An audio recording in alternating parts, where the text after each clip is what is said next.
up. Way up. Way up. Going back and forth like it's east and west, but the whole team up, say that's north side. I'm all lonely if I shoot the tech, and I'm 10 seasons in, still on court side. Every day I'm going back to back, so ain't no neck to neck. Bitch pressing in the valley, growing stronger, only open up to check the text. Really know it's superhuman, I'm in overtime, they hate, so they check the chest. I've been dotting all my I's and crossing all my T's, right now I'm trying to curve the S. Young, set apart, and I'm passionate. I've been in my lane, ain't no passing. I'm truly from the bottom, I've been fighting for the light. When you in the dark, man, all you get is flashes. My whole team know that it's do or die. On the top, I see newer highs. I'ma make a move when I make a move. Ain't no thinking, I let you decide. On the gas with the vision, I've been out to get it, here to do it different. Ripping through the tension, rallied in the streets. Now we in the building, and it's going way up. Way up.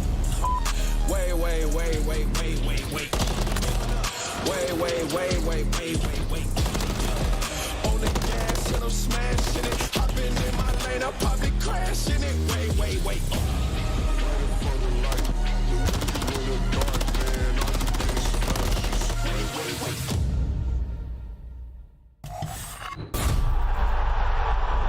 The time has finally arrived. Major 3 coming to you live from Toronto.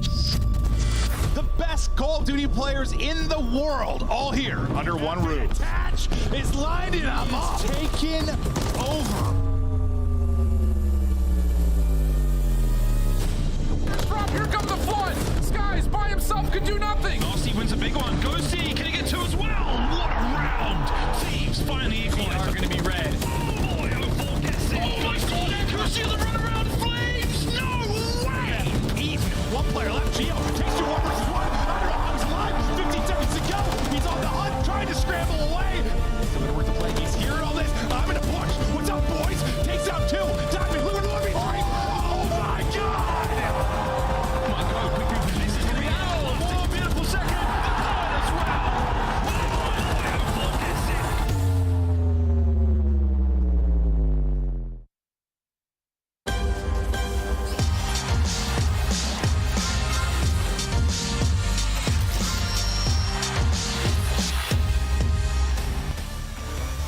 What's up, Toronto? Hello and welcome in to downtown Toronto, where we are at the Matamate Athletics Center getting ready for Major 3, the third major of the 2024 Call of Duty League season. Fans have been lining up since 1 a.m. and now everyone's starting to file into their seats as we have matches kicking off in just 30 minutes. Welcome in. It's Chris Puckett alongside Alley Cat. We've got Nameless down here at the end, and I want to start with you, Alley Cat. We're back here for the third year. We are back here for the third year. This is easily one of my favorite venues. It's also a little chilly, though. I hope everybody brought jackets. It's going to heat up, though, Nameless, as the day goes on. What are you looking forward to this weekend? Just the games, man. You know, everybody's talking about, will there be an upset today? We have the top 4 teams going against some teams that have made some improvements, and I think we just might see one. I like that call. Of course, we have just 2 majors left, and this one is a big one for seeding. All of our teams making some roster changes, trying to get into our top 8 before champs. And we got to revisit some of these players because Asim started on Boston, then he went over to Las Vegas. Yeah. Now he's not going to be competing here. Joe Deceives comes back up from Challengers. Boston brings in some fresh faces. Alley Cat, what's your takeaway? Who made some of the best moves? Honestly, I was just impressed that people were making changes so early in the season, recognizing their issues, right? One of the best ones had to be Joe Deceives being back onto the LA Thieves roster, but a lot of these teams found success in this roster mania. Yeah, I really love the Heretics move. I think they got exactly what they needed in Real. He's a guy who should have been in the league since day one. Had some visa issues, and when he got his opportunity finally, he took the league by storm. I mean, leading the team in almost every statistical category, and they find themselves in the winner bracket once again, seemingly the strongest that they've ever been. LA Thieves started the year at the bottom of the leaderboard, struggling in our Major 1 qualifiers. They didn't have a great time at Major 2, but now They entered this tournament with a 5-2 qualifier record, the best we've seen from them all year. The only losses coming in a Game 5 to Minnesota and that loss to Optic Texas, Nameless. Yeah, LA Thieves have been unbelievable, right? You know, some people talk about their strength of schedule. Well, they still beat everybody below them. I think they're firmly in that 5th position, and they're poised to go into the top 4 if they get this victory today. You know, the map change, the meta changes, and SMG's become more powerful. Joe Deceives, they managed this perfectly, sending him down to challengers so he can get his confidence. He comes back into this roster. He has been unbelievable alongside the slaying of Ghosty and the consistency of the other 2 guys. So for LA Thieves, they're ready to go. Incredible stuff from LA. They steal a top 4 seed from New York, and they will face off against New York to start the day. But Ali, as we take a look at this list, one of the big surprises has to be Seattle's surge. You jumped up 5 spots. Is that due to 04? Or do you think the maps had something to do with this? I think it's a little bit of both. I think there was already a lot of talent on the Seattle Surge squad. The problem is none of it really gelled together, and maybe 04 has kind of been that glue. And what's funny is that they were an S&D team to start off the season. When they were taking any sort of maps, it was off of a player or 2 going off in those season 5s, but they've completely changed that. Now they are very dominant when it comes to respawn, right? So easily one of the bigger underdogs that we have heading into Toronto today. Yeah, I mean, I think their hardpoint has had massive improvements. I think the main key to this has just been the role changes within the team. You bring in 04, he's good at search and destroy, so you stay good there. But now Brezzy can run that AR, and he has been frying there. Everybody just seems so much more comfortable. And then also, you're talking about the new maps. That is what made them better. I mean, they're 3 or 5-2 on the 2 new hardpoints combined. So it has improved them tenfold. So LA Thieves sneaking into your top 4, but there's no surprise amongst the top 3. Let's start at the very top here with Atlanta FaZe. They won the last major. They haven't dropped a series since, and they haven't even been taken to a Game 5. What has separated Atlanta from the rest of the pack? I mean, I feel like the caliber of players on this team is just heads and shoulders above everybody else. Like, typically, you look at a superstar team and you're like, okay, they've got 1 or 2 players that can have these takeover maps. Like, it's a solid talent across the board. All 4 of Atlanta FaZe's players are capable of doing that. Simp is looking at some of the best in his game. Cilium is still doing Cilium things. And on the flip side, Draza has just added so much confidence to the core 3 of Atlanta FaZe that they literally look unbeatable. Yeah, I mean, the chemistry is there. They fried everybody. I think this is the most dominant stage in the history of the Call of Duty League. Wow. I mean, they went undefeated. They played all 3 of the other top 4 teams in the most top-heavy league that we've ever had and went 9-2 map count against them. And then you're talking about the individuals. They got 3 players in the top 10 of hardpoint, 3 players in the top 10 of search and destroy, and they went 6-1 in control. Like, nobody can contest them at this point in time. They are the heavy favorite at this tournament and the scariest iteration we've ever seen. Let's take a look at that leaderboard. As you mentioned, the best slayers in the game right now belong to Atlanta FaZe. You have Celium in the #1 spot. Simp comes in at number 4, and the other SMG, Abizi, they're in your top 6. But let's dial in here on the ARs, because you got Celium in the #1 spot for Atlanta, but Scrap's right behind him in that #2 spot for Toronto. That's a really good look, right? Especially because you're heading into your home major, and so far our past 2 home majors, the hometown teams haven't been able to pull out anything special, and that was almost the case for Toronto coming off of Major 2. They were looking to almost be looking outside of the top 4 because of their search and destroy, but thankfully the tail end of the Major 3 qualifiers, it seems like they've been able to put a couple of things together. Not to mention, Envoy seems to be back to what we expect him to be as one of the better SMG players that we have in the league. He was having a rough start to this Major 3 qualifier, and they were still able to beat these teams, although they get handed that loss to Atlanta FaZe. That's the thing, they're just world class when we talk about the respawns, that even if Envoy doesn't play well, they're able to beat the majority of the league. The question, though, is can they contest with Atlanta FaZe if it comes down to a final? Because they got thrashed by them. And, you know, the one thing in question for me, and this was throughout stage 2 as well, is their search and destroy map pool. There's just 3 maps out of the 5 that they haven't been able to figure out. Now, they've had some time, and I believe in them, but it's a cause for concern for sure, Chris. And I will call out, looking at that bottom lower third, you had everyone finishing in 4 games. Atlanta doesn't go to Game 5s. Toronto hasn't gone. Everyone finishing in 4 games. Atlanta doesn't go to Game 5s. Toronto hasn't gone to a Game 5. So if those 2 meet up, that one could be a banger Game 5 finale. For now, though, we got to update you with what's been going on in Toronto, and we talked with Scrap about some of the improvements his team is making. Here's what he had to say. Yeah, I think honestly we just took like a full mental reset. You know, after like Major 2, you know, it wasn't even like the showing was terrible. You know, we wanted to get back to Major 1 form. You know, just a big mental reset. You know, the maps changed, everything kind of changed. So, you know, we kind of, you know, worked on S&D, worked on the new hard points, and yeah, everything's been clicking recently. We feel like we've been getting better every day. And yeah, we're super excited coming into the Major. Getting better every day. They started out as our Major 1 champions, now looking to reclaim the throne from Atlanta FaZe, and Scrap is leading that way. A 1.48 in control. And Insight, the other AR for Toronto, comes in at the number 8 spot. But you'll also notice, Allie, there's 2 SMGs on this list, and they both belong to Optic Texas. Talk to me about Shotzi and Pred.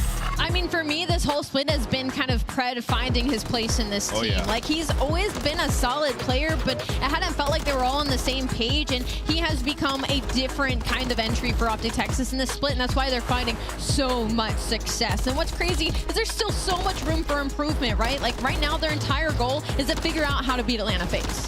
100%, Ellie. That's what they tried to figure out throughout this entire stage, right? Like, we're going to play a ton of our bad maps. Saw them play a ton of high rise. Saw them throwing in an invasion control at the end there. Like, Optic Texas has been preparing for that game because the only team they've lost to has been FaZe since January, right? That's it. So they know when it comes down to the big game, that's the team that they have to prep for. And like you said about Pred, the last match versus LA Thieves was a statement. He had 97 kills across it, was absolutely frying in all 3 game modes, dropping bombs. And you're going to need that guy to get going because Simp is looking like the best ever right now. Right. So Pred and Shotzi could be X factors for this team, but if you're looking for consistency, look no further than the back line. Howie, talk to me about this AR. I think the most impressive stat for me has been Dashy in the search and destroy. It seems like he's really found his footing. I mean, a 1.36 heading into that LA Thieves series, although they did drop that map 2 to LA Thieves. So if there is any cause for concern, it's in the map 2.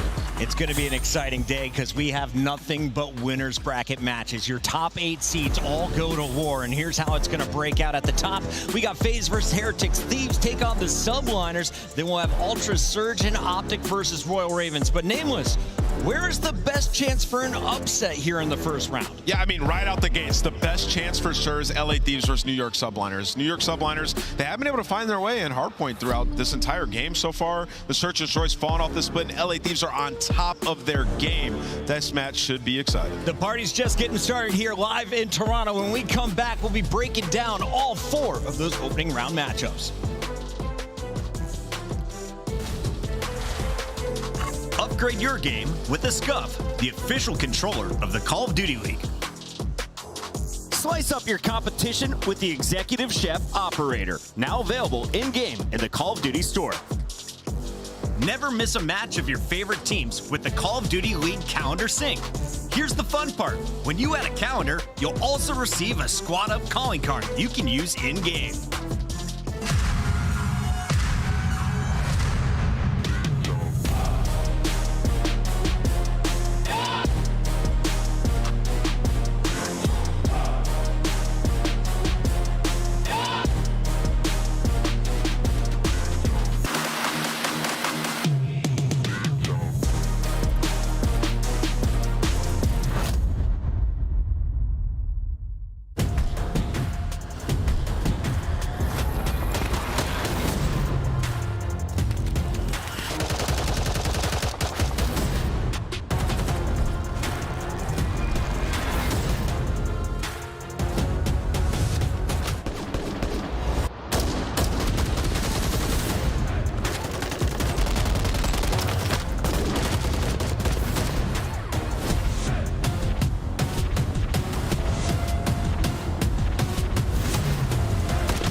Draza, 7-0. 4 maps dropped to 4 different teams. No one can take you to a game 5. Why are you on top of the game right now? I'll just say it's confidence in how we play, and there's no one gunning us right now, so when we're playing like that, it's a pretty free win. Nobody's gunning us right now. That is straight from the mouth of Draza, who is always a fan favorite here in Toronto. Welcome in, everybody. We are gearing up for our first matchup with New York taking on LA Thieves in just a few moments. But while we're waiting for that match to kick off, we wanted to break down the rest of the action.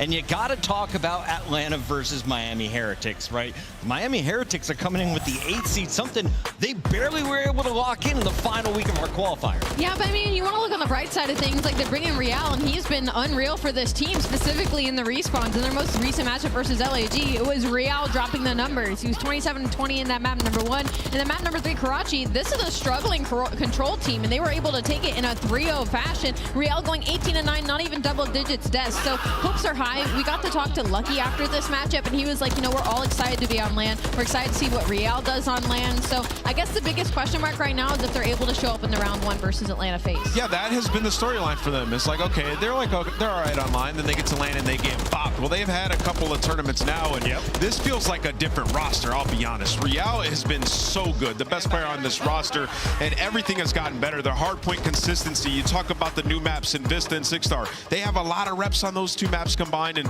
look at this side by side. It's a legitimate matchup going into this. You got air quotes here, the GOAT in Simp. The man's career is not done yet, and what he's accomplished so far, ridiculous, versus a rookie here, Allie. Yeah, and I mean, the numbers are fairly similar. I will play devil's advocate in the sense of, though, you got to think of strength of schedule. Simp had to play the other top 4 teams. Miami Heretics, not so much. Thank you for putting those numbers into context for us all, Allie. All right, we got to talk about the opposition here for Seattle as well, because Seattle is coming in with a 7 seed, and this squad, the Surge, looking way different from the team we saw at Major 2, Nameless. Yeah, Seattle, they look so much improved, and it's specifically their hardpoint. I'm going to bring up the new maps once again. It helps them so much because 04 is so aggressive. The role changes come in. Everybody seems so much more comfortable, and even the search and destroy, 04 is a threat there with a 1.11, sitting top 15 in the league. Impressive for his first bout. Taking a look at some of the numbers here. We got Jovan, the rookie, coming in as 04 has made his impact felt in search and destroy, but it looks like the team is just playing a little bit better as a unit with him in the lineup. I love that you brought that up because 04 has come and started winning these respawns for them, but also I think Abuza and Brezzy have also become new players since he's been added to this team. I mean, the numbers lay it out for you. Without 04, they were 6-13 in series. Now they're at 3-4. It's not a huge change. They're still in the negative, but at least it's improvement, right? Nameless, I'm looking at the numbers here. Can Seattle steal a map? Can they steal 3 maps and cause an upset here in the opening round? How would they get it done? Where are their strengths? It's search and destroy, and they're going up against a Toronto team that has not been great at that game mode. It is entirely possible Seattle come out here. You know, when you talk about the 2 new maps as well, Toronto's 1-1 on both of them, and the one Vista that did win, they were down 120 points, right? So Seattle are feeling comfortable when you enter this veto process to get at least one respawn where they feel like they have an edge, and then it comes down to that search and destroy, which they have been excellent at. And if you want to talk about like they're simply get outgunned, this, that, the third, what some people would say, everybody on Seattle's averaging over 4,000 damage in a hardpoint. So everybody's there. The guns are hot. This is the strongest that they've ever been. I just maybe potentially worry a little bit about them being on that big stage with such young talent.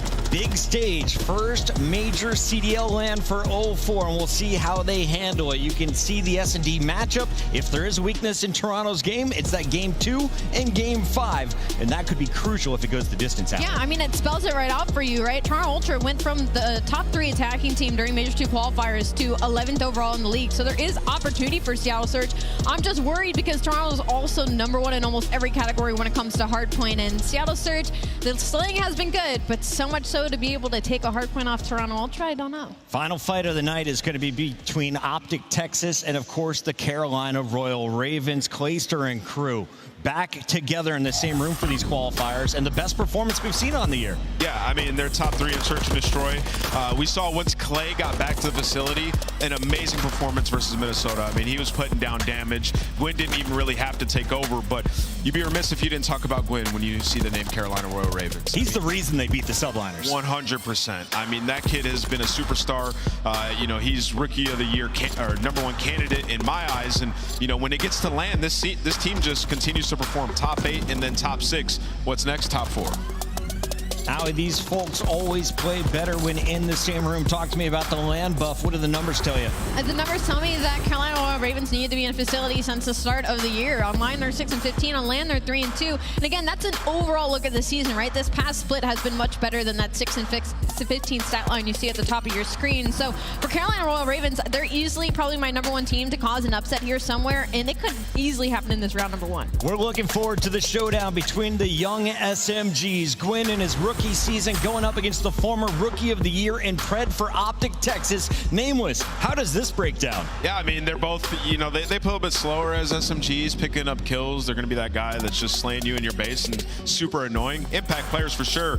I feel like for Gwyn, he's just made such strides in search and destroy for this roster. I mean, they're 7-3 in the game mode, and a lot of it is due to Gwyn. He had some takeover games with double digits, just making moves. So the dynamic between him and TJ has been on point. That 12-2 Karachi Game 5 versus Subliner stands out for Gwyn, but Pred, he gets it done, it seems, each and every day. And we're talking to Coach Damon about it. Here's what he had to say about Optic Search.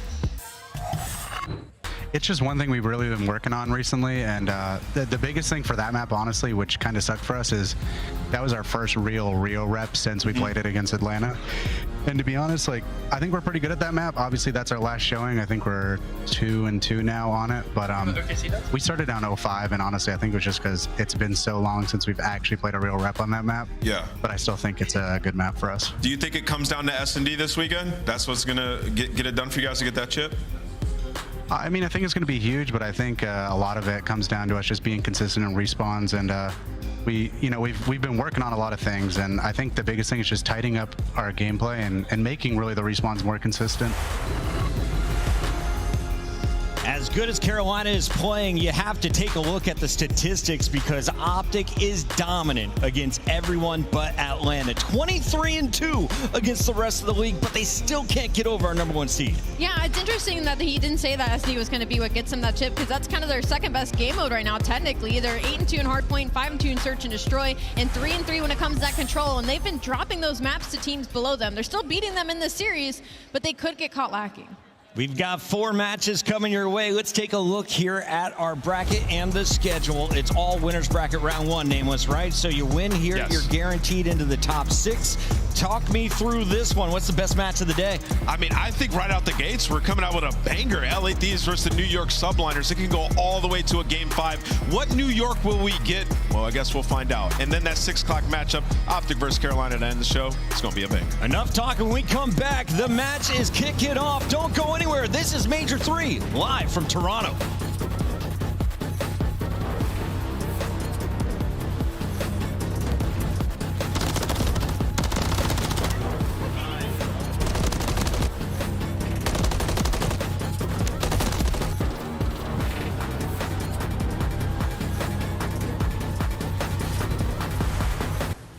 Fans, time is running out to make your picks.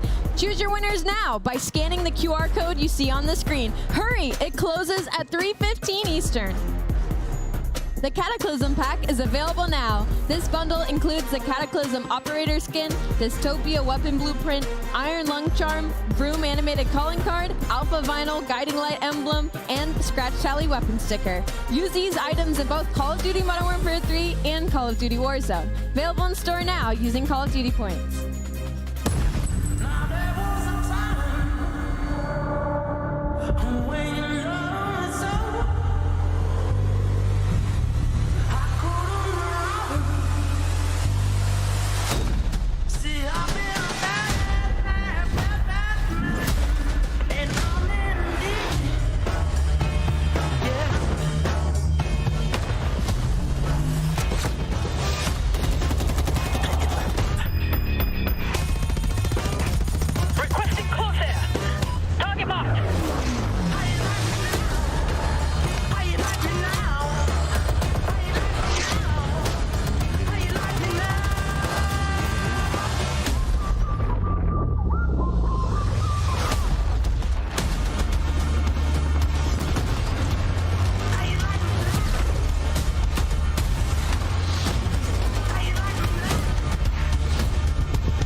wait up.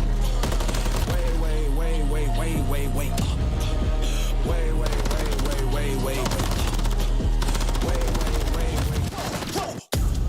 Going back and forth like it's east and west, but the whole team up, say that's north side. Am I lonely if I shoot the tech? And I'm 10 seasons in, still I'm coincide. Every day I'm going back to back to back to back to back, so ain't no neck to neck. Bitch pressing in the valley, growing stronger, only open up the check the text. Really know what's superhuman, I'm in overtime, they hate, so they check the chest. I've been doubting on my eyes, and crossing on my T's right now, I'm trying to curve the S. Young, set apart, and I'm passionate. I've been in my lane, ain't no passing. I'm truly from the bottom, I've been fighting for the light. When you in the dark, man, all you get is flashes. My whole team know that it's do or die. On top, I see newer highs. I'ma make a move when I make a move, and I'm thinking I'll let you decide. On the gas with the vision, I've been out to get it, here to do it different. Ripping through the tension, rallied in the streets, now we in the building, and it's going way.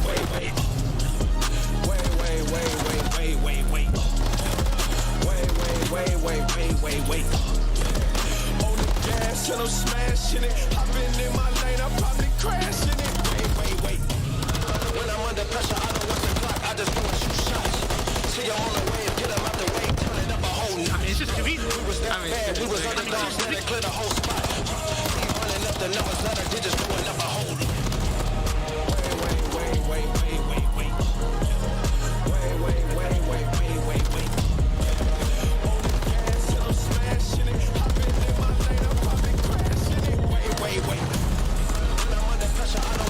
I just go and shoot shots. See you on the wave, get them out the way, turn it up a whole notch. We was down bad, we was underdogs, now they clear the whole spot. We running up the numbers, now the digits going up a whole lot. Wait.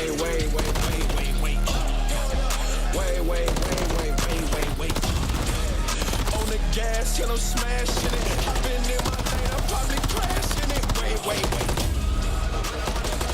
want the clock, I just go and shoot shots.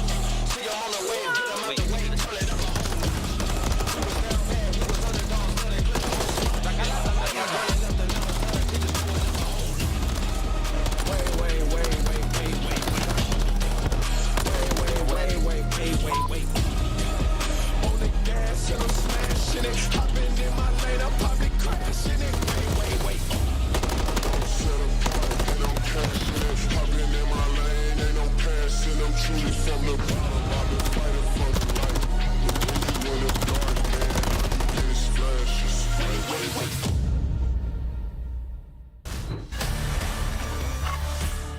Day one of Major 3 begins right now here in Toronto as we are gearing up for the New York Subliners to take on LA Thieves. Subliners, of course, the 2023 champions. They are always in our top 4 discussion. But recently, Ali, they've struggled. They had about a 10-day period where they lost 3 matches straight. On the other side, you got LA Thieves sitting at 5-2, a huge improvement over stage 1 and 2. Yeah, LA Thieves looked like a completely new team. And, you know, they had to make a couple of shuffles to get here, right? But their search and destroy is still lacking just a little bit. Most recently, they went up against Optic Texas, and they were able to take that map number 2. But the problem is, in those respawns, they weren't able to get some good footing. So versus the top 4 teams, they have yet to show anything for it. But everybody else, they're handedly beating them. I will say, though, at the last LAN, that LA Thieves team, they took Atlanta FaZe all the way to a Game 5, where they should have won if they didn't all try to hit dark on Invasion. And I still believe in this team. I think they can perform on LAN. And for the Monster Energy pregame, X Factor, Ghosty, 8-5 overall with positive series KD on the year, 2-9 when negative. Listen, this man, if there's one thing you can count on, is for him to go positive. Over the last month and a half, he has been frying, dealing damage, and really everybody over 4,000 damage in hardpoint, 8-6 in the game mode specifically. And the search and destroy has also improved with guys like Ghosty at the helm. So for LA Thieves, this is the most confident that they've ever been. Yeah, and the biggest thing they got to focus on is that their control hasn't been there, right? 2-5 record, and specifically 0-4 on evasion, which typically, like, it's a defense-heavy team. You just got to try and solidify that round 5. But Krem's rocking a .84 right now, so keep your eye on that player for that map 3. That's our Monster Energy pregame for LA Thieves, but let's talk about the New York Subliners, because this team has one of the highest ceilings, one of the most clutch lineups, especially in game modes like Search and Destroy in the first half of the year. But they seem to be floundering floundering a little bit. Have they found their feet coming into the third major? Not quite just yet, Chris. Hardpoint, it just hasn't been on point for them the entire year, and this is their worst split in the game mode specifically. I think they were hoping to get a little bit more out of Civ. I mean, like, they were thinking they were getting a massive Slayer. Hasn't been the case, especially throughout this split, and then Kismet also has been off of his game. It just feels like there's been so many issues that they've had to work on that other game modes have slipped in doing so. So for subliners, it's like, can we just find some momentum headed into this weekend? A good start here. With that said, Ali, they should have 3-0'd Toronto, right? Instead, Toronto takes the series 3-1 in our last qualifier, but New York always has that potential, especially when this man is popping off. You could say that, and that's funny, you know, because Kismet is typically their search and destroy guy, right? A 1.39 SD online, but once it hits land time, he has a significant drop-off, which we're talking about world champ here, so that's a weird conversation to have, and their red flag is going to be the S&D map pool. They're 3-0 on evasion, 1-4 everywhere else. Their attack just has not been there. They're 12-20 in attack, opening dual win rates. So what's funny is they have a 90% conversion when they do get it. So if they focus on those opening duels where Hydra and Kismet specifically have been struggling, they're more susceptible to win rounds. Yeah, Hydra has 35% opening dual win percentage right now. I never thought I'd be saying something like that. There's something going wrong there. Like I said, they put a little bit more focus, and you know, we're going to get to the maps and modes here. LA Thieves are very happy about this. I mean, you look at the hard points, it's like New York are 0-2 on Vista, where LA Thieves have 5 reps on it with 2 wins. So if you're LA Thieves, you're feeling good about the search and destroys, that Vista hardpoint, and even Rio, like, you're solid there too. Kismet on high rise. Will he clutch up in a game 5? Will it even get that far? It's time to make our Scuff Pick'ems official. Nameless 108 correct picks on the season. 109. And we still have 2 seasons. Sorry, it's about to be 109? What do you got for me? Oh, they got it wrong. It's crazy. I'm going to go with... Production, you hear that? That's this crazy. is a tough one. I'm going to go with New York. Although, like, I'm feeling it, I'm going to go with New York. I think they just turn up when it's land time, but it will be a close game. Allie, huge Dan Ghosty fan. I know you love these LA Thieves. Do they get the job done with the higher seed? Listen, if this was an online match, I actually might go LA Thieves, but since we're on land and I just don't know what to expect from them, I'm going to go with New York. Subliners. Let's make it 3 subliners here on the desk. I'm feeling New York to start today. Toronto, let us know who you have taken this one as we kick it off with our casters. Take it away.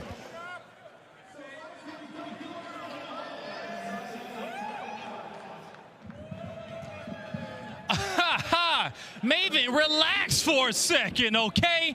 It's your boy, Guy Blaze, and it's time to set this stage ablaze here in Toronto as we bring out our first 2 squads. Get ready, because the first team coming out is no strangers to the heat and ready to warm us up. Get ready for Los Angeles.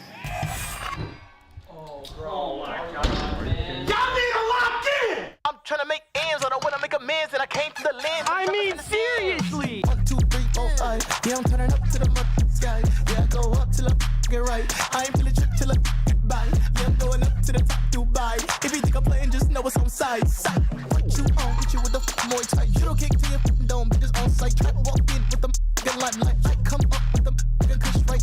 You know better than a shot right. Man, what is it?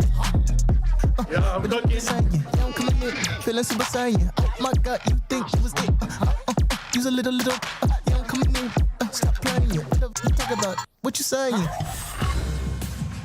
Toronto, give a warm welcome for the LA Thieves! Give it up for Ghosty, Crip, Nasty, and Joe Deceives. Looking up to run up a dub and steal the win. The LA Thieves are ready to go. It's a new era in Call of Duty esports, and the young guys have taken over a storied franchise. It was a rough start, but they figured it out. They sent Joe Deceives down to Challengers. Well, he's back, baby, and they have been frying, sitting at 5-2. They got to go through a top 4 team to get that title. We'll see if they can do it. Let's bring out New York. Yeah, let's see if they can do it. And the next squad coming to the stage. You guys in Toronto gave them a hard time before they got that dub. You can love them or you can hate them, but get ready for New York.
this stage, and it was a third place at Major 2, and it was a large drop-off since then. The New York Subliners, we're going to need a heavy reminder, and it starts here as the first match of the Toronto Major 3 starts. Blaze, let's get this guy going. Yeah, Allie, I am so excited to get Major 3 started. But Toronto, I gotta ask you, are you ready to get this leg kicked off?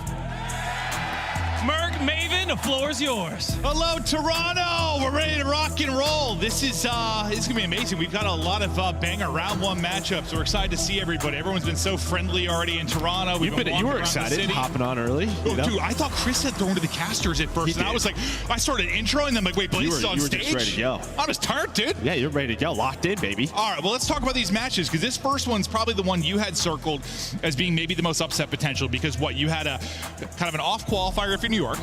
If you were Thieves, you put up your best qualifier, but it was like a soft schedule, yeah? Yeah, I saw schedule 5-2 here. You had, 3 Game 5 wins. You also had a Game 5 loss to Rocker, which it doesn't look great. But, I mean, listen, you had one top 4 matchup versus Optic. I think there were some chances throughout that series, but they still showed that they're not quite there yet. On the other side for New York, yeah, I mean, top 3 at Major 2, and then it just feels like we're still trying to find ourselves. Once one game mode gets better, another gets worse, just this sort of up and down game. So we'll see what happens with this Subliners team, but they're still a top 4 team. Yeah, I think I asked you, during the qualifier, is this reminding you a little bit of last year when this team came in, they won an event to start, went through a lull, and then they had to bring it back late in the season. A little bit different because they didn't come out and fire on all cylinders in this title, but they were a bit up and down last year, despite us remembering them as being the best team on the year.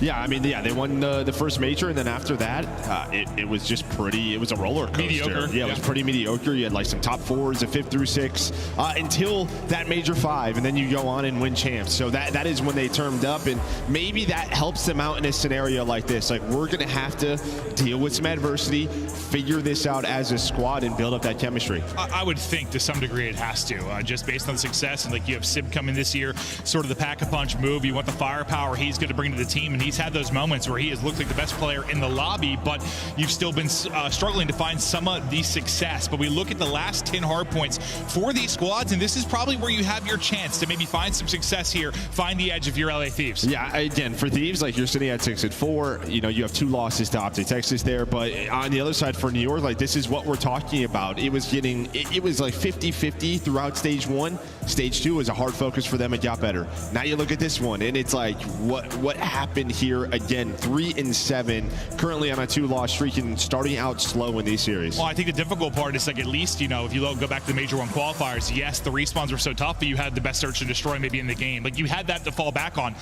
That's not necessarily anything you can fall back on now, so you're struggling all over the place. Yeah, I mean, honestly, the only consistent thing for New York has been their control. Yeah, you're back to 50% in search and destroy throughout Major 3 qualifiers, so even there is a big opportunity for LA Thieves. We'll see where the opportunities will come. This may be the one with the upset. It's been such a top-heavy league with the top 4, but with the vulnerabilities maybe of Toronto Ultra even coming into this week. I know it's a home event, but they haven't necessarily been at their best. You talk about the weaknesses of Subliners, a chance for a team to maybe come in, make a run. If you had to pick somebody that might be coming to make that run, you've got LAG have had a couple of top 6s, Rocker with that top 4. I know last major kind of went as planned for the most part with the top 4, but do you have somebody coming out and surprising us this weekend? I think if there's a team to do it, it's probably Thieves or Carolina for me. Maybe your Seattle Surge through Search and Destroy, but I think these 2 teams, Thieves in Carolina, they can win and respawn versus the best, and their Search is getting better and better. I think that's the key, where if we go deep in a series, finally Carolina Search and Destroy is starting to look better. Well, we have 1 and 4 today, so we'll get the eyes on both Thieves and Carolina. But here's a look through the maps and modes and how this breaks down for our best of 5. We're getting ready to kick it off with Rio. Anything that popped off the page for when you look through those 5, or maybe upset Central? No, I think this has been a strong map for Thieves. For New York, it's one that they want to play, but they have struggled against your top teams on Rio, especially FaZe. Outside of that, though, you are 5-2 on the year. And then I think the big thing for New York Subliners throughout this stage has been they are the #1 rotating team. Those rotations are not turning into points. They are getting broken so quickly, so early on. Let's see what will happen on those early rotations. We're right into the fray. Is Kismet as they all kind of meet and bash heads top mid. This has been one of our favorite maps to cast. I mean, honestly, Rio getting into the rotation was so big. We forgot the shape of the league when this got into play. We'll see if we'll have any surprises in the mode and map combination to come out this weekend. But if you're subliners, you're just looking to get off to a hot start, get something rolling, show everybody what you're capable of. But Thieves going to be a tough test. No, it will be. And I think for the opposite side for Thieves, it's sort of like this is a chance for us. This is our map pick. This is how we go up early in the series, put the pressure on a top 4 team, right? So coming out hot here, I think is so important for this Thieves team. We'll see who will be able to do it. Try and shape the series here early on in a map 1. But it's early time now for subliners. You'll see the rotation get ready to go. The lock on the bottom right of the minimap, that's where we're going to shift our focus over to. You've got the edge right now if you're LA Thieves. Hydra, though, trying to find entries through mid. Kismet, he's the one pouncing in the back, so he'll be in for now. He's going to have to make the plays. Able to take down 2 so far is Kismet on 3 in a row, but so weak, he'll be quickly traded out. But it's not going to be easy time here early for either side. Yeah, I mean, you really had both teams spawning all over. Sib, he's on 3 in a row. He was able to block the back spawn, so you had both teams, one spawning boxes, one spawning out. In New York, they recognize this scenario. Kremp trying to work the pinch, but they are going to get broken, and that is going to be a nice time here for subliners. Well, you had like 3 in a row for Kismet, 4 in a row for Hydra, 4 in a row for Sib, all around when this hard point popped. So like when all the big kills came in to try and get some time here, it was all New York, and now remains white. You've got left side control and spawns for Thieves now, where you might be able to fire back here in 10 seconds on the next hard point. But it feels like you really need to. You got to get something going here with this setup. Yeah, already. Yeah, just sort of pressure on over to Thieves. They don't really have anyone up top middle, so you're not going to have much of an idea of where this push is coming from for New York. Here it comes. Kismet, Hydra going to be the first 2 to go on through. Trade so far working out for Thieves, but here comes guys trying to just disrupt. And, well, he's going to buy enough time, but with the close spawns, Thieves, they will slow things down. Now try to get pushed on out, and that is a great play out of Joe Deceives. Yeah, if anything, maybe Sky's kind of delays them getting into their perfect setup, allows the troops to get rallied in behind his double. But for the most part, you've done a great job here. A multi-kill through for Kremp. Nasty sitting at 4 and 8, looking to get going. He's been a solid, consistent factor for this team. And, well, the much needed time, you're doing great. You got 30 points up, 20 left that you can try to obtain. There's still some fights going in around the point. Trying to get another multi-kill. Maybe there is Kremp, but it's the rest of his teammates picking it up the entire feed. Red Thieves, they find the kills. Yeah, I mean, surprising there for New York, right? You go at that with 20 seconds left. You don't opt for a P4 rotation, so now pressure on, but they're going to go right back through. Maybe they want to break through P4, through boxes and towards the backside. So they push this scrap time, but you already have 2 players set up at the next hill. They're going to have to read the pinch, though. Joe Deceives able to win it on one side. Nasty on the other. 3 in a row. Trophy down. A great comeback starting here for Thieves. Yeah, I thought with Sib on one side, you had a real nice chance to collapse on this, but you're starting to win some massive ones. If you're subliners, you still have Ghosty in a position to maybe disrupt, but you've got a trophy deep in garage. Just pre-aims right above him. Doesn't see him tucked away there as Kismet, Hydra locate the kills around the point. And the little flurry you had from Thieves subliners now trying to answer. We'll see if Nasty can maybe be the point man and playmaker. So far, the guy's shooting absolute beams. And this is already such a much better start for New York. They were 12th throughout Major 3 qualifiers behind break opportunities. Already a couple here where they have found, 20 to 30 points at P2, at P4. So a much better game plan so far for subliners. We'll see if they can continue to break. You get some better hold from Thieves in some of these spots, and then we might have this score flipping on its head. As we get over to bridge, you've still got one person out. Nasty is trying to watch maybe the push through and pinch through the flank. Trying to get there and hold will be Ghosty. He's going to drop. So once again, you get a foothold into the hard point early. Is all the utility now hitting on the subliners players as they're looking to hold again. Sky's POV for now, but he is swarmed and hunted down. And you had a chance if you were New York to get an early break, but Joe Deceives in the big 2, and he needs that. Feels like the confidence to get going throughout this map 1. He was 6 and 15, now up to 8 and 15, and this has been one of the talking points, right? With Joe, stage 1, now bringing him back after challengers.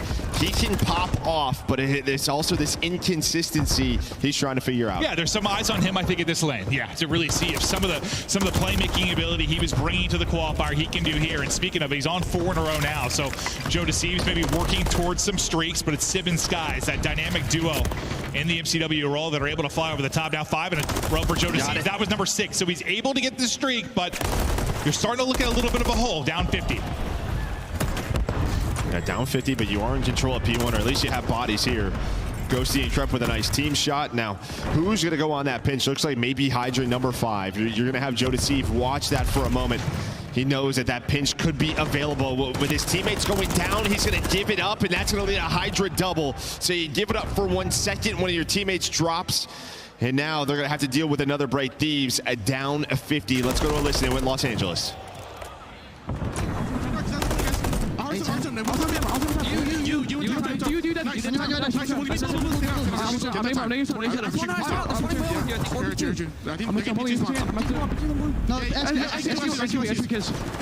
Excuse, he went to the left, I think. No, he saw me, bro. Okay. Two there. One is new, I think. They're double shot me, boys. Time. Nice. One shot, see, one shot. One more soda again. I'm trying to I'll see him. Missing Paco Sip. He's hard side. Blue dead. TV's. Hold it.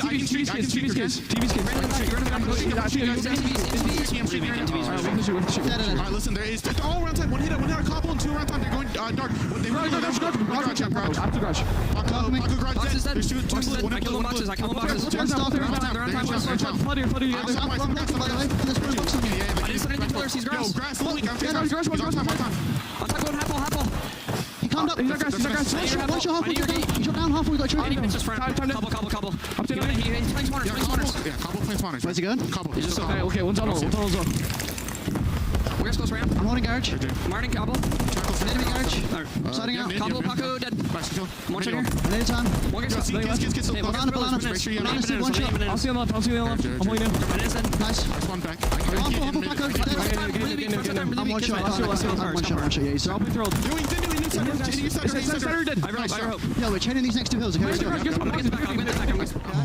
We are back, and you hear one of the final comms, like, we need to chain these next 2 hills. We'll see if they're going to be able to do that, but it's a massive lead right now for Subliners. New hard point up, though. In control is Thieves. Chance to hold. Ghosty, Nasty leading the way. Yeah, 3 dead there. And I mean, you just heard throughout the listen, the comms are good, right? You're calling out positions where players are spawning.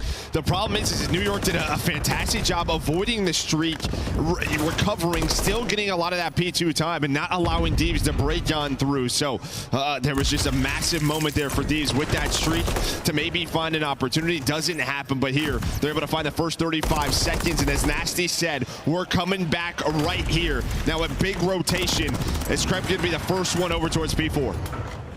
We'll get set up, see if they can continue to rally this back. Crimp's POV now, 2 in a row, trying to do more dirty work as all of his teammates dropping. It's really just going to be him lurking. What kind of play is he going to be able to make? Found one little snap back. Unfortunately, gun up, he might be able to take that, but will end up dropping. So some opening time now for NYSL. A big break chance now for Thieves. And you saw Joe was maybe trying to work the pinch, but with Kremp dying, they lose those left side spawns. Now trying to set up the 2-2 split here. One player going to spawn out. That's going to be 2 dead. They need this break quickly. Sky's Kismet, though, trying to hold on. Can they at least buy enough time? I don't think so. Behind Kremp, Ghosty, you're able to find the break. They get in because, I mean, Joe Deceives had some tough situations. He's hit 27 deaths. Like, he's been the point man, taking that first gunfight, just getting to Gunny maybe a little bit warm, but he's had some tough situations they've had to break more often than not, but you are still very much in this game. You'll be down 10 to 20 if you're able to get the remaining time. That's 5 in a row now for Ghosty as he looks to maybe get a streak. I would say that's a chow with some confidence, but he's able to get away with his life. Sky's trying to hunt him. Ghosty, great job playing his life. Can he just get a freebie here, trying to bait somebody in? That's really what it is. He's just playing his life right now on rotation. Though Nasty's able to win the first one, and you are very far from this P5, and there is the crew. So you're down 30 now is LA Thieves. A 3-man push through bridge side. Comes New York Subliners trying to find one more break. A pinch from Kismet, a quick trade from Joe Deceives. This is where he popped off on the first rotation, now within 20. Can he go nuts from this spot? First gunfight, not able to take it. You see on X-Ray, all 4 players getting ready to go. The stun, everything hitting. Trophy eliminated, players dropping. But it's Ghosty and Nasty trying to be the bailout in the back line again. Plus, you've got Crimp to work with. The movement's there, but maybe a little bit of a panic. Melee or T-Rex farms. He's not quite able to hit. Down 14, it's Thieves. And now what do you want to do here if you are Thieves? You can put some nades on this hill. Do you want to rotate up? A team nade is in. Maybe you want to contest for this time. Just go for P1 through bridge side. That's going to be the call. They don't want to give up this time. But everyone throwing nades on the hill. On P1, though, there's going to be a big one-on-one with that nade. So Nasty gets one with the nade and wins a rotation gunfight, setting them up for this P1. Can Nasty be the one to make the play? Now getting them into a solid spot here to hold. You know how much time you can get on this B1, but Kismet just tucking away. The nades have been so big for Thieves. Able to find another. The read's on point for the contest. They're able to get the kill, and Ghosty wins another as the lead change is looming. 15 more to go till they take control. And for Thieves in the clutch scenarios and the hard points, they're 1-7 when it's within a 30-point game. Can they flip the script here? You still have that cruise, so they're playing very conservative right now, not trying to flip for P2. Hydra, though, able to find a double, able to find a triple with the Renetti, but Nasty has been so clutch on this hill. Can't find the third, but will at least allow his team to find the trade and keep this messy.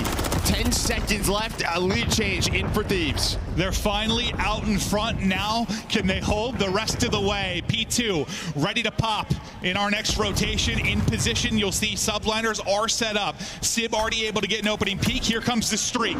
Cruise in. What can it find?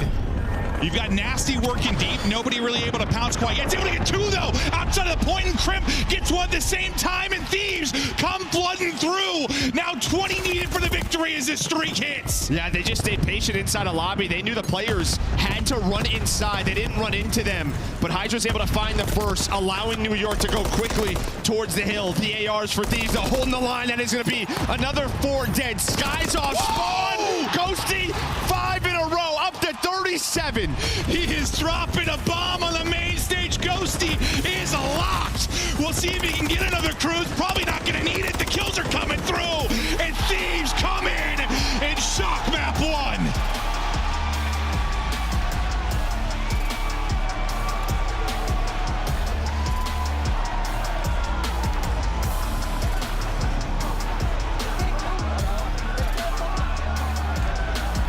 They have lacked the ice in those moments, and I said 1-7 in those close hard points.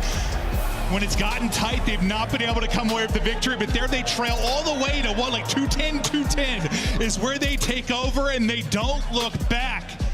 Looking like Hercules on the main stage. That is an effort from Ghosty.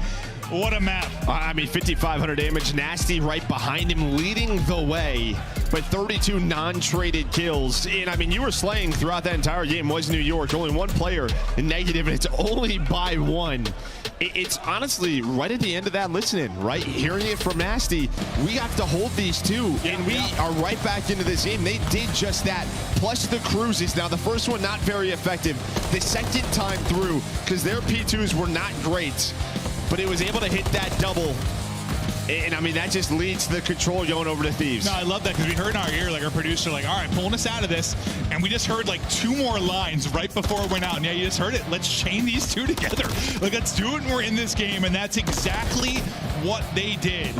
I mean, I know Joe Deceives on the stat line, it was a tough one, but he was applying the pressure. He was the point man taking fights like that, channeling out, trying to get the opening gunnies, and when he would fall, he'd get info. His teammates would pick up the slack, able to earn a couple of streaks throughout it, but from here is where they really start to take over. They do not look back. And once they get the lead, it's a thing of beauty. And I just loved how patient they stayed on this P1. They knew they had this cruise. Hydra almost made some insane plays, but Nasty held on. And you see, watch number 4, number 1, they're staying so patient inside a lobby.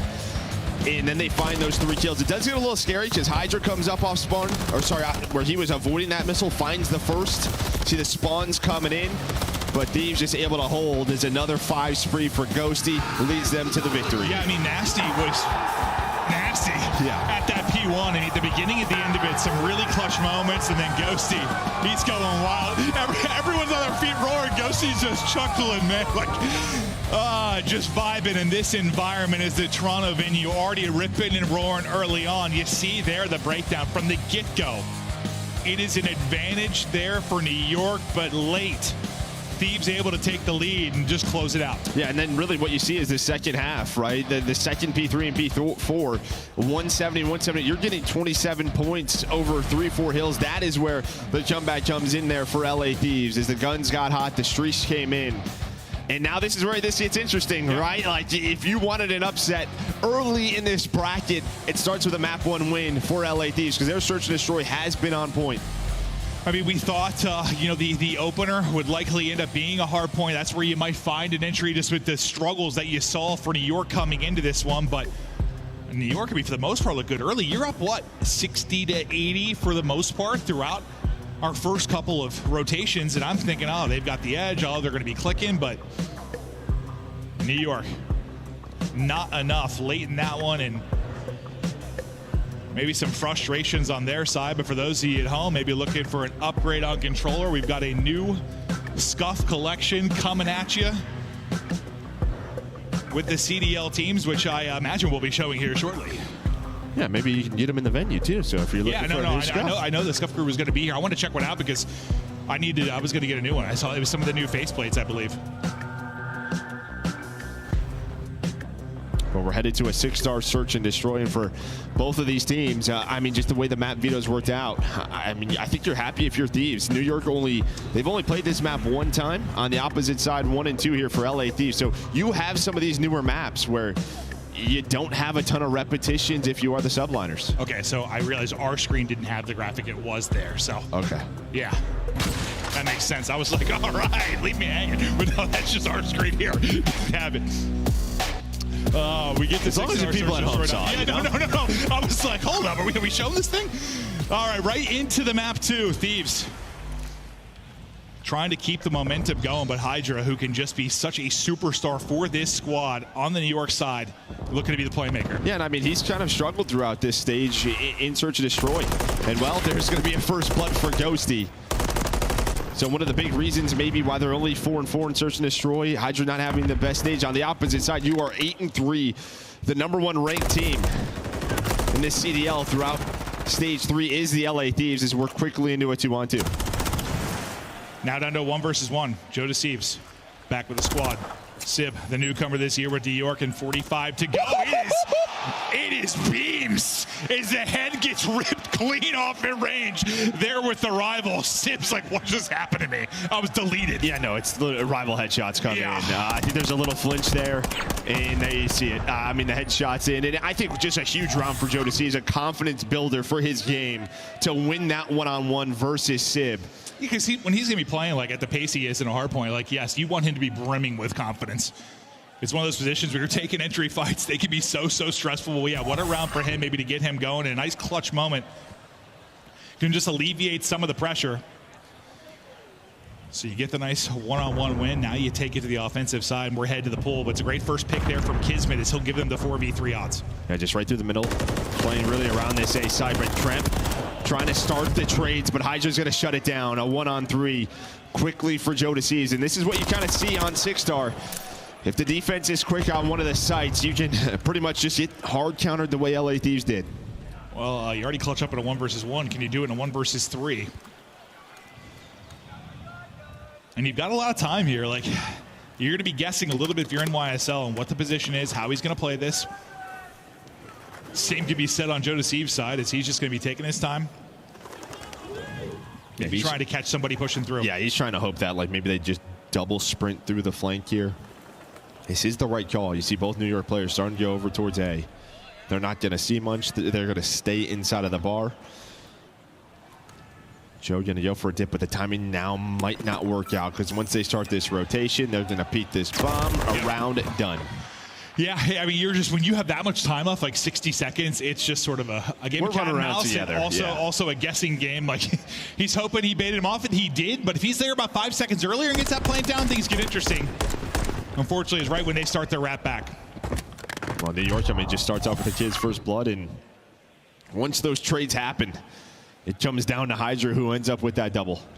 Yeah, first I thought Hydra was the guy mid, and I was like, how did he get a second? And then I realized he's the one shooting him in the back, because I thought Crimp was going to get 2 at first. Little I was Hydra that was actually peppering him, so we'll be tied up 1-1 now. There's a little trade blows early. And where I feel like when we were casting this in the qualifier, we saw so much action towards A, you know, kind of the smoke retakes. A lot of what we were seeing so far, poolside, has been the play of choice. And Sib, he's going to be the guy kind of watching the push through, watching the wrap and the flank. He'll be backing up for now as mid-control. It's all Thieves as they're starting to progress the map. And a lot could hang on to this player's hands throughout what we've seen watching the flank. And I like this. Just get together with your teammate. That is where the push is going to start for Thieves, right through that vent. Who are they going to find first? Are they going to know Sib is here? I think Skies is going to see that, and Sib, well, he's going to pick it up, turn correctly, find a free double. 2-on-4, 25 seconds left. Yeah, that'll work out. He's getting everybody. As Sib is now on 3 in a row, picking them apart. Final kill through. It's a clean one there for subliners in the post plant. But Sib, whose job was watching the push through, it suddenly became annihilating the entire team. And it can be tough. I mean, we've seen teams sort of start to hit that flank to retake B time and time again. I just feel like there's so much to clear on that side of the map. So many corners, so many angles. It feels like teams started to get away from it towards the end of the qualifier because of that. Like, one bad timing and you're just toast. Yeah, or we've seen players like, I think like Attaches played like a lot deeper on it, like didn't sync up like closer to his team like Sib did. He's playing like really deep on the flank, and somehow you end up being a little late trying to scramble across to help, but Sib was there like as the point man basically that started to develop, so it works out beautifully. Heads should collide now at mid. And they do. Joe Deceives with the first blood. Yeah, just some tough timing there for Kiz. Doesn't check his close corner, so able to find the first blood. And now Kremp has been working a late flank this entire time poolside. He's going to find the first. Someone's just hanging out, though. That's going to be Hydra. Now he's going to poke out. He's able to win it, and there we go. A quick round. Starts with that first blood. They wait on Kremp on that rotation. They know the player pool, if they have that ace setup, is going to wrap on back, and then they did. The offensive team's kind of dictating the pace here and handling business through these last couple of rounds. As we get ready to go deeper in this, but nice first blood there from Joe Deceives. Both teams kind of getting the job done behind their first bloods. Yeah, I mean, New York playing a lot more sort of mid-aggressive. We're on the opposite side for LADs. It's sort of just been a back and forth. Which site do we want to stack? So we'll see if that keeps up. And I think, I think you just have to allow them to plant over towards A. It feels like that can be at times a little bit easier to retake. Well, easier. Running through a smoke and seeing how it works out, if that's helpful to find easy.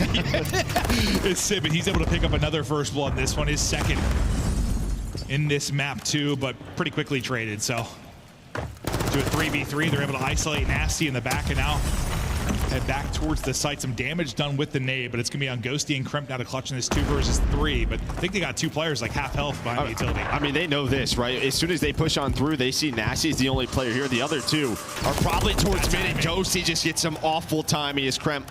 He was hitting through mid. So New York with a heads-up play, kind of just bait the bomb out and focus on the player towards A. The timing of like his step there and being out of ADS, like that was insane. He probably gets traded, but at least gets one. Gives a chance here for Kremp to clutch. Still an opportunity though. Still so patient as New York, just not planning. They don't want to give up a free body. Just waiting on these Thieves players in these scenarios, and it works out again. Yeah, I mean, they catch both players. They don't get a bullet off. Just due to the catching with timing, kind of rotating across, or just maybe getting a little bit antsy. A little bit of like a YY or a swap there happening, and Hydra able to put him down. This is a guy that is just itching to get back to being a contender. Been a superstar in the league since he joined, and I mean, he's actually had some vulnerabilities, I feel like, over the past qualifier for the first time in a while. Like, he's looked an invincible god. But, I mean, this is where they, I don't know, it just feels like they get better and better. Their online search, they try out some things, and then they prep so hard for the majors. You don't say after last major? Yeah. Oh, he stopped shooting. That is a tough one. Doesn't finish the kill. Sib some damage in as somebody swan diving across the front, but he's not able to finish it. So we'll continue on this 1 versus 3. Goes through with a bit of pre-fire there. Some damage in. Will slow down his route. Now you have to try and retake this in a 1v3. Nade nearly there to greet him. A million things to clear. Now they're just toying with their food, able to drop him, and a revenge round there for 3 Thieves. They're tied up. See, we're all human. We all go through this, but yeah. Dude, when you're snapping, think about the next fight. Yeah, Kismet just stopped shooting. Even right there, I mean, there's a chance that's a 1 versus 1 where Sib, if he finds one more bullet, I think on a Ghosty who is diving down the stairs, we're in a 1-on-1. Instead, it's a 1-on-3, but Skies kicks things off and, yeah, just stop shooting. So close. One more bullet. Maybe he would be able to find another after that, but leaves Sib by his lonesome. Yeah, he's jumping up. You're hitting him in the knee with some of the bullets. It's all a muscle memory thing. You kind of feel the hit markers, and you move on. Just not quite enough. I bet he was 1-y. Very much 1 HP. Whoa, 1 close. Hydra, though, he's got the kill. Nasty will drop out of this one. Sib once again going to kind of be the offside guy, dealing with a potential push through. You saw that when they were working B as well. We'll see when he'll come into play, but when he did it from the other side, he came in and killed 3. Again, just look how patient this New York team is being, right? Sib's just kind of hanging out. Everybody else is just slow, waiting on some sort of movement. And I mean, on a map like 6-star, it makes sense. This is what teams are doing where, okay, we have to hit a flank. Let's just try to catch them off quickly. Instead, New York playing this very patiently. On the other side, though, these are pretty much saying go A or go B. We're going to give this up. Hope you go A. Kremp brings it back. Do you check this? He does. Hydra able to win it. Rip the 46 by Ghosty. Skies wins another tough one on the other side of it. Joe Deceives, the last one to get involved, and he will lose it. Thought Kremp gave him a chance, but Hydra and Skies winning big one-on-ones. Yeah, I mean, just to be ready for that angle right there from Hydra to hit that slide when he does, then pushes through his own smoke as he's up to 8 and 4. It just feels like when you watch his point of view, he just knows more than you. Yeah, I mean, there's been stretches where he seems automatic for like double digits in search and destroy. Hasn't quite been in that form as we got into this major, but as you said, work on some stuff throughout the qualifier. I think their struggles were a lot more than just working on some stuff, but maybe for search and destroy that can be true, but obviously not looking to be 3 and 4 coming into this. See if New York can maybe find some separation. Teams just struggling to get a little bit of cushion here in this search and take a 2-round advantage. Kismet, I believe, got eyes there for just a moment on the head of Ghosty. Nasty's kind of your island guy, either working a late flank or just sort of watching the flank for now, but this is open. That's why Kremp is wrapping back. They know mid's open. This is going to be a wrap because Nasty's not seeing anything, and Kremp with the MCW able to win the gunfight. Joe with the shoulder able to find another one, trying to hit this pinch, and there we go. It has been all this patience on the offensive teams. None of these quick plant rounds, waiting to see what the defense takes and then finding picks on both sides. And it feels like the patience has led to so many awkward timings for the team. Just these awkward gunfights where they're not going hold on now. Suddenly you bring it back, things falling apart. Ghosty in a 1 versus 3. The plan will get down, but now he's got a clutch. Kismet, Sib, not able to take the first. Kismet able to win it. I'm sorry, the 1 versus 2. But that nearly. That's one of those rounds where you kind of circle, right? We would be at 4-4 now. New York's going to be 1 round away for tying this series up. For these teams who are just trying to find S&D wins versus these top 4, it's rounds like this that somehow these top 4 teams are just able to pull out, clutch on up. It's catch a timing with somebody on the bomb. Numbers quickly flip. And yeah, that separation I said nobody's able to get. Now you're able to go up 2 if you're New York and a round away from tying this one up, but that one is painful. You know, you let one slip there.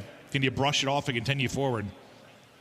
I don't even know how that happened. I mean, just, yeah, they find those timings and you're 1 player still on the bomb. I feel like this map, like just this particular matchup has been some absurd timings both ways.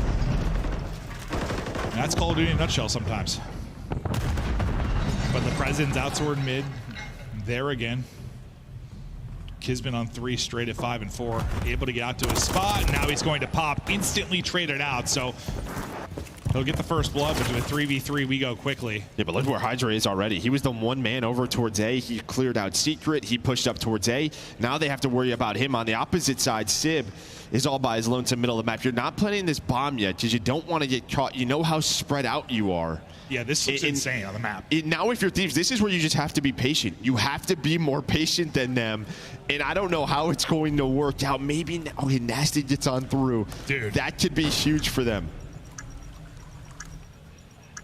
Hydra in this spot to lurk. He pounces, you're at least able to trade it. You don't let him get 2 because that likely would have sealed the game.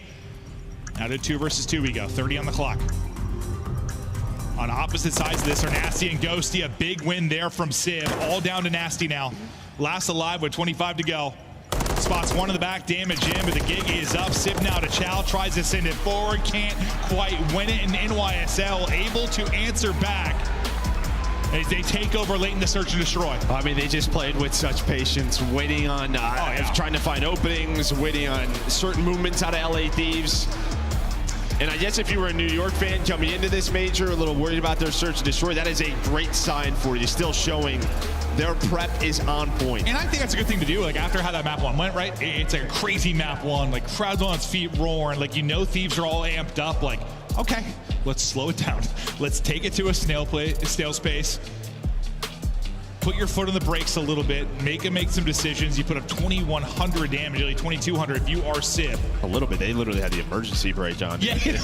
They weren't moving. You really did. You really did. And just finding so much room was Hydra. Like every offense, it just felt like he was able to, even just right there, that last round, get all the way into the defensive spawn. And you saw, right, Nasty has to check so much on the pinch. The other 2 guys are trying to find Hydra. It just takes so much time. But who knows how it goes? That round 8 goes a little bit differently, right? Like, I mean, you got the first blood. You're in a decent spot getting the bomb planted. You think you maybe have that round in the bag in the round 8, and then things kind of fall apart. You get caught with an awkward timing. Nobody able to clutch up with like a big trade, and then, I mean, that one you could tell just when you saw the faces of like Ghosty and the guys after that round. I was like, oh. I mean, that's how Ghosty looked after map 1, so I don't know. I think my man's just locked in right now. Just sat there smiling. Ghosty is absolutely locked. He puts up a monster map 1. Absolute dominant effort, but NYSL able to brush that off and answer back in the map 2. This will now be tied up 1-1. We head to Invasion Control next. Way back after this quick break.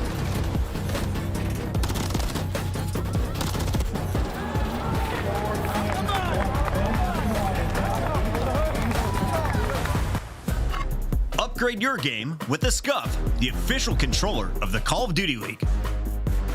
Scuff Gaming is doing an ultimate giveaway where you and a friend can win a chance to go to COD Champs this year. The giveaway includes 2 VIP tickets, travel expenses, and more. To enter, scan the QR code on the page or go to scuff.co/CDL and enter your email. Terms and conditions apply. The Call of Duty League is brought to you by Monster Energy, the official energy drink of the CDL. Ballin' can't beat me up 'cause I'm back in my zone now. 'Cause I'm back in my zone now.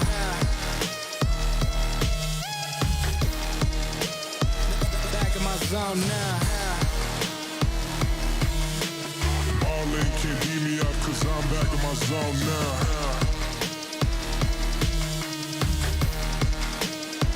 Back in my zone now.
Hello, Toronto, to those in venue, those outside, those at home, family members, pets, and all your dear loved ones. We're ready to keep it rocking here as we've got a 1-1 series. It's day one here of Major 3.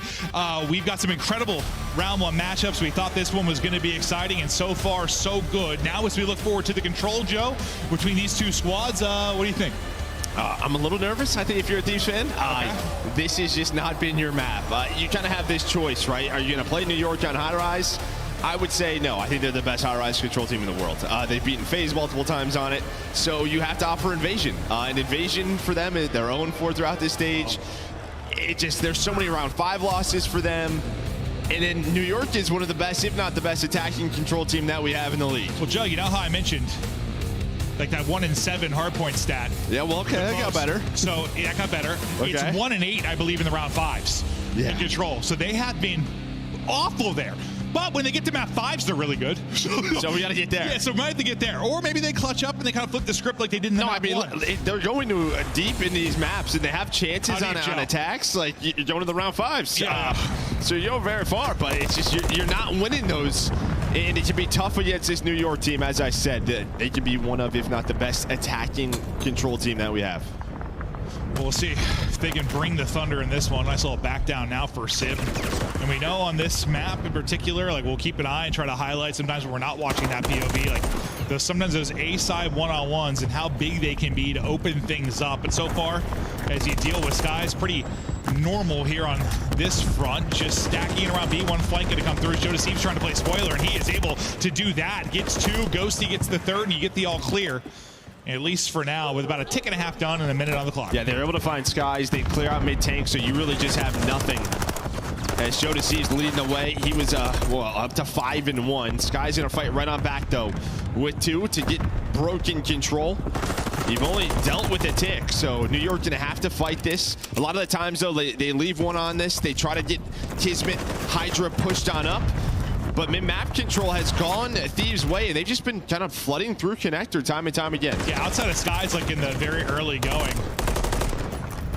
it's pretty much been this is what you get this B Street. But yeah, now you're able to get all the kills. Kind of battle of attrition on the site ends up working in their favor. You're down a life, but now you start to get in good positions. Kismet trying to get to the back line, able to take out 1, but gets snipped out pretty quickly. And well, Nasty unfortunately takes out Joe Deceives the way of an explosion. Okay, so Hydra's able to hunt down that player pushing up A Street. So you don't really have a lot of defenders pushed up on the map. You can see all the red arrows. This is what NYSL try to do. Try to keep you all the way towards back gas on the A point. That means 1, 3, or 4 dead. You're immediately on it. And this is when we casted Thieves that they were guilty of. Remember, it was like 2, 3 downs. Like Ghosty was the last guy up. It costed them throughout the course of it. Where he just had like that straight 3-4 down type scenario, and suddenly things fall apart. Skies, by the way, close to earning a streak as he's on 5 straight, looking for number 6. But can you avoid that type of situation? Maybe keep Joe Deceives hot, as he is shooting right now, maybe needing another bullet.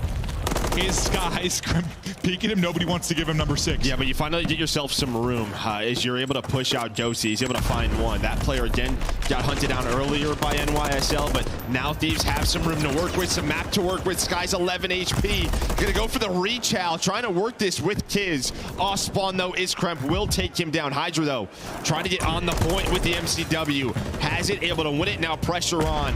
LA Thieves, a slate around him. They do just that, and they deal with the player on the point. Yeah, maybe he was a rival there. Maybe you're able to make some kind of crazy play. We've seen that before, but not able to get much done after the first. And now you deal with the guy A side, so we're able to push up again. You win that 1-1-on-1. Suddenly Kismet able to get right onto the point and stop the clock. So 22 seconds remaining. 10 versus 10. Pressure on Thieves now to deal with the position that Kismet has got to. Sib winning 1. It sounded like a cruise was in, so that's cruise. That's why I actually stopped talking for a second. I was like, guys, hear the cruise? Yeah, it sounded like it was in, and it just missed. So they get him on the point, but then they all died. So a great recovery by Thieves. They were in a 3 dead scenario. You had players on the point. The cruise was in. Ghosty, a nice little turn and burn. It's a bit of a dirty round, a messy round. You give up a tick on A, but you win it if you are Thieves. And you're glad it ends right there, because I think you were like 3 down and they were starting to march on forward. So it might have been another terrifying moment, but you're able to hold on. And yeah, I actually like cut myself off mid-sense. I was like, did I just hear the streak go off? I didn't see where it hit. Thought he died, honestly. Yeah, maybe did. Maybe did. Okay, so we can see the cruise. We're going to check that out in the replay real quick, I believe, and just see maybe where that hits. So it hits towards back ass. Wow, Krem somehow avoided that. I don't know if that is just the barricade from, I don't know. It's like spawn protection. Like, it survives that. Yeah, maybe it's spawn protection, but. Yeah, that's tough. Okay, so that's where it ends up hitting. Because that would have been the first player who chowed the player on A. Yep, that might have been a massive difference. So maybe frustrating there if you're NYSL, but fact is, it's a Thieves victory in the opening defense. Now what can they do on offense? Already getting aggressive. A-side street will be number 8. That'll be Skies. And they'll like to get to aggressive spots more often than not for NYSL, and he's eventually going to work this flank. We'll see what kind of disruption he'll bring. Yeah, now does Kremp recognize that they're working this pinch? He's going to have to worry about him first, is Skies. Joe Deceives inside of Broken, just trying to play his life, but there's the pinch from Skies. A quick trade, though, will be there from Ghosty, but you don't have beat control. So you see number 2 starting to cheat on over towards the A Street. You're hoping Kremp can find one here. But while there's one on B, there's 2 inside of Cafe. Now just down to 1. They should know that Street was wide open because Skies pushed through and dropped. You're now able to get on this for a second. Spawner may be able to deal with it. But you're split the forces for a little bit. Now things start to fall apart. The one player trying to make a play will be Sib. He'll have a one-on-one on one side. Kremp won it. Kremp wins the one-on-one. You're going to have 3 on this. Trophy down as well for Thieves. A great transition. Started by Kremp and Ghosty. But Hydra there with the Renetti, him and Kismet able to find all 3. This does open up B, though, so New York's going to have to try to defend this for a little bit more.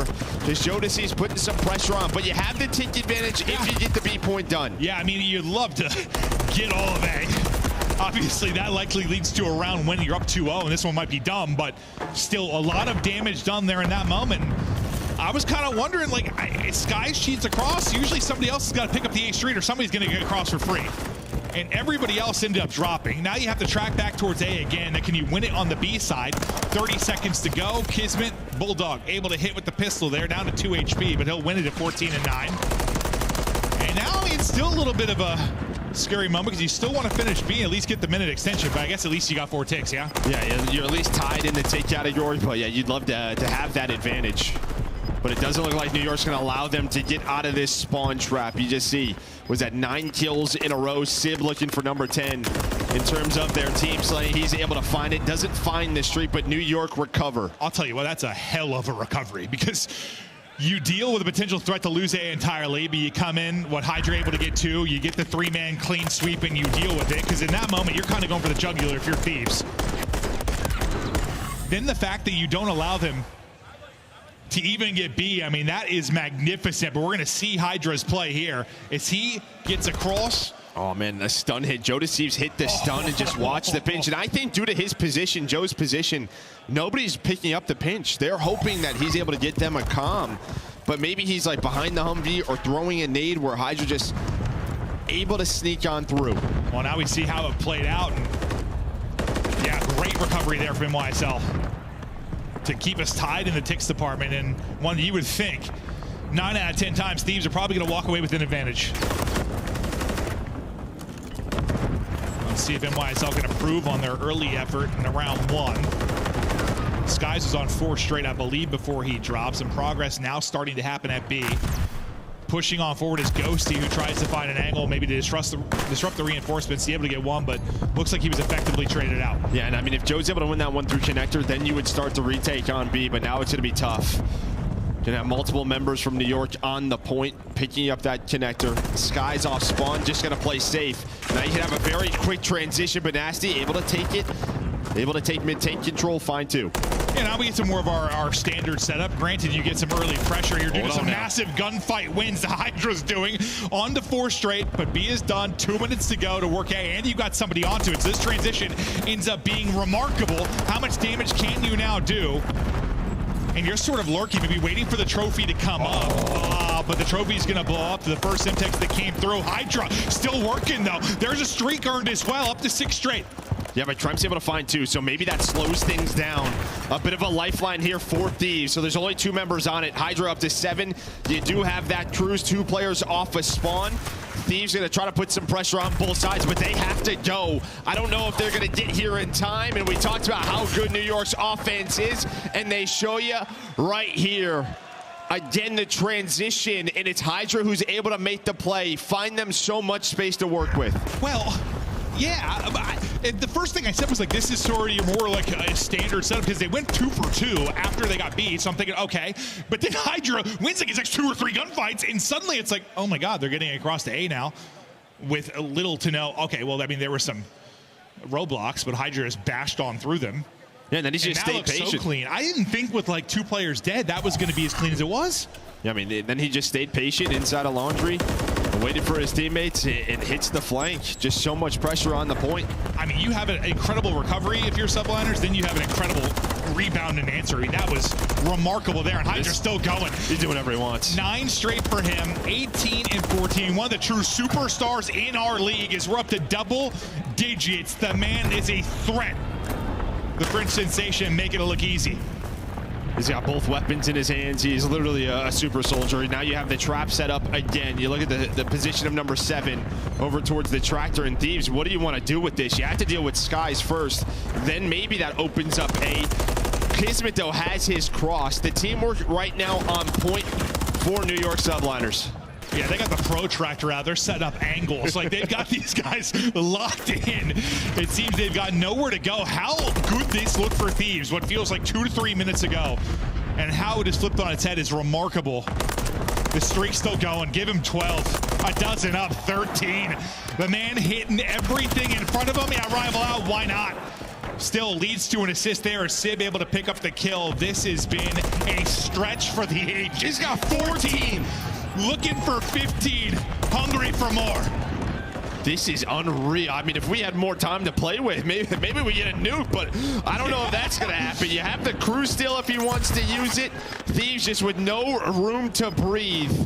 Not only is it 14 in a row, there was also another 9 from his teammates. There is the Cruise. Thieves finally get out. A nade hits, the Cruise hits, 0.8 seconds, and New York dominates Invasion.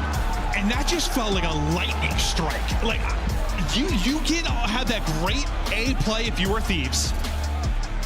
You've got 2 ticks on, we're thinking, oh my God, they can go up 2-0 in this. Then, of course, it's Hydra that comes in and is able to get 2 in that situation and make the play. And from there, the guy doesn't die again. Just goes bananas. Like, he makes that play to get them out and then just goes on a tear till it's done. And that has been the strength of New York, has been this control, and they show you why. This man especially, I don't know what he finished with, 15 or 16, because his Cruise, and yeah, he's got the kill streak record, no doubt about it. I mean, the one that was coming to my mind was what, Sip at the final of 13, I believe it was. So I was thinking 14's got to get us to some scary territory. The streak doesn't count on top of it. Well, sorry, the cruise missile, so it ends at 14, but still truly unbelievable stuff, a heroic effort. I mean, it was Ghosty putting on the map 1 respawn that was putting up absolute numbers here. It is going to be Hydra, 4K damage, 24 and 14, 14 streak. And I think the number 2, it's sort of the 6 objective kills, but also 12 offensive kills, right? Because, again, every time they get that 1 player on the B, they get a couple of kills. That is when he just goes, and it feels like he's better than anyone else at sort of catching players off spawn as they transition over towards that A point, time and time again. It started off so well for Thieves. I think we've seen so many players when we've casted that. Like, I mean, a Shotzi comes to mind, or a Nero. Sometimes you've seen, like, on this particular map and mode where, like, they get some breathing room in around the mid-map, and they just have the timings on point. It feels like they've read every play, every spawn, every movement, and they're just gun up and ready for it. Hydra seems to do it a lot more often. He just seems to be so consistent. He was 5 and 11 at that point. We just saw, like, it didn't start off well for him at all. No. Well, I mean, yeah, I kind of figured that's the case when you're 24 and 14 and you had a 14 spree. That might be how it went, but my God, the guy just goes on an absolute tear on the map. Had both guns to work with, was frying everything. His teammates kind of bailed him out in a few moments where maybe he was going to drop or in a tough position, but just a superstar performance there in the map 3. And now suddenly, after the big map 1 win from Thieves, you're in a 1-2 hole, and you're going to have to get both hard points here to push to map 5. But that's probably where you're most susceptible to the losses right now if you're subliners. Yeah, and this is a Vista hard point where you have a couple of reps if you are New York, but LADs, I believe, what is it, 5 times they've played this map throughout Major 3 qualifiers. So this should be a go-to for them. And now New York, the one time that they lost, it was that crazy comeback last Sunday versus Ultra. They were up like, I don't even remember. It was an insane one, like 100-plus points on this Vista they threw away. So you have some reps, ones you probably should have won. But Deeves, this has been a go-to for him. What was the one where they came out and had like the 250-249 victory? Was that 6-star? That was 6-star, right? Yeah. Yeah, okay. I knew one of the new maps when they came in, like the first time we saw them, I was like, okay, well, all right. Making a statement early, but we've had a lot of great additions to the map pool over the course of the year. What looked like absolute frustrations maybe for this squad after the map won, all vibes and smiles. I mean, we've talked to Skies over the years how crucial it is for, he just, some people like big competitors, like they're, I don't care if I'm teaming with my friends, like I just want to have absolute weapons on the map. We'll bump heads at times. That you think back to, I don't know, a complexity roster or something. Some people kind of want to play with people they get along with, their friends. They vibe, they win together, and that's always kind of the vibe I got from this New York team. And man, they're battling through some tough spots this year, but they're fighting. Yeah, and then same on the Deep side. It's right, just figuring out this roster.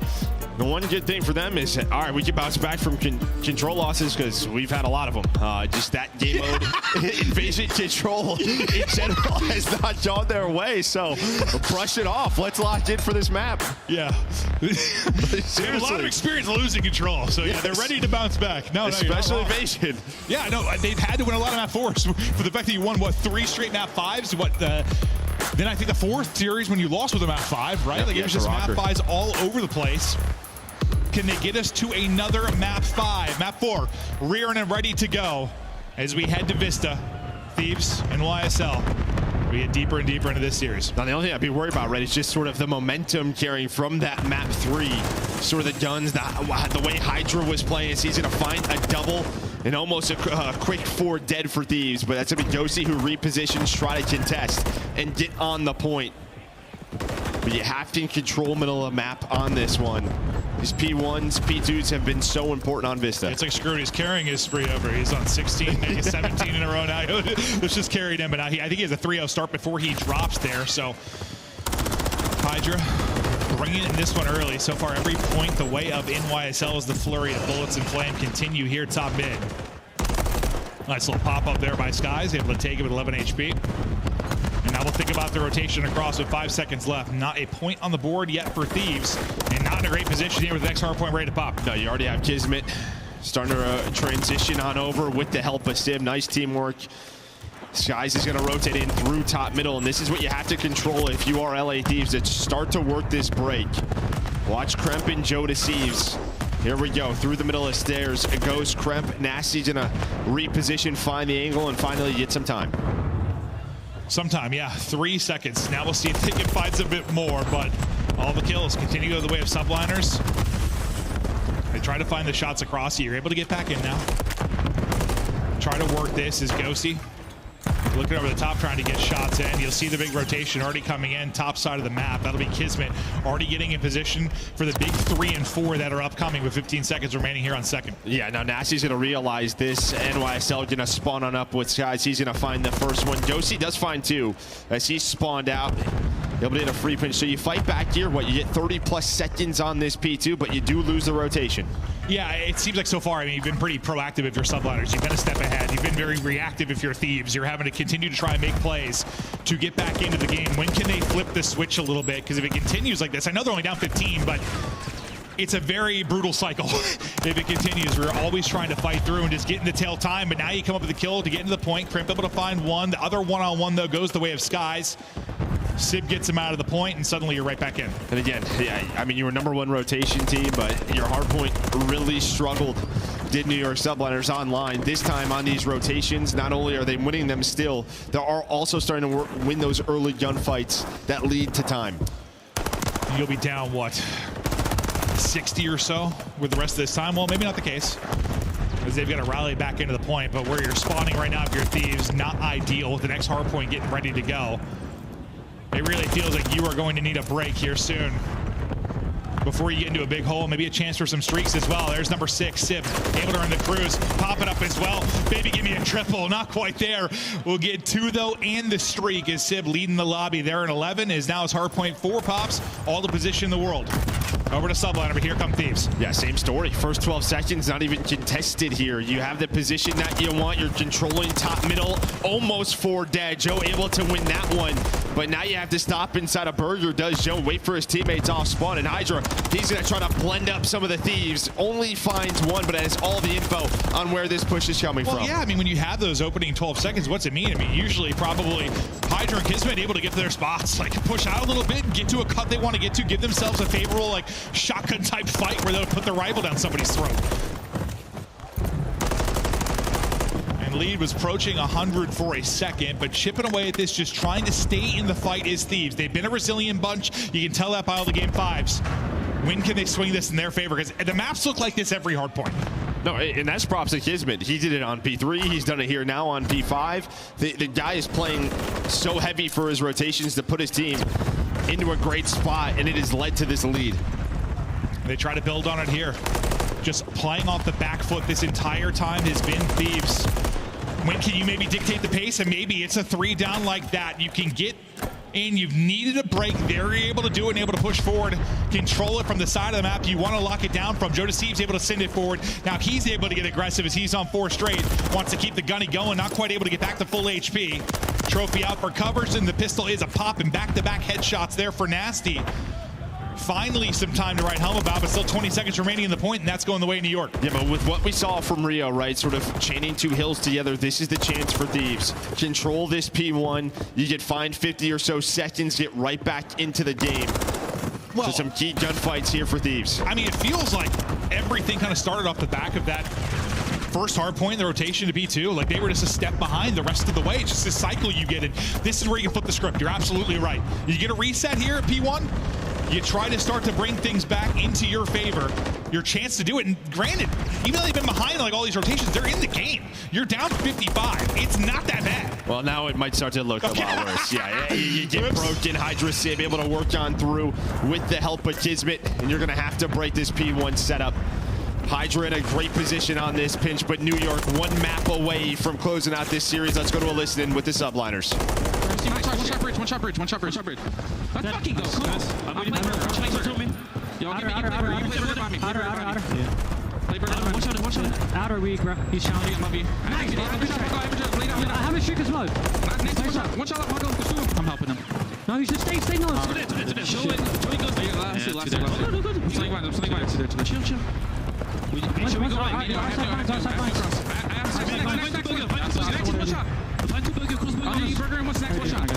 just stay alive. Yo, we should go around left. You want me? Top snipe. Go see. I stopped back. 2 water steps. One shot. Time, Nasty. We could their side time. One shot at a time, and then one fucking challenge. Take routes. Yo, I have a streak, okay? I'm a streak. Yeah, okay. Give me one first. Wait, Joe's out. You streak now. I'm streaking. Okay, you're 2. Let's up you in advance. Right up you in advance. I could have got time. Burger, we get spot. Burger and Vines. Let's got burger. Even low burger or something. You still top burger. One shot burger after me. Absolutely. One shot the burger still pushing. Nice. Some mid. Top flags. Heard you. Yeah, I'm gonna get lower.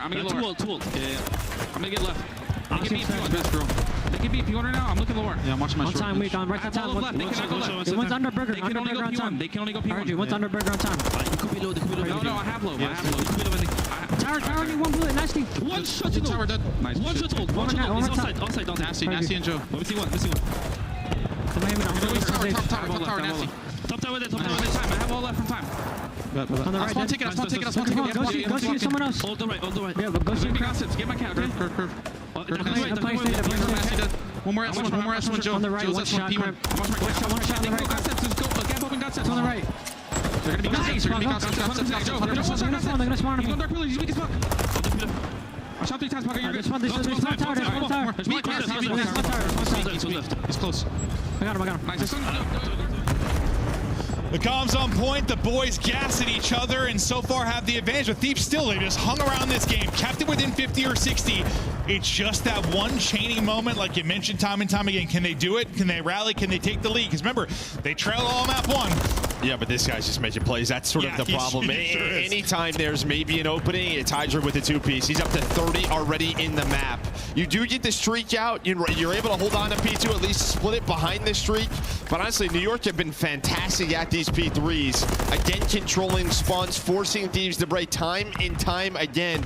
It can just put so much pressure on you in sort of these scenarios. They have to go now. You get Sky spawning out, but New York finding all the slays that you need. That is going to be 4 dead. And you're spawning out Narnia now, trying to track across. One's going to spawn kind of split in Joe Deceives, which he might find an opening, but there's 35 seconds remaining on this. They're going to pick it up and they're going to drop him. Yeah, so they continue to hold. Yeah, Civ read it. It's one of those spawns that can happen near P3. But they know it. They're on point on Vista. Kismet now on 5 in a row. And again, they just have not allowed the break to come through. Or if there's been a break, like you said, Hydra makes a big play. You're able to earn another streak now. 1 HP is Kismet. He's got a cruise to use. It's already bailed him out once. Maybe another chance to do it if needed. But you're going to be at, what, 235 or so on the scoreboard. And now you've got to basically be perfect if you are Thieves, and you got to deal with a cruise. Yeah, you see kids just kind of hanging out. Combination team. Now, Hydra does die when they call this in, so this might not turn anything. That's going to be 2 dead. Maybe you get them off the time. You're just going to find one on the pinch. Try to work it with Skies on the flank. But Jodeci is able to win the gunfight, so you deal with that for now. But Hydra through the middle of the map alongside Civ, that is going to be 3 dead. Okay, maybe the streak doesn't get you a ton, but the gunny does. They collapse. And where Thieves have struggled on the breaks at times, Subliners make it look easy. Kismet still on 7 in a row. It was a streak from Hydra in the map 3. There was the difference. Kismet going monster mode here late. Just 2 seconds need. They can lock down this series, but you get in, you keep fighting if you're Thieves, trying to stay in the hunt. Just 2 more points needed, though. This would have to be some unreal Call of Duty breakdown. We certainly have not seen. You are winning these gunfights on rotation. Finally, if you are LA Thieves, maybe a little bit late, there's a chance here to get set up at P1. Well, yeah, I mean, if they get a flawless hold here, maybe there's a chance, but everyone's starting to drop. Really 1 player remaining. He will fall. In goes Hydra. 38 for Hydra. A monster series as he pops off in every mode. In New York, reminding people they're a threat. No, and again, we talked about throughout qualifiers, #1 rotation team. It just wasn't turning into points. But when they're finding the kills early, that is what is going to lead to. Just a clean game. It allows people to get into their spots, read the spawns. It just allows the game to come easy to you. Yeah, I think, like, you know, it looks like a little slay heavy at times. Like, maybe not as focused on the objective. That's what happens, I think, when they give up some of those bad breaks. But when it is, you know, kind of played how they want to, and they're not allowing people to get through, it's just this like constant lead that builds and builds and builds and builds and builds. And in map 1, where they kind of allowed that sequence to happen, they allowed the break and able to chain together 2 and suddenly rally back, you know, it looked kind of like, all right, well, things fall apart there. But there was just like, there wasn't that moment. There wasn't really ever that scary moment, or Hydra popped off if there was. Yeah, I think Vista plays like a little bit differently, where if you're playing for spawns, it can be away from the hill at times. Just the way sort of the spawn works. Or something. Yeah, where I think Rio, they definitely have to go back and figure out what happened, because that's going to be a map they want in their arsenal for this tournament. But you get Hydra going 6,400 damage. He carries that momentum from game 3, where he goes on a 14 spree, shuts the door. And the fact is, a lot of times when, I mean, you're going to be playing ahead of people like that, you're going to be able to earn some cruises that might come into play and come up with a big moment. I know not the best example there, but they definitely were leading the way when it talks about just getting streaks. Well, I guess it was the Ghosty one there in the map 1 that ended up having the final lap, but that's all they're going to win is the map 1, then 3 straight. Hydra, just an insane effort in the invasion, an insane effort in the Vista, and what he put up 9, I think, in the search and destroy as well. Really, once he started to take over and just remind us the superstar he is, this team started flowing. Yeah, and this is sort of like, you know, with this bracket in the top 4, you see teams are progressing through online qualifiers, but we haven't seen someone take one of them down quite yet, right? Like, you have a couple of upsets here and there, but you're still just waiting for on land for an upset to happen. Yeah. Well, it's one of those where New York maybe we're lower in the seeding, but we thought they were probably the favorites just based on how the whole year has gone, the threat that they can be. But on stage now to break it down, we've got Blaze, we've got Skies. Take it away, lads. Thank you so much, Maven. Toronto, show some love to the Subliners as they continue in this tournament. We had some boos to start, but a lot of cheers here.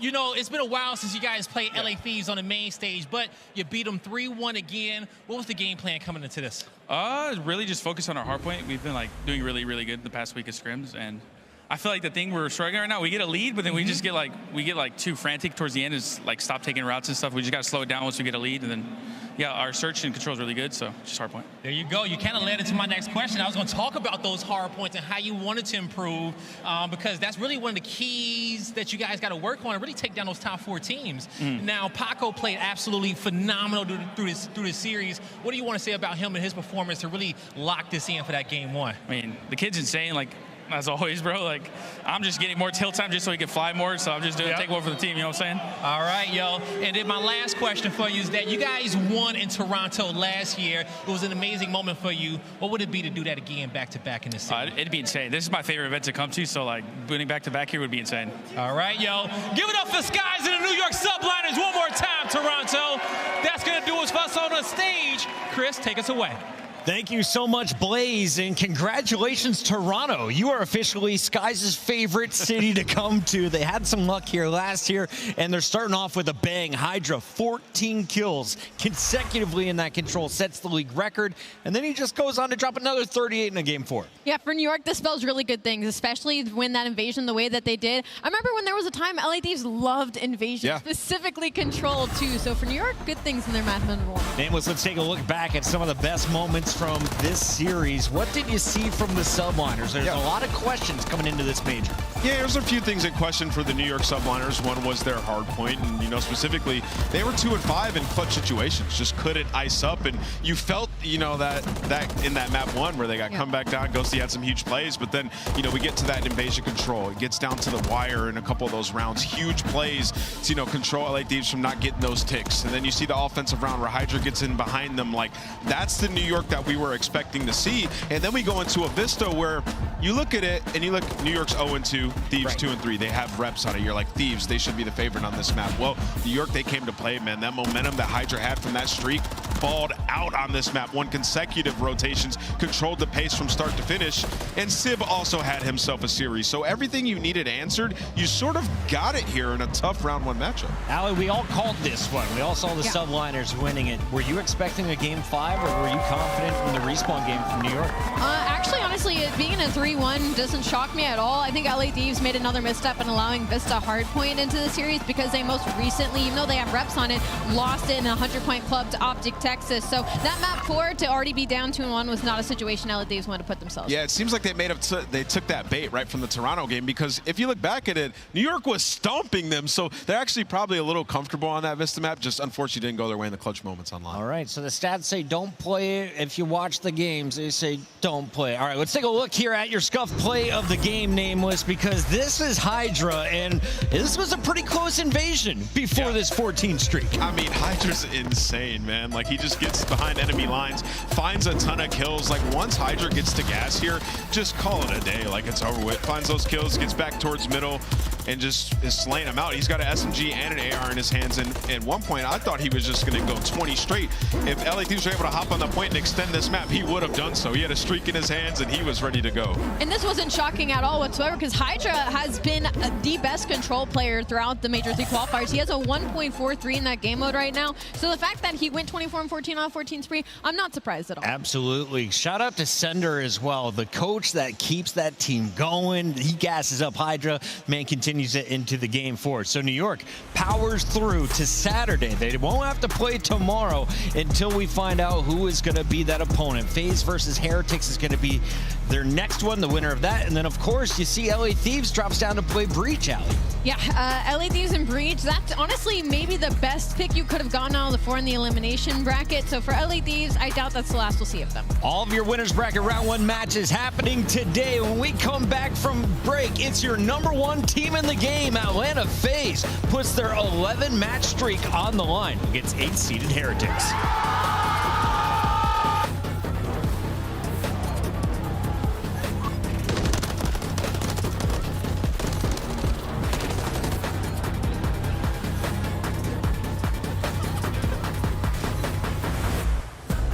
Upgrade your game with the Scuff, the official controller of the Call of Duty League.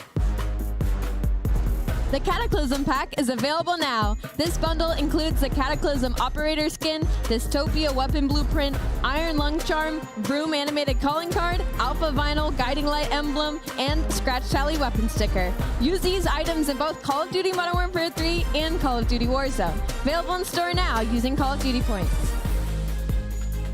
Start the season strong with the Call of Duty League Pack. Grab yourself the CDL Operator, Weapon Blueprint, and so much more. Check out the Call of Duty store in-game now.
Call of Duty fans in Toronto, make some noise because we are back. It's time for the second fight of the night as we have the #1 seeded Atlanta FaZe, your Major 2 champions, ready to take on the Heretics, who snuck in our final week of qualifiers to steal that A seed, Alley Cat. It was a great win versus LAG, right? It was handed so in 3-0, and not only that, their confidence got boosted in a couple game modes. Nameless, for anyone who missed the pregame show, basically Atlanta has every advantage when you look at numbers over every other team in this league. But what's their identity right now down in Atlanta? And the identity is confidence. That's the main word. These guys, not only are they intellectual, they're also confident. They will chow you. Everybody knows that they are sitting across from the best players in the world. And, you know, this roster, they're coming off of a championship. Not only that, they've beaten all the top 4 teams throughout this split, and they got the reigning MVP on their team from the last event, and he's only gotten better. This team has been unbelievable, man. And, you know, they just want to come in and they want to. Sim said he wants to win he'd rather win every major than win champs. So he's bringing the heat. I love that answer, by the way. He wants to stay consistent all season long. They just won Major 2. This now makes it 11 matches in a row as they complete 7 matches in our qualifier, Allie. Yeah, I mean, for Atlanta FaZe, their X Factor, maybe in a BZ, 0.99 land KD, a 1.09 online. So a little bit of a discrepancy, but again, these are our major 2 winners coming off of it, right? And 18-1 overall when a BZ has a positive series KD. We call it our like Celium plus minus to see, what a player does well, if how much success they're going to find. But on the flip side of that, they don't really have a weakness, right? I know we're going to switch over, and it's going to be the red flag is their invasion, search, and destroy. They're 0-2 on it. They have those losses to Seattle and Carolina Royal Ravens. They were fairly close at winter round 10s, but their map pool is so deep right now. They are in control of these vetoes in every single series. Like, that is their only quote-unquote weak point. Yeah, and like you said, you saw the graphic when a BZ goes positive 18-1. Well, the last time these guys played, BZ was putting on a show. I mean, the guy had a 1.3, almost 2.0 and SD in control. Like, he was going crazy. So he's extremely confident in this matchup. But there's a difference, though. Real's on the team, and he has gotten better with every single match. We have just been waiting for Miami to show up on land. It has not happened yet. It could be today. But will nerves get to Miami? Real, a rookie, taking the stage here at the CDL for the first time. Allie, let's break down the squad that makes up this Miami Heretics. I mean, you kind of forget this stat is hanging over Real right now. 0-4 on land, 0-12 map win-loss. This was when he was a part of the team. But now you're heading into the major thinking you're the X Factor. That is a lot of pressure to put on a rookie who's about to step on that main stage for the first time. Yeah, but also on the flip side of that, he's got nothing to lose. Like, you come into this team, you're in winners bracket now. Everybody's playing better, and it's a system thing. Like, you got, Lucky going crazy in the search and destroys. Vickel's been more consistent. And then the X Factor in your Monster Energy pregame, Real, like, statistically, the guy has been playing with the best of them. That bottom line is ridiculous. 1-19 in maps when Real has a negative KD. They are dependent on their star to have success. And that's not a good statistic, because when you think about it, you are banking on one guy to do well for the team's success. So on the flip side, the red flag is their control map pool. This is not a solid control team. They did win Karachi 3-0 recently versus LAG. We can say, no, that is, LAG, but they're 2-12 rounds outside of Karachi. And so again, going up against a team like Atlanta, who has an unreal map pool, this could spell trouble for them. Yeah, here's a look at the squad name with real quick. We got Real closest to the camera. You got Lucky, the S&D god, but it's Metals there in the third seat that I think we need to keep eyes on. He has been the energy of this team when they come to land. Yeah, and if you think back to stage 1, like when they beat Optic, which was like their signature win, it was Metals who was taking over. Now, damage-wise, like, he's been able to do that throughout the season, but on land, he's had a massive dip in performance, right? So I'm excited for Metals going forward, and then also Lucky, as you're seeing right now, search and destroy, 1 versus 2, 1 versus 3 situation. You can count your money on Lucky, man. He's that guy, and that's been their best game mode throughout this split as well. Allie, where can you take games from Atlanta FaZe? Where can you take games from Atlanta FaZe? Right now, I don't know if you truly can anywhere. Well, last time they played, they won a hard point, so you can take a hard point. That's a good place to start. Karachi hard point, real hard point, though, Allie. I'm with you. My memory tells me that Atlanta's pretty good these maps. 6-star, though, and Invasion for search and destroy. Can the Heretics take us to Invasion? I mean go ahead. We're both just like, man, looking at this map set. I'm looking at the high-res control, and I'm already worried, because for the sake of Miami, they're struggling in the slaying department, and that's all high-res is going to be in that map number 3, and they're already struggling in control, going up against the likes of Simp and Abiz. I mean, Atlanta have 1 rep on that 6-star search and destroy, so you just got to take that, and then somewhere here you have to steal a respawn. Obviously, the statistical edge is going to be on FaZe's side, but you got to think one of the hard points, if everybody can play at their best, they can take one. Keep in mind, loser of this match goes down to play Vegas, who's arguably one of the toughest teams in that elimination bracket. For now, though, let's look at FaZe's hardpoint statistics, because this team has been dominant. 10-1, that's first in the league. Average margin, over 60 points. When it comes to how many points they get per hill, it's almost 25 seconds. I mean, they're top 2 in almost every single category. I think the only team that comes close right now is Toronto Ultra, and for Atlanta FaZe, like, their respawn looking this good is what is terrifying, because their search and destroy always gets, by the end of the year, they always have it figured out. So yeah, I don't know. We've already hit this point. There just might be an evil genius on the side of Atlanta FaZe when it comes to picking new maps, because, yeah, I mean, we got 2 new SMG maps. They've won 9 straight hard points. They've just been unbelievable across the board. And one map they don't like to play sub-base, they just get rid of it, and they're like, we'll square up with you everywhere else. Getting rid of sub-base could be key against the Heretics. They win the weird maps, man, and today they're going to try and make it weird for Atlanta. Throw them off their game, because in a fair fight, Atlanta are the juggernauts. Let's talk about those juggernauts, though. If we are going to put some emphasis on an individual to drop the most kills in game number 1 for Hardpoint, who do you go with? Is it Simp or Celium? I'm going to go with Abizi. You're going Abizi? I was talking about it before. I mean, how many times have we seen Abizi or Simp basically take over on this map? But also Abizi in the series, the last time they played, went crazy against Miami. He loves this matchup, and he's a guy who can easily go on streaks. But really, it's like pick your poison, Ellie. Anybody can go off at any moment, which is what makes them so special and how they won 9 straight Hardpoints. No, it makes a really good point here. Abizi loves this matchup. He rocks a 1.27 overall in the specific head-to-head. And yeah, Atlanta won 3-1. You're right. Miami was able to take that map number 1 hard point on sub base, but again, that's not going to be in our layout. And the following was a round 11 high rise, but again, this was so long ago. We're talking back in February. And you're talking about map 1 Karachi, like Yeah. they're number 1 in points per hold, multiple different categories. They feast on this map, 10-2 on the season. You just have no option but to square up with them on. So on the other side for Miami, who drops the most damage? I think Real is his chat's answer for who's going to drop the most kills. So who drops the most damage on Karachi for Miami? Is it Lucky or one of the ARs? I might have to go with Lucky right now, because he's probably been, outside of Real, another one of the most consistent players on Miami right now. For Metals and V-Cole, it's been kind of up and down, which is weird, because at the beginning, the first iteration of this roster, they were both simply that guy for Miami Heretics, especially when it came in the respawn. So I'm kind of putting my focus on them when it comes to LAN specifically. Again, we're talking about a team that has yet to win a map on that stage. I will say, they've had massive strides of improvement in their hardpoint through the last stage and into this one. They're a solid HP team. You know, everybody throughout the split averaging over 4,000 damage, right, Chris? So it is actually a fair question. And Metals consistently has been putting up that most damage for the roster. So to answer your question, I would go with him. It's just extremely tough when you're going up against Atlanta. And this is a Miami team that has only played Karachi 4 times on the season. I want to give a big shout out to our production team keeping us rolling here up at the analyst desk, but it's time to cut the talking. The players are finally ready as we get to our scuff pick'ems. Nameless, you've been perfect. It's your turn, Allie, to start first. Who are you going today? You're phasing up? You told me to cut the talking, so I'm just, yeah. Phasing up. Oh, man, should I just do it? Yeah? No, I'm going Atlanta FaZe. Atlanta FaZe is going to win this series. I think it'll be a 3-0. I'm going to go Atlanta FaZe. Well, I wanted to say Miami, but I can't do it. It's time to catch up to Allie. Let's make it 102 in a row, shall we, chat, as we send it down to the stage with Blaze. Thank you so much, Chris. Toronto, you ready to get this second series underway? Let's get it going, because we got a down south matchup coming to the stage. And our first squad is looking to have a better showing than their last event. Get ready, because they got nothing to lose. Here comes Miami. Make some noise for the Heretics.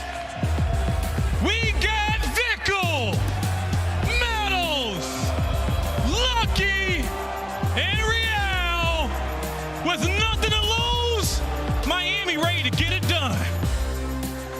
I know Real's sitting there like, finally, at last, I can play on this stage and go off. Listen, the Miami Heretics have not had a good time on LAN in their home major, the last major. It hasn't been fun, but these guys are new and improved. They've worked on every aspect of their game, and they picked up a young star in Real. Can he do it against the best team in the league? We will find out. Let's bring him out, guy.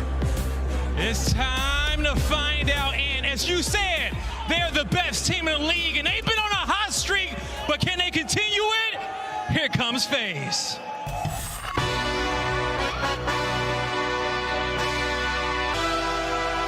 Yeah, let's see how you do under pressure. Oh, yeah, ain't no errors, baby, it's a new era. I wake up early feeling rich like I'm Kesha. I get to the paper, boy. Extra, extra. Work with me, you know that I got it. Come with me, let's take a trip to the islands. We up on the jet, we'll do more than just fly on it. Stand on that hill, you gon' die on it. Boom, boom. Back with a vengeance, I show you the ropes. Peace in my town, I can show you the coast. Up in the shots if they wanted to smoke. If you know, then you know. Hey, let's see how you do under pressure. Let's see how you do under pressure. A moment can live on forever. Oh.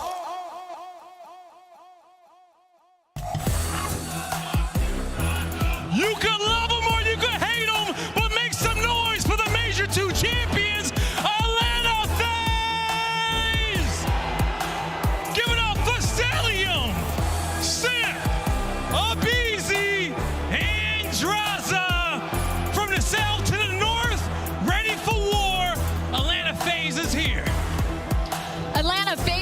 to go back-to-back. After winning Major number 2, they are the first seeded team in Major 3 qualifiers. And not only that, they are #1 hardpoint, search and destroy, iciest team in the league. And on top of all of these things, they're going for a record win streak.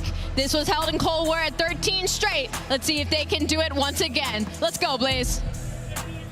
It is absolutely electric here in Toronto on the main stage, and I'm ready to see a masterclass of something. And to take us on a journey is going to be Shift and Study. Thanks so much, Blaze. Yeah, this is really, I think, for a lot of people, the most lopsided matchup we have in the day. Of course, by the seeding, it feels that way. And there are some records on the line. FaZe trying to extend to the possible highest win streak in series, whereas on the other side, Miami trying to avoid this major land skid. Yeah, no, but Miami are hella happy that they made it to the winners bracket side. Absolutely. You're getting at the AC, you give yourself 2 opportunities at this event, so hopefully you're not going to go 0-6 in map count. And it's a tough draw right off the rip. You're playing against Atlanta FaZe, who are the #1 team in basically every single category. You have Simp, who's the MVP, Celium, who throughout the season is leading in hardpoint, S&D, and control. And there's simply nothing wrong with Atlanta FaZe. They are the best. The list just goes on and on and on when we talk about these guys. On the other side, it is important to note that Real is not unfamiliar with playing with players like Luckies and Metals on land. They did this in Vanguard. And the interesting thing about it, when they played online, they found a lot of success when they were playing from Europe. But then they would get to LAN, not a single performance that even in Challengers, they were able to place above a top 24. Yeah. So that's not good news when it comes to trying to shake this Spanish LAN flu. Especially going up against Atlanta FaZe, who are the best team in the game. That means you have to make sure you're on point from start to finish to take down these kind of Titans, because you're Ali touched on it at the desk. Their map pool is unbelievable. They only have to veto HPs for sub-base. Control, it's get rid of Karachi, and even the Surge Destroy is get rid of Karachi. They are so damn well prepared on every other map that Miami just have to be able to square up with them on some of their best maps. Well, we're locked, we're loaded, and now it's down to seeing what Miami we're going to get here today. Will the Real buff that we've seen online give them a fighting chance to at least stay competitive, especially on this first map, where again, Atlanta's going to be really happy to see the Karachi. They are so darn fast on the map overall, and they find ways to just dominate on the objective. On average, when they're in the hard point first, they're only giving up around 8 points worth of time to their opponent. That has to be something that is different if you're Miami trying to come out hot. Yeah, and if you're Miami, you did play this map against 2 top teams so far in this stage, and they were really close games versus Optic and Toronto, and the one thing they stood strong on was their hold percentage, so you just have to improve on the breaking and the rotations to stay ahead of the game versus Atlanta. It's a big shout. Let's see how it all turns out as we head on over towards Rubble for the first hill.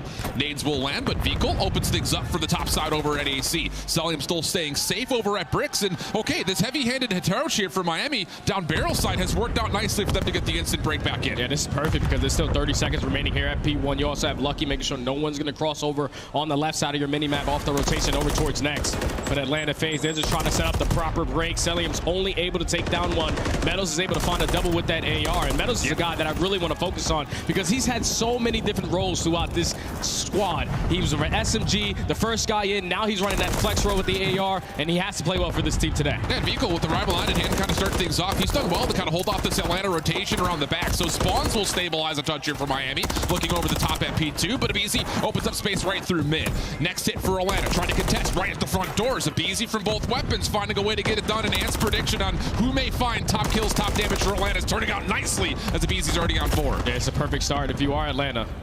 Now you just want to execute this break-in to try to trap Miami in towards the backside of that dumpster hop.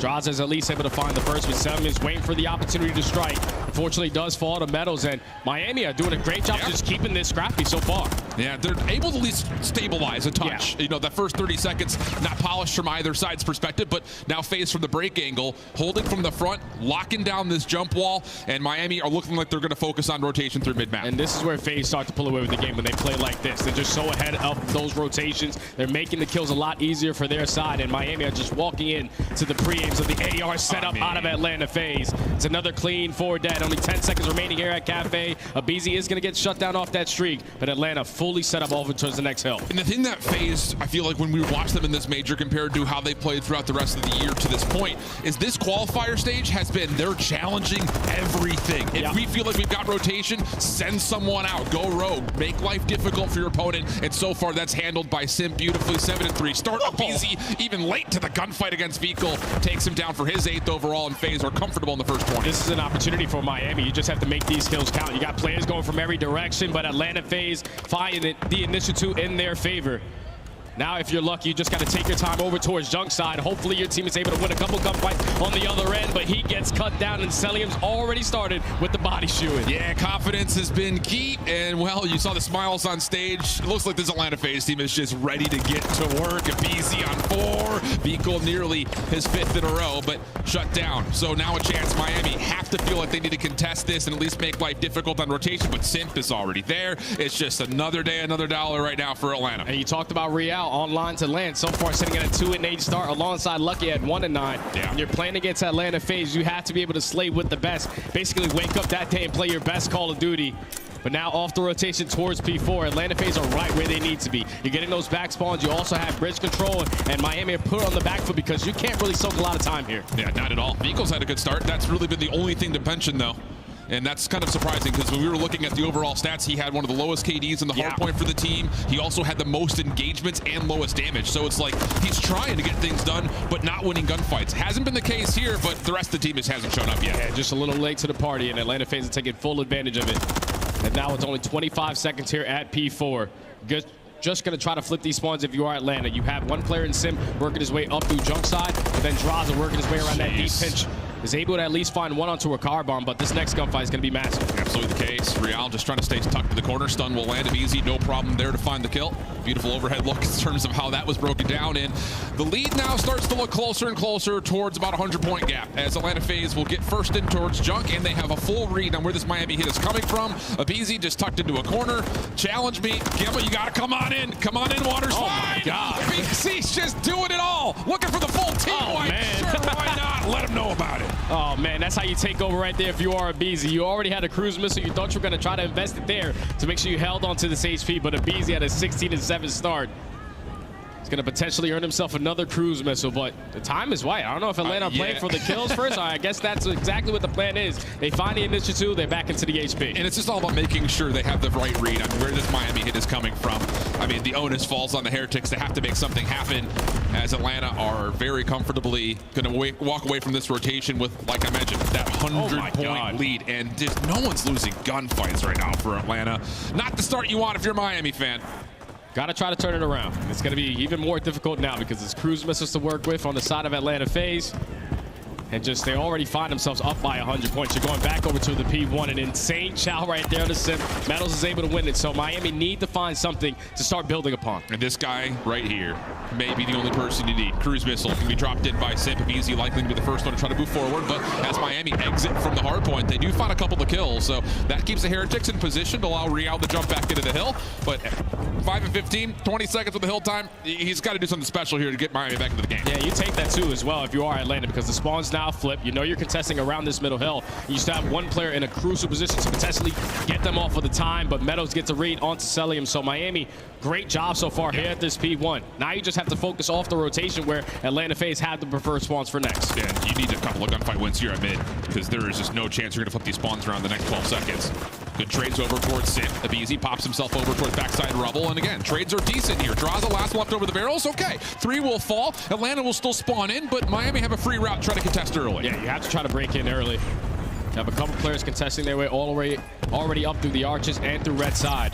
One player going around the deep pinch. Is he going to win the gunfight versus Draza? No, he falls. So now all of Atlanta FaZe know where the pressure's coming in. That's 3 dead in the feed. Lucky last player up over towards bottom ticket. Just has to play his life, wait for his teammates to get near him. And it's moments like this that we really see where the Miami hardpoint struggles the most. Great exit from P1, but late to the party here in the second hill. 11th in rotation percentage across all the hardpoint map pool when it comes to finding ways to break open early time. That's again becoming an issue for them here. So we got to within 40 points, but this hold for Atlanta on P2 has been, again, very comfortable, very confident, and it looks like it's going to turn into a full 60 where FaZe can go up by 100. Yeah, but now you have to cut your losses if you are Miami. You cannot afford to die off the rotation. Draza at least finds one, so now that's 2 players from Miami spawning all the way across the map. It's going to fall into the hands of Lucky and Metals, trying to hold down the lines over towards B3, both in some insane one-on-one gunfights, but Viku joins in the party, is able to keep Lucky alive, and it should be Miami Heretics winning a rotation over towards next. Have to hold this, though. You absolutely have to, otherwise the game will just be over. And I will say, Lucky, the guy currently in the hardpoint, has turned away from what was a 1-9 start to 11-19 tally at the moment. Cruise missile in. That opens up junk as Metals will drop almost instantaneously. Trophy system down. FaZe looking to break as we jump into an Atlanta FaZe listening. Backside time. Are you on Stay on time? time. Extra time, on time. Last Round one. the back. Round the back. Tools, there's 2 there. 3 there, 3 there. 3 on time, 3 on time. 5 third. Go. Yeah, we have plenty of time. I'm gonna rotate like towards church. One shot. You deep hit. Nice. Deep hit. Square, one shot. I'm one shot. I'm in. On you, after. Play the time. We got the card. Choose. Third. Third. One shot. I'm in church. On time. Yeah, I'm sitting in a corner in church. I'm in a corner in church right now.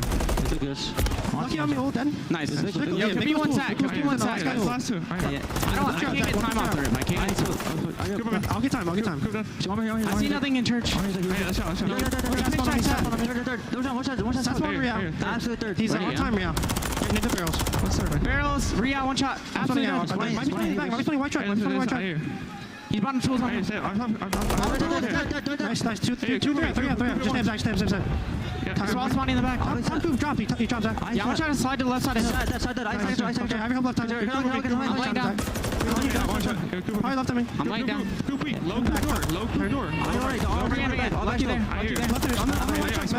Lucky there. One shot, Lucky there. I'm going left. Tommy. Metals, bottom shot. 130, Bruce. Get close front. He's close to your car. Yeah, we should just get this all. I'm shopping right now. One shot, metals on the middle vehicle. On the barrel, that shop showing old vehicle. Shot. I help you. That guy might have spawned out. Absolutely. I think it's funny. Shot. Let's go top right. Nice. Let's go through. Do it. I'm stun this. Just come with me. Go through. I stun anything? I don't see anything cooped. Lucky. I'm in P3. Dead. I'm one shot. Take time. Back right. One shot, back right. Under you. Well, here we go. Atlanta FaZe without cruise missiles at this point. Miami's hanging on. Rotation over towards Junk is decent, and Metals is starting to turn up. A double form on the way in, trying to deal with the BZ, but when it matters most, the BZ comes up clutch. And that was the same problem last time we got to P5. You just couldn't find a trade onto a BZ. He gets it done for Atlanta FaZe to lead to the break, but it's only for a potential 20 seconds. Miami have the back spawn still. They have all the bodies on this side of the map. They want to fight for this remaining Junk time. You just got to take care of Mr. Abizi, who's making it look too damn easy. Just simply runs out of bullets in that gunfight, but it's still Atlanta FaZe with the final 10 seconds. And a chance with numbers to rotate over towards Rubble once again. Lucky could have come up from behind, though, and actually surprised Draza. So some high ground positioning now lost here for Atlanta. Abizi working on it, but this is a tough gunfight versus Vehicle, who wins it. And okay, here we go. Miami up to 160 plus. Chance to get a little bit more time here as Atlanta as a blitz split spawn, trying to find a way to come back into the hill. Starting to turn up for Miami. Real had a slow start, so did Lucky, but they're slowly trying to climb their way back into this game. That's not going to help, though, with Draza finding that double. Now it's hit the go button if you are Atlanta FaZe, because we have the numbers. They're able to find the break, and they're also able to read the spawns. Great heads-up play right there to Draza. Miami, though, actually just walked right through that nade. So do you get a little bit of an option here through this back alley? Abizi, just tracks through midair, no worries at all. The pistol out versus Real. My God. Not gonna happen there. 34-18, 3 in a row. Miami have to win this rotation now to P2. And this is their opportunity right here, because they're gonna have a lot of people, a lot of reinforcements on this side of the map. They're able to take care of Draza. Now your next line of defense is finding a trade onto Abizi. It's been very difficult all map long, but this one-on-one gunfight can go a long way. Abizi's able to find it. The trade is effectively going to be there, but Miami in control of the hill. Spawns are good. Rotation trying to be tested by Draza. He finds one over the jump ball, but can't peek anything further. Selling him down low. Open space for Simp to walk into the back alley. Abizi right behind him. Now it's just down to Metals inside the hard point, and the SMGs for Atlanta crack the code, break the hard point. Now they can win here. And now they only need about 15 seconds left. Miami have one more good opportunity on the way in. Lucky's finds one. Vico finds a second with a nade. So still an opportunity here for Miami to at least keep it scrappy. But you want to contest this all the way to the very end. Finally find a trade onto Abizi. And now you're going to put Atlanta FaZe in a decision. Like, do we decide to get this one up, rotate over towards next? No, they're just going to keep on sending it. And this is where you have to take advantage off the rotation if you are Miami. Keep an eye on Lucky. Able to find the first. Draws a tally at range, but you have to value your life here more so if you're Lucky. Trophy system down. Does not connect on towards the stun, and that loss may be about it as Atlanta FaZe will bring the rotation over towards New. This hit through junk for Miami has to get through Celium.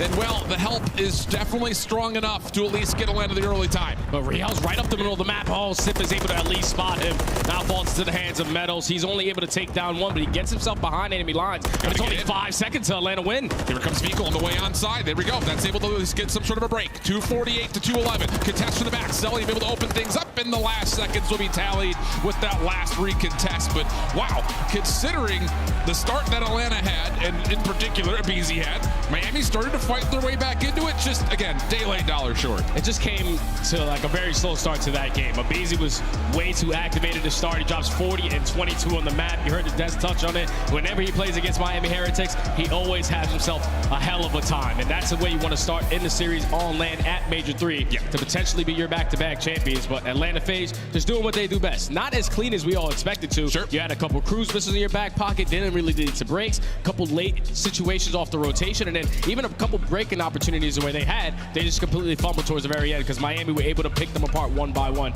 Just a little slow start for Miami, but Atlanta get the W. Yeah, absolutely the case. And, you know, it is interesting to look at the statistics for the respawn for Atlanta and the hard point in particular. Again, first across the board when it comes to points efficiency. Yeah. But they're not necessarily in the top when it comes to rotating and holding or breaking. They're just finding ways to make things mixy, and they thrive in that chaos. And a lot of it comes from moments like you've seen from Abizi throughout this entirety of the first match. And he does it with an MCW right off the rip of the game. Then he switches to the Rival 9. He's just so comfortable with either weapon. That's what makes you one of the best players in the game.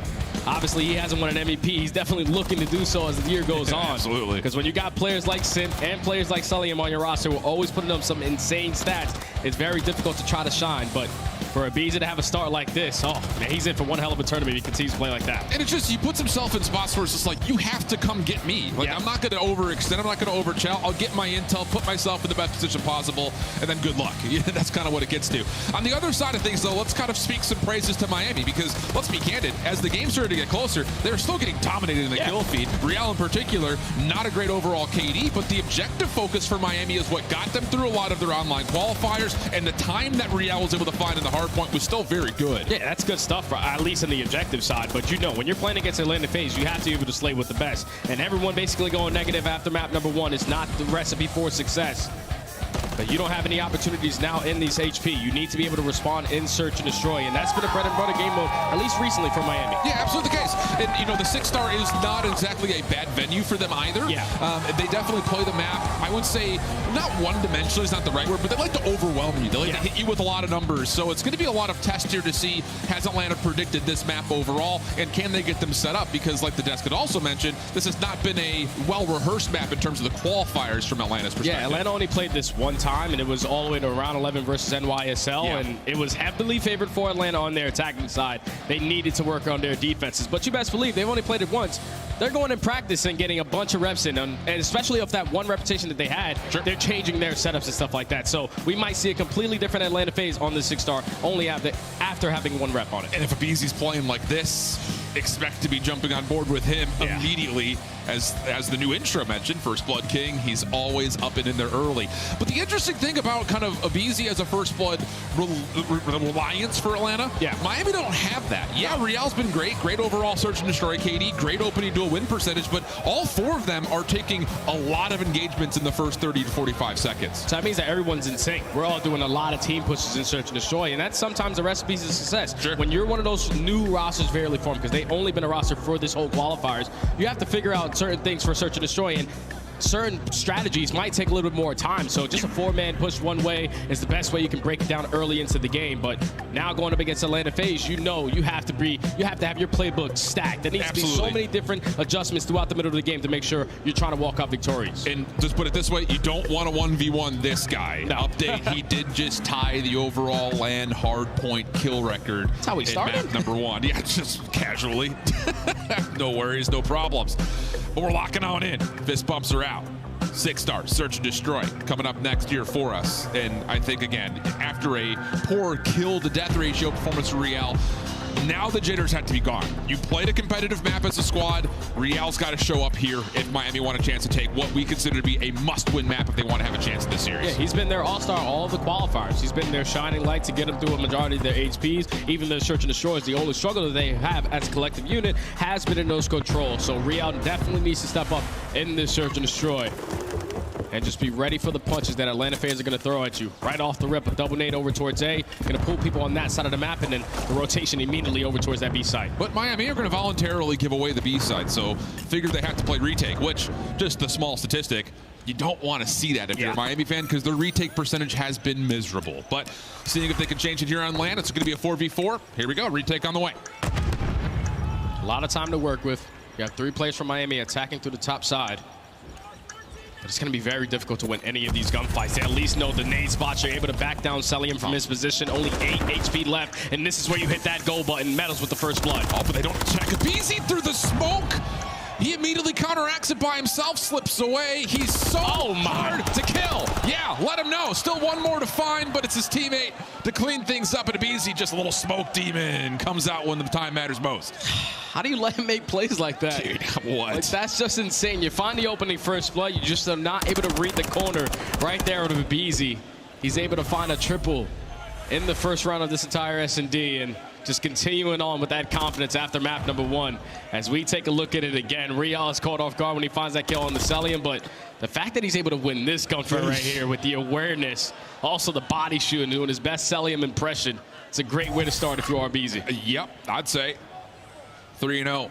And let's be honest, smoke retakes have been kind of a key to success for everybody, so if Beezy's able to find his way through smoke like that, may need to reconsider what we're doing here if you're Miami. Offensive look. Very passive. Just kind of hoping to see someone get overextended by Atlanta, but that's not their game. That's not their moniker. They're going to wait till you make a call before they make their response. Yeah, and I love the adjustments already out of Atlanta FaZe, because where they struggled was on the defensive side for this map. They were instantly getting first blooded. They only are 20% on that side, but everyone's playing that 50-50 setup, back down, use our attacks to retake over towards either bomb site. As Droz is at least able to gain a little bit of info over towards A. Now the reinforcements are going to try to retake. And at this stage in the map, Atlanta will know that, okay, let's just take over mid. Figure we'll give ourselves some points of ingress to retake over towards A. And, you know, other side of the coin here, Atlanta's great at finding good retake percentages throughout this qualifying stage. Seeing if they can do it here. 35 seconds, a lot of it coming through mid. There's that same smoke we talked about. Vehicle pushing forward, does take down the first, though. That's good stuff by Vico, even better out of Lucky. Okay. Able to get the objective planted. Atlanta goes for the smoke through mid-U, lets everybody bombard one way out. And Miami, on the back of Vico, just pushes right aggressively right up through that smoke grenade.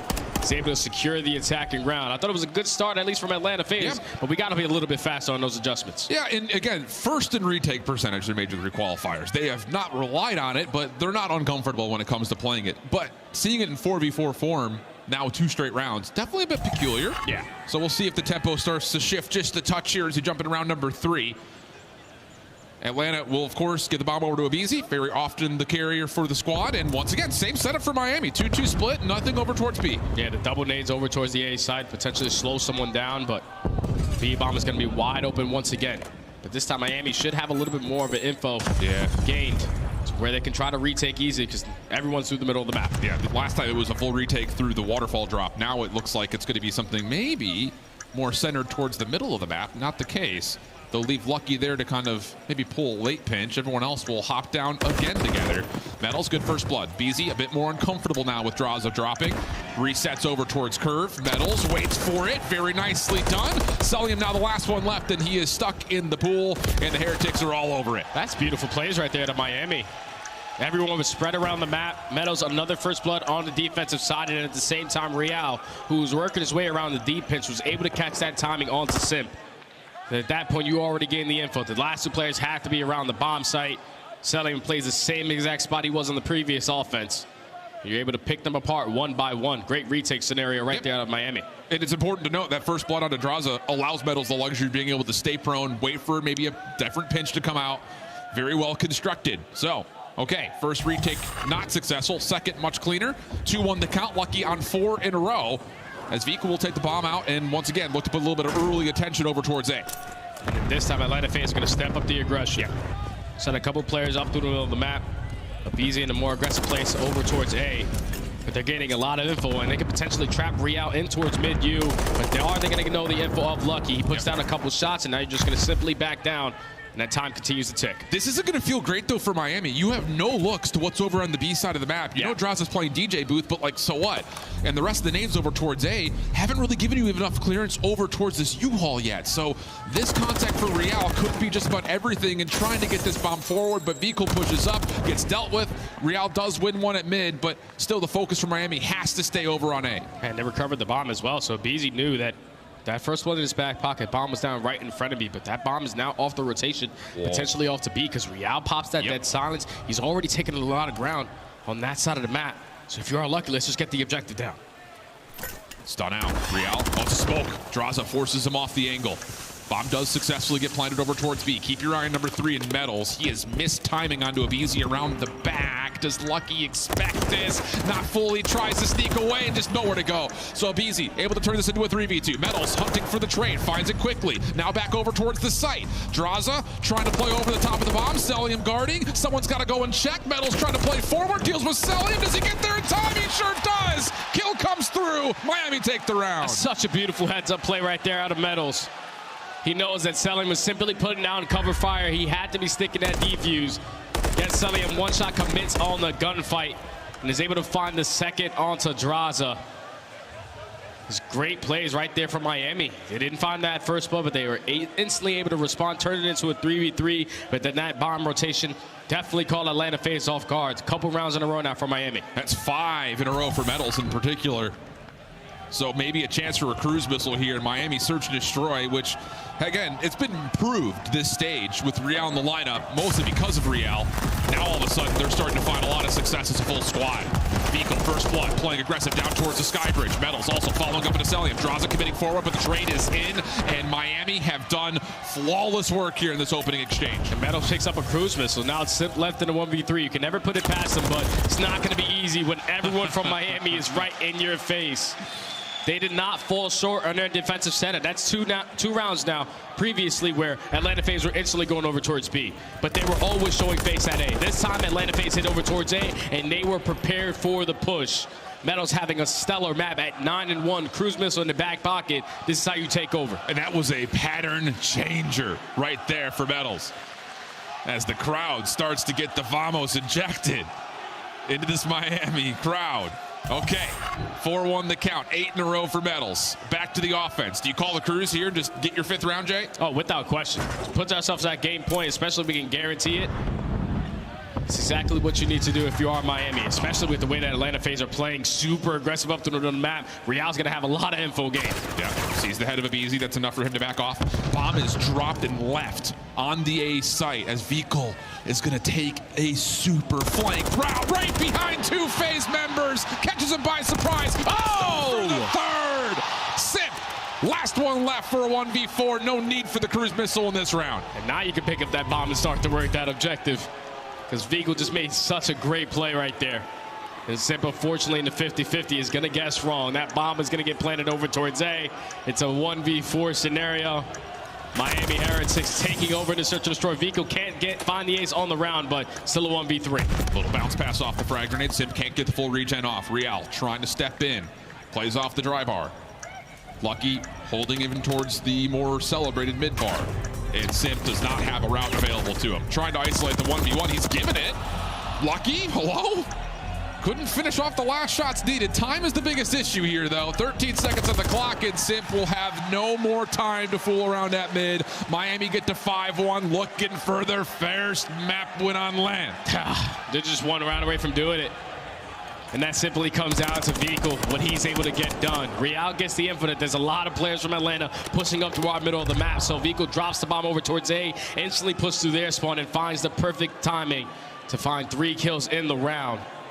Miami now at game point, and they didn't even have to invest that cruise missile, so still got that in the back pocket if you're Miami. And honestly, a round like this, you've ran this kind of 2-2 split defense every single defensive round you've played of Miami. Why not do something crazy here? You've got a lot of rounds to play with. Not too much different, though. Lucky will play a passive angle over the top of B.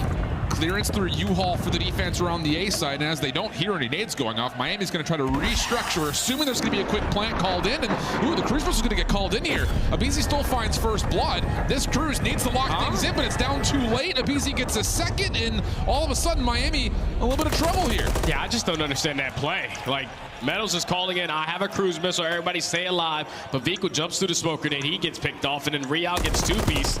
So it makes this round even more difficult. Lucky now in a 1v3 with only 20 seconds left, only 76 HP in his back pocket. But it's just not going to be time favor. At least it turns to a one-on-one, though. Oh, steps away, pistol out. Almost finds the last shots needed, but not the case. BZ's even laughing that one off as he just absolutely takes over it. You're absolutely right. The call for the cruise missile just very puzzling to start the retake, which was already heavily stacked at mid. Because all you have to do is just simply wait for the comms to come in. Because Meadows knows exactly where everyone is when he invests that streak. But Vico just decides to take it upon himself, try to shut down that bomb going down, and eventually comes back to bite him. So Atlanta FaZe stay alive a little bit longer in the search and destroy, withstand the pressure coming in from that cruise missile. But now they're back to the defensive side where they have been struggling. Yeah, exactly the case. And what do you call differently here? 3-man hit with a trophy system to support right on top of this A statue. Bomb making its way forward as much as it possibly can for Miami, but a moment of hesitation here, trying to play things over towards the top of security. Lucky's able to find first blood. That's on the opposite side of the map. So now BZ has to kind of pick up the gap over here towards B. He's at least able to get info onto Real, but Lucky's trying to find his second kill on the round. Unfortunately, can't find the timing onto Abizi. But with Simp dropping in his position, now it forces Atlanta FaZe to change their defensive look. A couple players who were 3 stacked over towards A now have to spread map and try to win a couple one-on-one gunfights. Draza starts it off. He gets 1 steps away. Good support from Abizi. A little bit of crossfire angles will make sure there's no immediate trade, but Celium left on an island over towards A will drop. The bomb now making its way to be committed onto this A side. Abizi re-wrapping back, and well, he's got to wait for Draza to get part of the play because he's on the super flank. There comes Real as well. Draza's at least able to find 2, but Real is working his way around a deep pinch. Now it turns into a 1v2. They do not have any info on where he's playing, so can you just stall out more of this game clock? He has to pop and check at some point, though. There's Abizi. That's the information for both sides. Opening shots good for Abizi. You know he's going to take that challenge, and why not? Okay, hold on a second. Cruise missile out. Atlanta FaZe get their 3rd. And once again, this ebb and flow of who's holding control over the map starts to continue to shift. And the post-plant situation right there for Miami needs to be a lot better. You had Real through the middle of the map. You already gained info onto Abizi on their side. Someone has to be paying attention somewhat to the flank side. And unfortunately for Draza, he's able to get the timing to find the initial 2 kills, put them in the advantage, and then get the info onto Real to stay alive again in this search and destroy. Slowly but surely climbing their way back. Down 5-3. If you are Miami, this is where you have to stand strong, because 5-3 in search and destroy is a very scary scenario. Absolutely the case. Can Metals step up? 10-3 already. Seems to be the raid boss. You kill him, you win, apparently, if you're Atlanta. Abizi quickly through you, catches Real with some tactical utility out. Yep, it was a stun. So first blood is automatically tallied, and once again, Miami just don't have any defensive pressure towards B, and Simp's going to confirm that, already getting this back curve position. Yup, he gives the info to the team. Hey, B's wide open once again, so we can work this objective now with the man down. But you also want to try to set up Abizi for 1 more kill so he can earn himself a cruise missile. That objective is now going to get planted. Miami at least have a couple players here to contest immediately. Metals makes it a 3v3, instant response out of Sip, but now it's all up to Celium to clutch up into 1v2. And he is far away from being able to check over the top of this B site. Waiting to see if there's anyone crossing over through mid. He's not going to get a chance at it. Lucky and Vico looking for the elimination, and there's the info for Cell. He's got to make a move. Here comes the play. Vico caught on sprint. Cell expecting the challenge, but Lucky's going to hold it. And the curse is broken. The Spanish flu's been shrugged off as finally Miami win a map on land. What a great start from Metals. Was the tone center for this Heretics squad early on into the search and destroy. But then in those later rounds, just simply playing down to the clutch factors. Metals starts it off, but Lucky instantly there to respond with 2 of his own. Then once it turns into a one-on-one, the cojones right there out of Lucky to just stick on that defuse, going up against a great player in Celium. Such a heads-up play. Miami Heretics tie up the series with the Search and Destroy victory. And now they have some life, Alan. Yep. Now they have some life. Yeah, late comeback effort in the Karachi keeps you tight, keeps you close. Now all of a sudden you could walk away with what was a very convincing Search and Destroy for the first 6 rounds. You finish it off, you put it away cleanly just as Atlanta start to build some momentum. And hey, high-rise control is what we consider next. We'll talk more about it when we get closer towards it. But the thing about it is Miami's attacking stats have been great. The only issue is that's mostly come off of what they've done on Karachi, not necessarily what they've done on high-rise. Yeah, they haven't found any success on either high-rise or invasion all throughout this stage with this new roster. They're sitting at a 2-5 record with both of those W's coming on Karachi. So you're going to have to try to figure out a way to square up against Atlanta FaZe, who only seem to lose this map, versus a team like New York who can keep up with the slaying. That has to be the thing of focus. We have to be able to outgun Atlanta FaZe in this map 3. And you can hold that because that's going to have to be the same thing for map number 4 on a real hard point, which is not easy to do, friends. But Miami get their first map wood, and the crowd here in Toronto are loving it. And I'll say, honestly, we're loving the fact that we've got ourselves a competitive series here in Miami looking much better than what they've had done in the previous 2 majors. Can they find a way to take another map against the strong Atlanta team? We'll find out as high-rise control comes up next.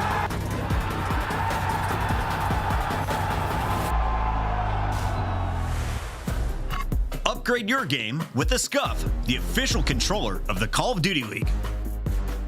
Scuff Gaming is doing an ultimate giveaway where you and a friend can win a chance to go to COD Champs this year.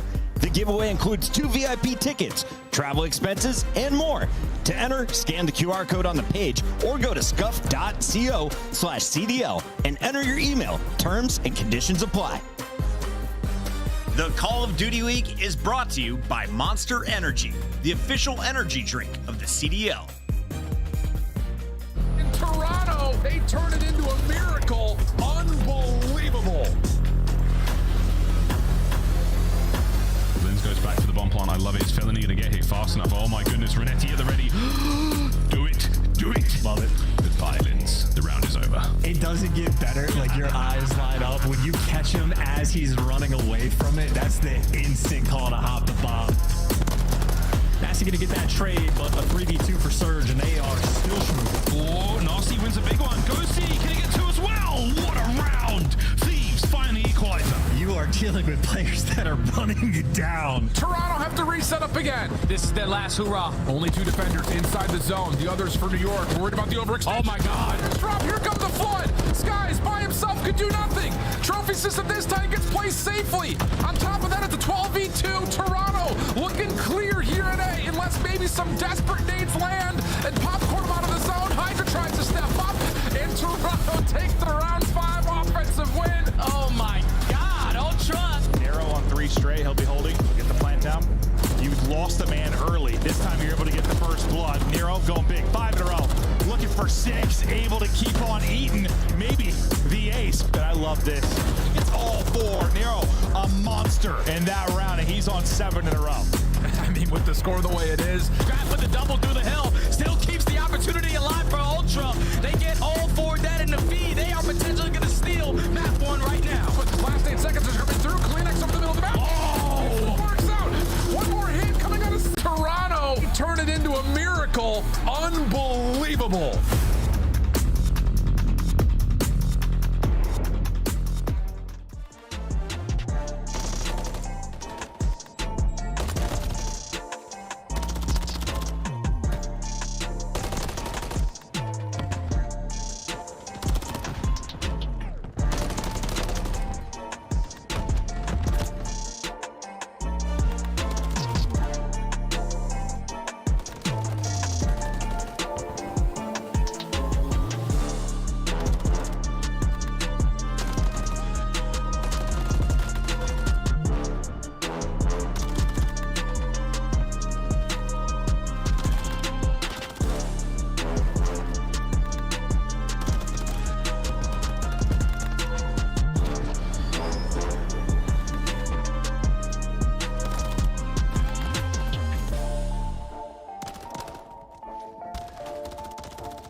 Welcome back to Toronto and our Atlanta-Miami series. Currently 1-1 with the Miami Heretics taking away a very convincing search and destroy. A moment where he thought Atlanta was going to start weaseling their way back into the conversation, but wow. I mean, it is an unbelievable map number 2 from Metals. And of course, the stick here from Lucky just calling Selim out saying, I got the confidence to hold this. Yeah, it was just a good start for Metals. Like the fact that he was taking over multiple rounds early on into the game, earns himself a cruise missile, puts them at game point, and then all they need to do is make sure they don't make enough mistakes in one round to close out one round. And thankfully, Lucky turns that 2v1 into a clutch defuse for them to tie up the series at 1.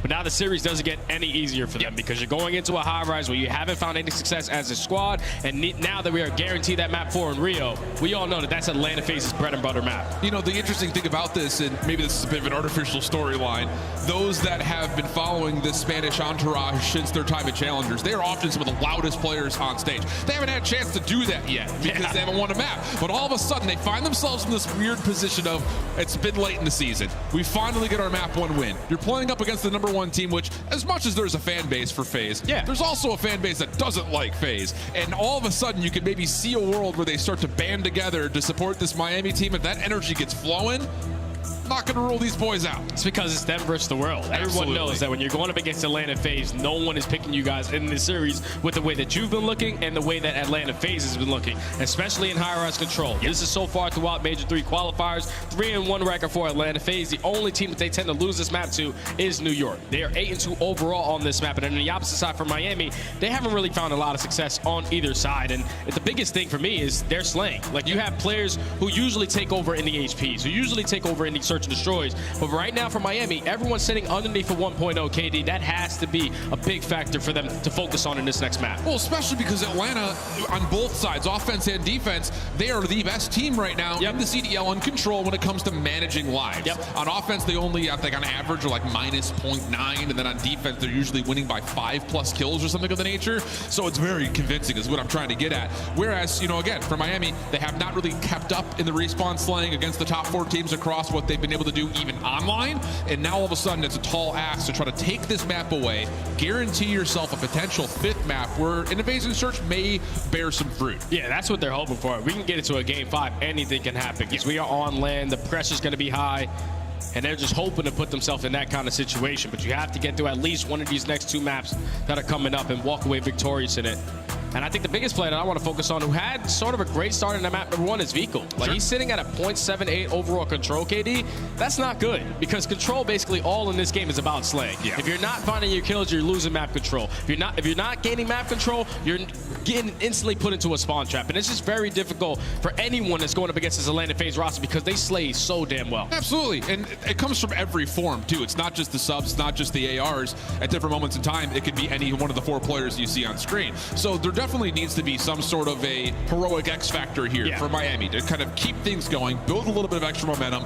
Map number 1, we got a little bit from Vikul. We also had kind of a nice come up from Lucky. It was Metals and Real that had the slow start. So maybe you look to one of those 2 players to say, shake off those hard point opening map, you know, nerves, come back into this 3rd and do what you've been doing online. I'm 100% looking at Real. Like, this is the guy that you put into the roster for these kind of moments. He's been able to slay all throughout Major 3 qualifiers versus some of the top teams in the game. He's been their X factor, and he didn't have a best start in that map number 1, but if he can go off and really set the tone in his high-rise control, they stand a great shot. Yeah, he's been that way before. I mean, it just fact becomes, you know, he was on the Rocket Academy roster in Modern Warfare 2. They did great in Texas in particular, but that was with a roster of players that obviously all found themselves into the CDL essentially by the end of that calendar year. So for a first time on the main stage against the number 1 seed, can he find a way to be who he was online here under the lights as we're getting ready for the high-rise control, loading on in through the cinematics. And again, the biggest thing here is it can't just be one side or the other for Miami. You need to really step up, especially when you find yourself on defense. Yeah, it needs to be everyone because for some reason on their defensive side, they give up some of the most segments away on that side of the map. 4.8, which is insane to me.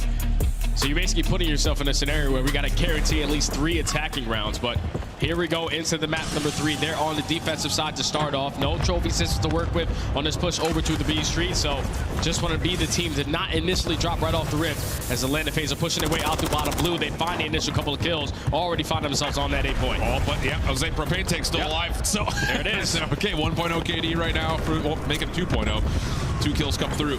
So Beagle now finds himself very far forward. Shut down by a BZ as off spawn. Atlanta find their way back immediately over towards the B zone, and here we go. Metals trying to contest early, but this is a solo play by himself. Deals with the first, can't find anything more, and Atlanta will still stay alive. This time, though, Draza is on A. But right now, it's a little bit of a split decision right there from Atlanta. You have players stacked over towards B. They found 3 dead in the feed. They're thinking, okay, we get this trade on the last guy. We can still work up that progression, but nades come over the top. Everything was hit from Miami Heretics to retake a little bit of that map control and not allow that first segment at B to be complete. Wow. But all the kills in the feed, besides one on the vehicle, are in favor of Atlanta FaZe. They're still slowly but surely working up that progression. Oh, and Cell actually steps off the A zone before the first tick of progress could be secured. And Vehicle, you want to say him, he's going to have a hot start. 4 in a row, 6 and 2. Now right back up into the face of the Atlanta spawns. Tick of progress on it. B has been completely depleted. The one on A is close, but largely speaking, Atlanta just need to find a way on a spawn right now. Yeah, they only have 40 seconds as well to do so. And if you are Miami, you are trading so efficiently around the map right now. Just have to account for the last 2 players from Atlanta FaZe who already found themselves out.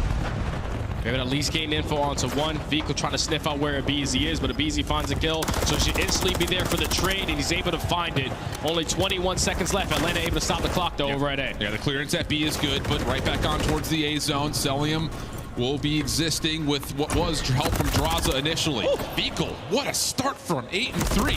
Peeling players left, right, and center, but first tick of progress is already done at A. Second is quickly on the way. Lucky looks like he wants to give this a try, and he's the only defender here, so now you got the double stack up, and, well, a 13 plays 9, and Atlanta are looking good for this third tick. And you would think with such a hot start that Vehicle had, they would be leading in the lives remaining column, but still Atlanta FaZe up by 5 lives. The third segment about to get complete over towards A. aBeZy now slaying in your spawn. Time is now extended.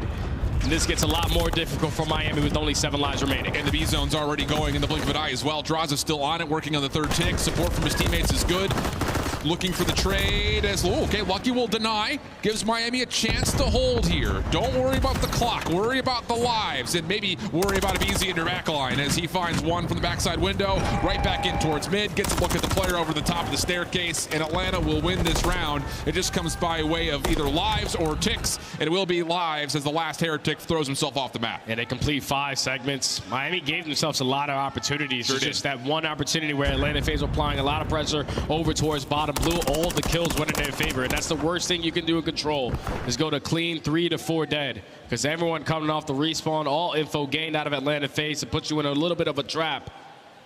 But that at least completes 5 seconds to keep the sling in their favor. So now if you are Miami, you have to try to get something done on your attacking side. And if we're to be really nitpicky about the Atlanta FaZe control where it's weakest, they sit 5th in allowing ticks progression when they're on defense, so maybe that is an option here, but we already saw the stats. Miami at the same rate, not necessarily great at finding good tick capture percentage when they're on the offense, especially on this map where, again, have not found a lot of success. So what's the angle? Looks like it's going to be some sort of a B setup here for Miami. Early, aBeZy already in position to try to challenge, but getting shut down. And Draza still finds himself in a crucial position, though.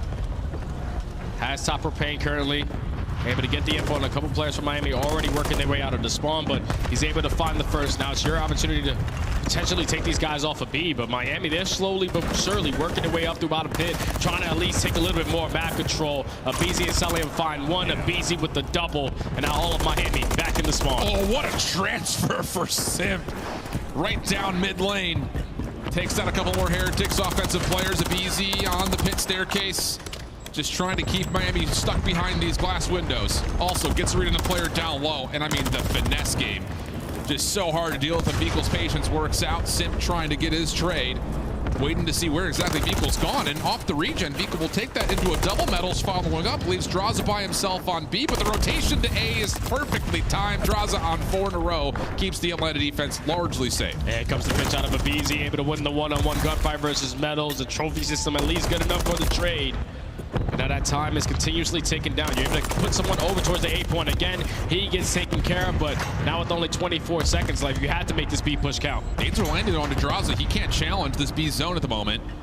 Help is on the way. aBeZy is the one committed over towards this defensive spot. Nades are also going to help keep the clock ticking. First tick not locked in over on the B zone. So for the 5 ticks of progress that Atlanta got in their first offense, if this continues, Miami's not going to have a single one to tally here in this first offensive attack. Yeah, you can tell by all the kills in the feed that they're probably not going to get another opportunity to complete one of these segments at either point. 3, 2, 1. They found a couple kills in the feed, but now you just have to get past the lines of Celium and Simp. They're able to find the initial 2 kills. It turns into a one-on-one in towards his B point. V-Cool just dancing with death. Thankfully, the nade is going to hit over, but Atlanta faced with the reinforcements, able to bombard their way back into that B point, not allow a single segment to get away from them. And this is just what Atlanta FaZe do on High Rise. Yeah, it's one of those things, and you look over the course of the stats, it's just they find a way to get it done when it matters most, legitimately. Because some of their core statistics, the macro statistics, they don't necessarily turn up #1 every single time. It's when things get weird, that's when they really show when they're the best. So, not a great start here for Miami. Taking some of the momentum just immediately out of the sails after what happened at the Search and Destroy. Have to put together a really solid response here defensively. You got to find a way out. You got to try to figure something out, and just slowing down Atlanta FaZe, potentially find a clean 2 to 3 dead. So you're gonna have a couple cruise missiles potentially to take into your next attacking round if you can get there. Just gotta simply keep track of everyone from Atlanta FaZe. I know you're playing against Sip and Abizi, who will cover a lot of ground, but those guys make such impactful plays. You have to always play for those trades. Oh, quickly, the clock is already stalled. Sim sliding back and forth between the generators. There's the assistance. Draza right in with a pistol. It's just the longest bait and switch you've ever seen in your life. Everyone's so focused on Sip. Here comes the help, and now the stack is in. First tick done, second on the way. Vehicle looking to get himself into position to try to challenge this. And a good kill for Metals keeps this stack a little bit more contestable. Oh, man. But team day is out. Second tick's going to be gone. Second segment already going to be complete over towards B, and Atlanta FaZe still maintaining a lot of map control. They only have dropped a total of 3 lives an entire round so far. Now time gets extended. This is why Atlanta FaZe are one of the best teams, if not the best team in the game, because they just make it look so damn easy. Great transfer right there to Simp. I would have been draw dropped if he finds that kill, but Atlanta FaZe up by 6 lives, still maintaining a lot of map control, just had to work their way out to bottom blue. Okay, couple of kills coming through. Miami also win a gunfight over to the middle of the map, so things again start to play that little tug of war where the defense gets into better position. The Semtex from Celium on the Simp also aids. So now we've got an 18 playing 20. Miami are chipping their way back in defensively, and okay, here's a chance. Draza, last one really standing over mid, and every kill turns up really in favor of Miami. Good moment for the Heretics. And now you have to try to keep them trapped as long as you possibly can. Someone needs to earn themselves a cruise missile. Try to gain a little momentum going into this next round if you can force it. But it's still tied up in 16 to 16 in lives remaining. Atlanta FaZe using their teamwork to try to at least work their way out, but they are getting cut down every single time. Guns, nades, everything is hitting right now for Miami. Looking good. Only issue is, you didn't have any tick progression in your favor at all on your first offense, so you're going to have to win 2 offensive rounds in a row if you pull this one off still, which, again, is not out of the question for Atlanta yet. Still just under 60 seconds. 14 playing 13. FaZe have worked their way through the spawn trap pressure, and now they're on their way with eyes over towards A. Still a lot of time to work with, though, if you are Atlanta. Just need one sequence of kills to go in your favor, but it's still Miami trading more effectively. Just maintaining the map control, putting Atlanta FaZe to slow down in their scenarios. It's now with only 35 seconds left. They're trying to rally their way up to B Street. They also isolate Real, so that's 2 kills in favor of Atlanta. Yeah, Vehicle also committed down low. He was tagged. BZ searches out that kill. And here comes the surround. 23 seconds at the clock. Atlanta staging for their approach on in. Lucky has to worry about a lot all at once. Deals with the first. Trades are decent. Vehicle with the pistol. Continues to keep this pinstripe kill feed alive until Real finally finds the final kill. And now you're down to your last approach of your phase. Yeah, that was a big one-on-one gunfight, because Simp would have been able to put the game clock at a pause that allow his teammates to still work their way up through this bottom blue area, but only 3 seconds remaining. All the kills in the feed are going to be blue. Miami are able to extend the map a little bit longer. But you would have been happy as hell if you can have a cruise missile going into this next attacking round, especially when you found no success your first go-around. Yeah, it's just, again, it never really felt like there was a good concentrated approach for Miami on either of the 2 zones. And that, again, is a led towards what Atlanta is able to do. They're able to stay alive so easily. The finesse game on the individual level is at the highest level. So you have to find these skills to find them quickly. You need to find a way to confirm it, get yourself on the zone, put that objective pressure into your favor. If you're on Miami, to get a little momentum right here, it has to be to start off kills. Absolutely. Put a couple ones in your pocket. Super aggressive out towards A. If you can hit a couple nades, a couple stuns to potentially start off in these trade fights. to make your life a lot less difficult, but it's going to be contest already here at this 8-point. Abizi just flies right on in. He's able to find a double. Metals last player up, just simply trying to play his life so his teammates can work their way out to spawn. Yeah, it's a decent idea from Miami, but it comes up completely empty. Not a single kill tallied, and now Atlanta are all over your spawn. Oh, this is about the way where the blunder meets all of Miami. Stuck behind this back right corner, and Abizi is just not gonna move. You've got to come to me, my guy. And this is where he does Abizi things. First one good, lucky with a quick trade. Okay, they get out of spawn trap initially. A couple of trades are decent, but it's just so much punish. 40 seconds on the clock and a 7-life gap. Yeah, and Miami still have yet to work any of the objective points, so that time is continuously getting away from them. He did have Lucky, though, who was able to stay alive on those engagements early on to work his way out of the spawn. Real with the pistol, able to take down Celium. So game clock at a pause, but it is going to get taken down by Sim. Abizi finds the second, and now all of Atlanta FaZe just jumping around, trying to locate where Vika went. Yeah. Vika very wisely gets out of there, trying to value his life. Madraza on the hunt finds the kill. Sim steps into your spawn. That's kill number 7 in a row for him. Doesn't have the last bullet needed to take care of Real, but may not make much of a difference. 10 life gap. FaZe still putting the pressure on into the Miami spawn. Unfortunate team kill comes through. That makes, again, this pretty much an impossibility as Straza finds the final one needed.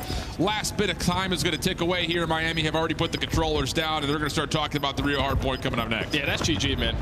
It's just very difficult. Everybody knows if you're in the crowd right now, you play rank play. When you get put into that hell trap on high rise, it's never fun to get out, especially when your guns are not shooting the same as the opposing team, or when they're just trading more effectively than you. But Atlanta FaZe dominating on the high-rise control, not allowing a single segment to get away from them on their defensive side. Take a commanding 2-1 lead in the series. It's so tough to play this team on high-rise, man. Yeah. It really is. Like you mentioned, it's just been New York who's been really able to figure out this Atlanta squad. Everyone else, they haven't really held the candle to them. No, I mean, statistically, it's astronomical. So, a decent effort, but largely speaking, a very tough venue for Miami to figure they could go back-to-back map wins here on land. The only bit of good news is, hey, at least you didn't really have anyone super down low. I mean, it was a decent, comprehensive effort. Real had a better map overall.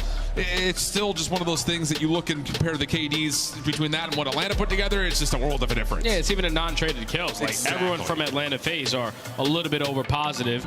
They're feeling fantastic in those columns because 150 HP. I can finesse a little bit longer with my life. That's where the S&3s are thriving right now. But that's just way too easy for Atlanta. They just came in and said, all right, we do what we do best, which is outslay the opponent. We're going to stand a better chance. Obviously, Miami Heretics haven't found any success in control other than Karachi, and unfortunately, they don't find it today. And that's the other point about it, like looking at the lifeline of this Miami team, no matter if they win the series or if they fall to the lower bracket, is it really has just been Karachi. Yep. Like, you're not going to be able to get through a major event, especially against a top 4 team, when you only have one control map that you find a lot of success on. So the veto process made this a little bit easier for FaZe, and now up 2-1 with, again, the hot hand starting to really come back together. BZ has another incredible map. Draza actually has what has been his first great map of the series at this point.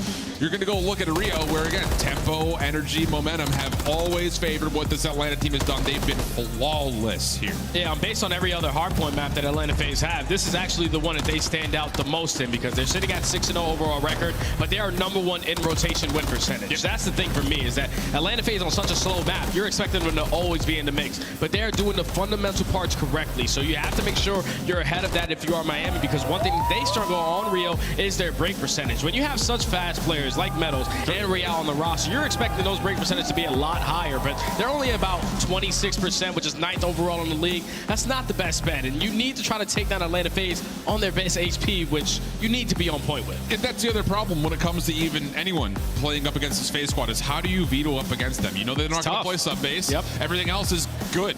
So it's just hard to really find, a map set that builds favor towards you, especially if you're a team who find themselves kind of in the bottom half of the league. Yeah. There may be some options for the teams in the top 6, but for a squad like Miami that have really not found any success versus our other top 4 squads, not a lot of success on land is obviously kind of the major story point. It's hard to put together a map set to where you look at it and say, okay, maybe.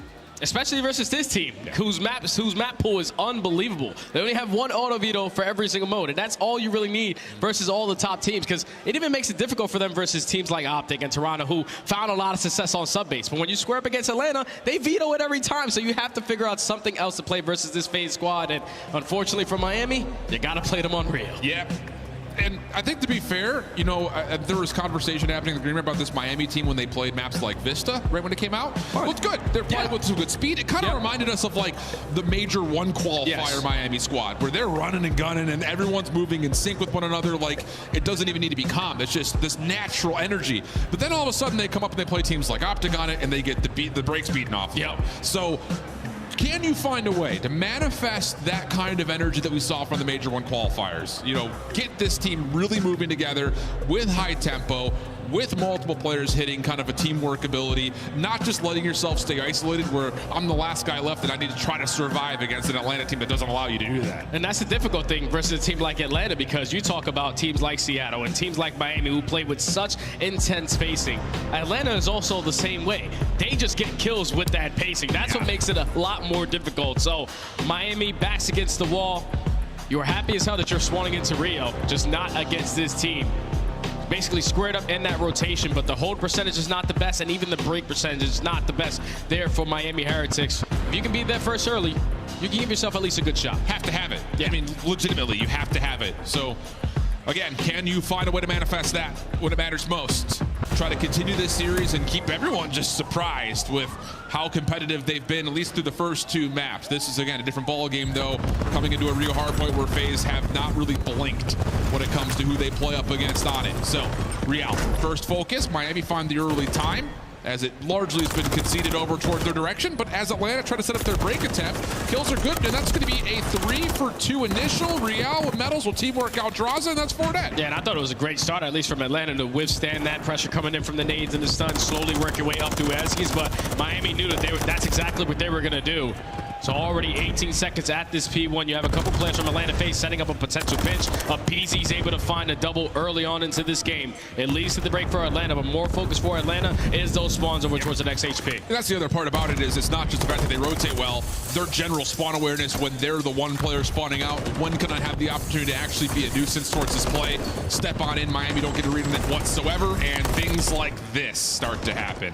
Real is able to tally up 1 trade. BZ runs out of ammunition, and okay, there's an opportunity. Market will open to Atlanta's name, but Miami setting themselves up through lobby, looking to set up their break early. Yeah, they have multiple players going around the backside. You also have at least a player in the BZ who's working his way around the backside with that spawn that he was able to get, but Celium wins an insane gunfight. That's now 3 dead in the feed for Atlanta FaZe.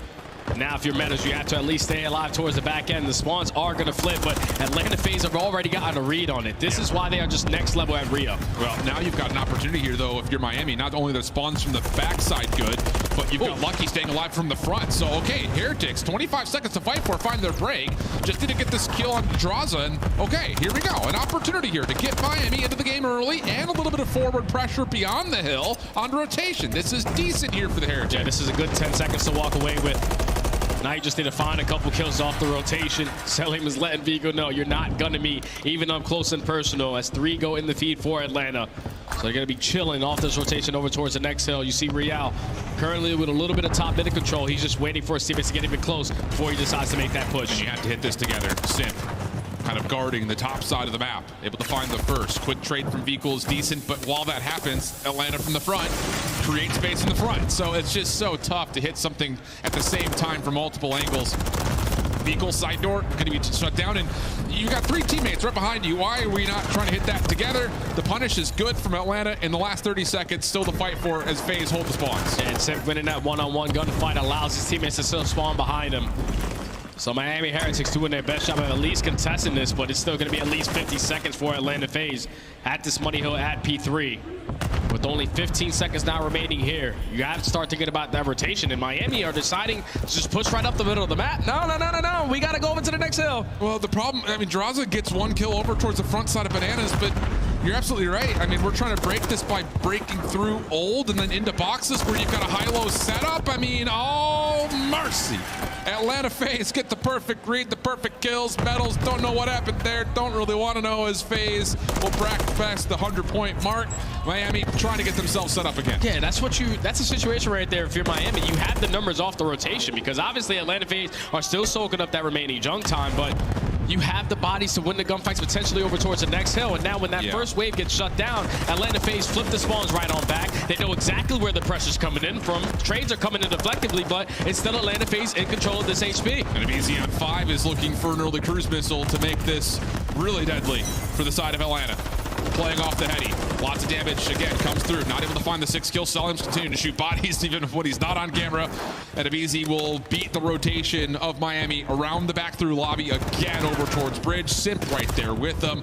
And Abizi, well, he knows where the next gunfight's coming from. Pistol out. Real will finally shut down the potential streaks, but now Selim's on 4. Simp trying to clear up more space for him to work for a possible cruise missile of his own. The good thing is that they don't have a cruise missile yet, because Miami Heretics at least win a couple gunfights off the rotation, but then Atlanta FaZe bombard their way right out to that bridge side. Able to find the break immediately. Already up by 100 points. Selim now earns himself a cruise missile. He's still the cutoff man through top mid. None of the kill feed is going to be blue. It's all white because Atlanta FaZe are just dominating. And it's just Miami just not teamworking anything. That's another individual push after individual push up top through Eskies. And Atlanta have no problems dealing with it. Now, 160 to 37. Miami just have to take a breath. You just have to get something set up.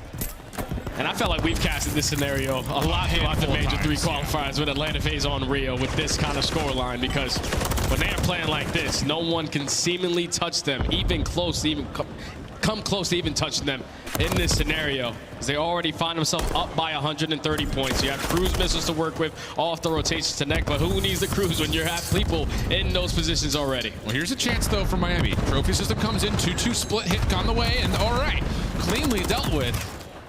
Fecal, weak, still wants to try to control this left Esky side. Information given, gets the elimination, and it's been a slow start for him, but yeah, great hit there for Miami. That's what we need to see more of. Just wait for everyone to get set up and then hit the go call at the same time. At least they show a little bit of fight in this game. As now with 25 seconds still remaining here at P1, Atlanta FaZe just reinforce their way back through top mid. It's a Simp and Selim show who's able to find all 4. And now with 20 seconds remaining at this hill, they are already having the spawns over towards the next. It's just a matter of moments for Atlanta call series. Yeah, absolutely the case. Moment of neutralization over the top of the hill, but again, Atlanta just wait for the hit to come. Oh my God. With the turn on to Vehicle. And, well, the only player to stay alive through this is Lucky, and he's going to get caught by the stud of Abizi. It just goes from bad to worse that quickly. Lucky caught, dealt with, and once again, Miami are just not anywhere near a chance of setting up a break attempt in any sort of coordinated form. Yeah, we've only saw 200-point clubs so far in the entire season. And we potentially have another one on our hands. It's all of Miami spawning so damn far from this B2. Abizi's having a jolly old time in towards the garage. Selim finds the 3rd kill, and now they're able to flip the spawns, at least for now, but already have a read on it, just waiting for the next set of fights. Production, get the jingle ready. We're about to hear it. 2:15 to 59. Moment here for Miami to possibly get some of this last 20, but you look at the mini-map and it just, again, doesn't look good. You've got Atlanta already on rotation.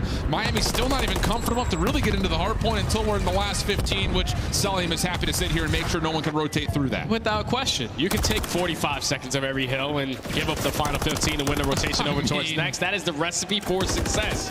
And that's what Atlanta FaZe have been able to show all throughout this Major 3 qualifiers. As now they are only needing 30 points remaining to close out their first series at Major 3. You have a route being hit by Real, but he gets red. Selim's going to let him know about it.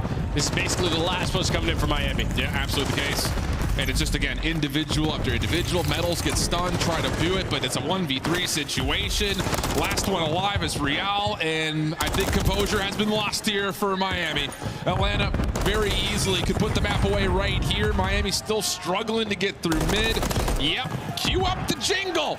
Toronto wants to hear it. Sip down low, no worries. Real trying to work his way in, and it's going to be the 3rd 100-point club of the year. Atlanta 3-1 this series.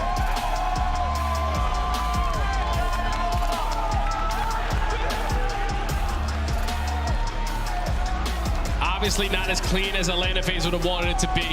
A little bit of a scary map. Number 1, you fall short in the 6-star Search and Destroy. But the next 2 maps were absolute blowouts in favor of the best team in the world. They just come out and let everybody know in series number 1 of the whole event, we're not here to mess around. We're trying to go back-to-back champions. Any worry about the Search? No. Okay. Because they played 6-star what? 1 time? That's the 2nd time they overall played it. So I think now going forward with a win underneath their belt and now a loss underneath their belt, the adjustments are going to come in the next time we see them play that map. Yeah, I mean, it's just one of those things, like, Allie talked about this in the desk with the Invasion. It's like, yeah, they lost their last 2 searches of their qualifier stage. Yeah. They're both round 10. Yep. And it did look like Atlanta were trying some new ideas. It just didn't quite work out against 2 really good Search and Destroy teams by the end of Major 3 qualifiers. So, yeah, I think there's definitely some reflection to be had about, you know, what happened on those last 2 weeks and then also kind of what happened in this particular map on 6-star. I mean, the smoke retakes, not as successful as you would have hoped for. Also, they're trying to play a late 4v4 in almost every round, it felt like. Yeah, that's the thing for Atlanta. Like, on their defensive setup, they couldn't find any success in the first blood column. But, like, you need to have a different defensive look, especially if you're going to have 3 players stacking over towards that right side of your map at that A site, and then Simp being the island player over towards B. Yeah. Simp cannot afford to die in that scenario because now everyone is forced to change their positionings, and then you get caught off guard with some bad Call of Duty timing. So I just think the more Atlanta FaZe get to play it, obviously the better they're going to be. Totally fair. So Miami do break up this Spanish flu curse, able to find at least themselves 1 map win, but they drop into the lower bracket with still a very tough path ahead of them. Whereas for Atlanta, small hiccups here or there, but the body shotting did not stop, did not pause, was not even a consideration of stopping. Selling him, I don't even know if he's got enough ammunition in any given life to continue to do this, but still finds ways to make it happen. And with that, we also have, again, a great opening performance from Beezy, who is on stage with Blaze with their post-game reactions. Thank you so much, Al. And I got Mr. Too Easy for a Beezy on the main stage. Show him some love, Toronto, as Atlanta stays perfect. And speaking of perfect, how did you guys just do it against these guys on the stage? Even though you lost to S&D, what was the game plan to close it out against Miami and keep your streak? I mean, we're just so confident, you know. I feel like we were just firing on all cylinders. Even in the S&D, I was still like shitting on them. Like, I was literally just like shooting their bodies. Like, I mean, it was crazy. You know, so you guys come off a Major 2 win in Miami. You go back to the drawing board and you say, guys, we want to stay consistent. We want to stay perfect going into Major 3 quals. What was that talk like? How did you guys want to build off of that? Did you add anything in there? You just kept doing what you've been doing?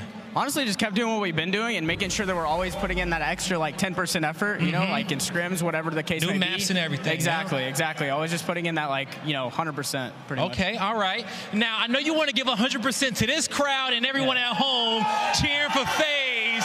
What do you want these guys to know and everyone out there in the world? Hey, appreciate all the FaZe fans. I know, like I said, there's, like, a little bit of you guys, but appreciate you guys. Thank you for the love. All right, make some love. Show some love to Atlanta FaZe. That's going to do it for us on the stage. Bucket, take us away. We're getting rowdy up here in Canada. Love to see it. Love to see the smile on a Beezy's face. And, of course, Atlanta FaZe living up to the hype. Now, they did slip up a little bit in the Search and Destroy. It looked like the team just had a statement to make in that game 4, Allie. Yeah, no, it's funny because now both our game 4s have started so handedly one-sided and favored. But for Atlanta FaZe, maybe you're a little worried with that 6-star S&D. Like Ann said in the pregame, like it was their first time playing this map and it did not go their way at all. Even in times when they got the first blood and got that opening duel, they weren't able to convert those rounds. Yeah, you know, it's the second rep on it. And this time around, like, it's just a guessing game. You saw some huge rounds out of Heretics there. Retake on B, and then Atlanta FaZe is like, okay, we don't like our B offense, so let's go over towards A. Well, Heretics is all ready for that pushed up, right? And then the damage is done. You're down 4-1 at that point. I still have full faith in Atlanta FaZe in their Search and Destroy game. But yes, this was a statement in the respawns. You're talking about a team, they outslayed Miami in this series by 79 kills across the 4 maps. Can you say that again? 79 kills they outslayed them by. And by the way, 31 of those were on map number 1. Like, despite it being close, they were running around. Beezy was doing whatever he wanted, just running it up on them. They weren't worried at any point throughout this series, and you could see it in this game for Rio. Beezy averaging 30 kills per hardpoint, I think, and that includes a 100-point club performance in there. Wow. On the other side, Miami Heretics, I do want to say congrats on taking the Search and Destroy from Atlanta FaZe. If you look at what Atlanta has done here in Major 3, they're 21-4 in map count. This was just their 5th map loss. coming in, and you got to think maybe Miami can do some work in that elimination bracket. They finally got the monkey off their back. They got that one map win. I do love that for them. They did, in fact, finally get a map not only against Atlanta FaZe, but on land versus Atlanta FaZe, right? And Real, not the best map one out of him, but he slowly got a little bit easier as it went on. So I still have high hopes for Miami in that elimination bracket. We see the numbers piling in here in the chat. Everyone getting excited to see the hometown squad Toronto. But first, if you missed any of the gameplay from Abizi, let's relive it in your Scuff play of the game. Nameless, we got all 40 of them. Man, listen, this guy is just unbelievable. You know, we were talking about this match going into it. We talked about how Abizi loves this matchup. Yeah. He's always dropping numbers against these guys. And this is the map that I was talking about. Like, it was close in terms of score, but he was doing anything that he wanted. He was like 34-18 when it was all said and done, until the end where he goes on like a 6 streak to actually get that 40 bomb. Like, this guy's everywhere. Everything all at once. Abizi is him when he plays Miami. And he was him throughout the entirety of the series. I mean, yeah, 40 and 22, tied HP kills on lands with Pred from the side of Optic, but even following that into the Search and Destroy, he was 10 and 7. He was still going out getting those first floods, still trying to keep them into the mix. And then the game number 4, 19 and 12. I mean, unfortunately for Miami, they just did not have the slang to hang with Atlanta FaZe. Team diff. We're only 2 matches in, and already I feel like we have 2 event MVP candidates in Abizi and Hydra. Finding out next, though, who will be the star of Toronto, because we have a big matchup coming up. Real quick, though, upgrade on the bracket, update, I should say, on the bracket. We have your lower matches figured out. The Heretics will drop down to play Las Vegas Legion, and LA Thieves are going to be taking on Boston Breach. I mean, honestly, I was going to say that's a tough draw, but there really is no easy draw on the elimination bracket side of things. I think Heretics will match up really well versus the new look Vegas Legion, but we still got to figure out who Minnesota Rocker and LAG is going to play. Yeah, I'm just excited for this Ultraverse Surge match. Listen, man, we haven't had an upset yet. That could be the one. Surge are new and improved. 04 looks like a beast, and it's his debut on that main stage. Frenchies, make some noise. We got Abuza and Brezzy taking the stage when we return against the hometown team, Toronto. Coming up next.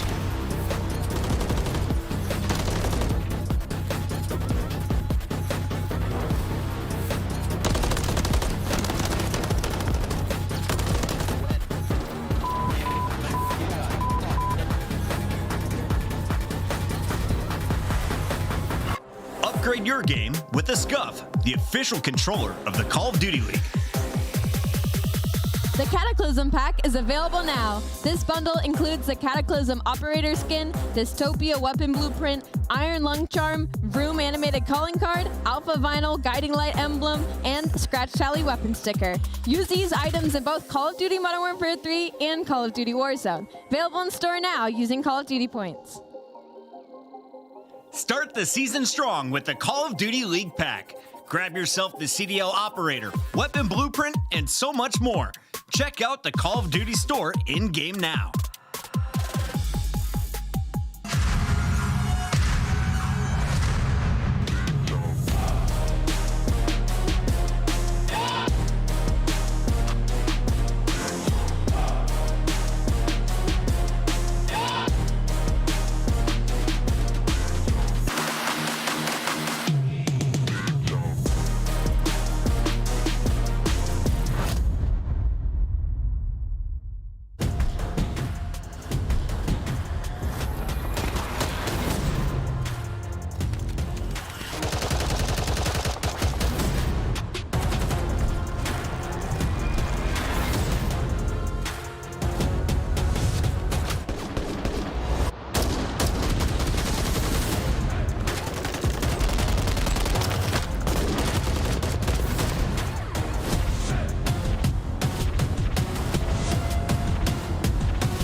Is this guy serious right now? Oh, you're very strong. Did you get it?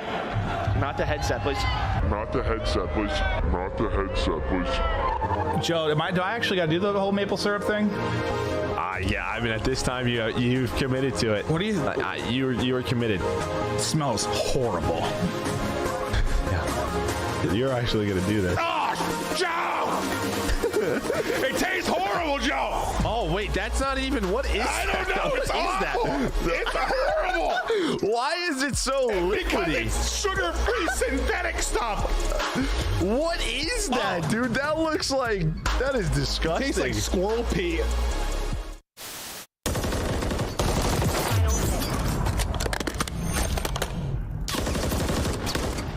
Enemy marked. Nice. Hey, well played. It's complete. Good work.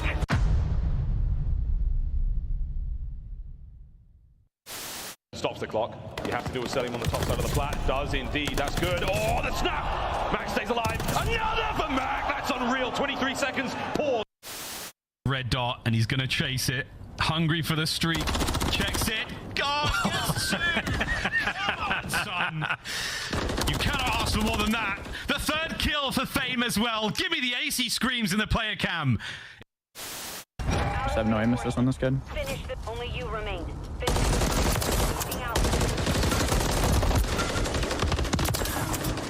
Oh, snap.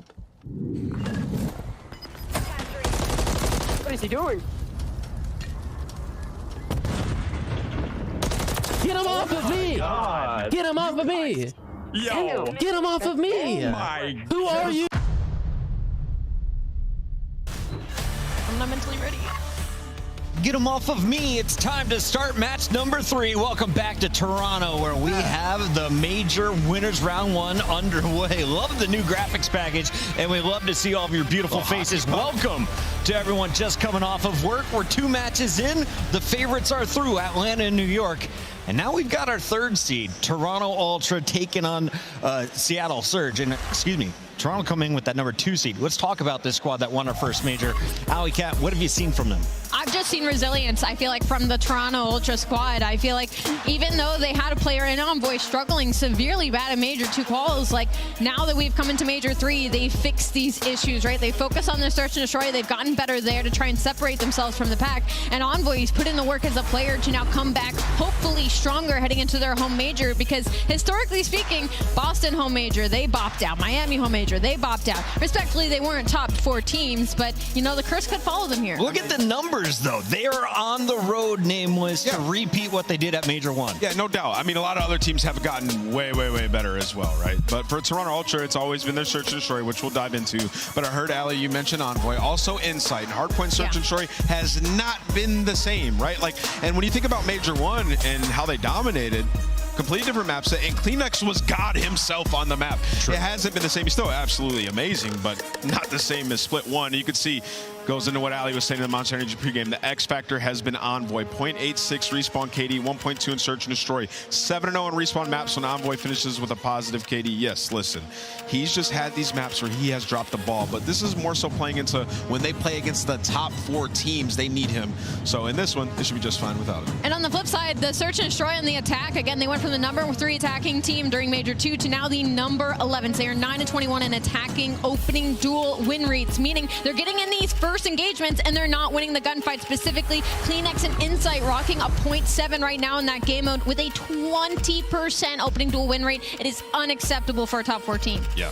We're not online anymore. We're on land, and that is where this young man shines. A 1.12 in S&D. You saw him top in the leaderboards for the control damage. Scrap has done it all this season. The question is, who is he gunning up against on the Seattle side? Who do you think could square up in a one-on-one today? Well, that's a loaded question. I mean, honestly, like, it's more been a team effort for these guys. When you look at them and, like, their stats, they're all actually negative, especially when it comes to that hard point. But they've been getting it done. They're sitting at 6-6 in hardpoint throughout this split, and the damage is there. So to answer your question, I will say Brezzy. I think Brezzy has been extremely underrated since the role change, going over towards that AR and bringing in 04. 04 plays extremely fast. He sets his ARs up for success, and they've been finding it in hardpoint. But you could see the control has been a struggle on lane.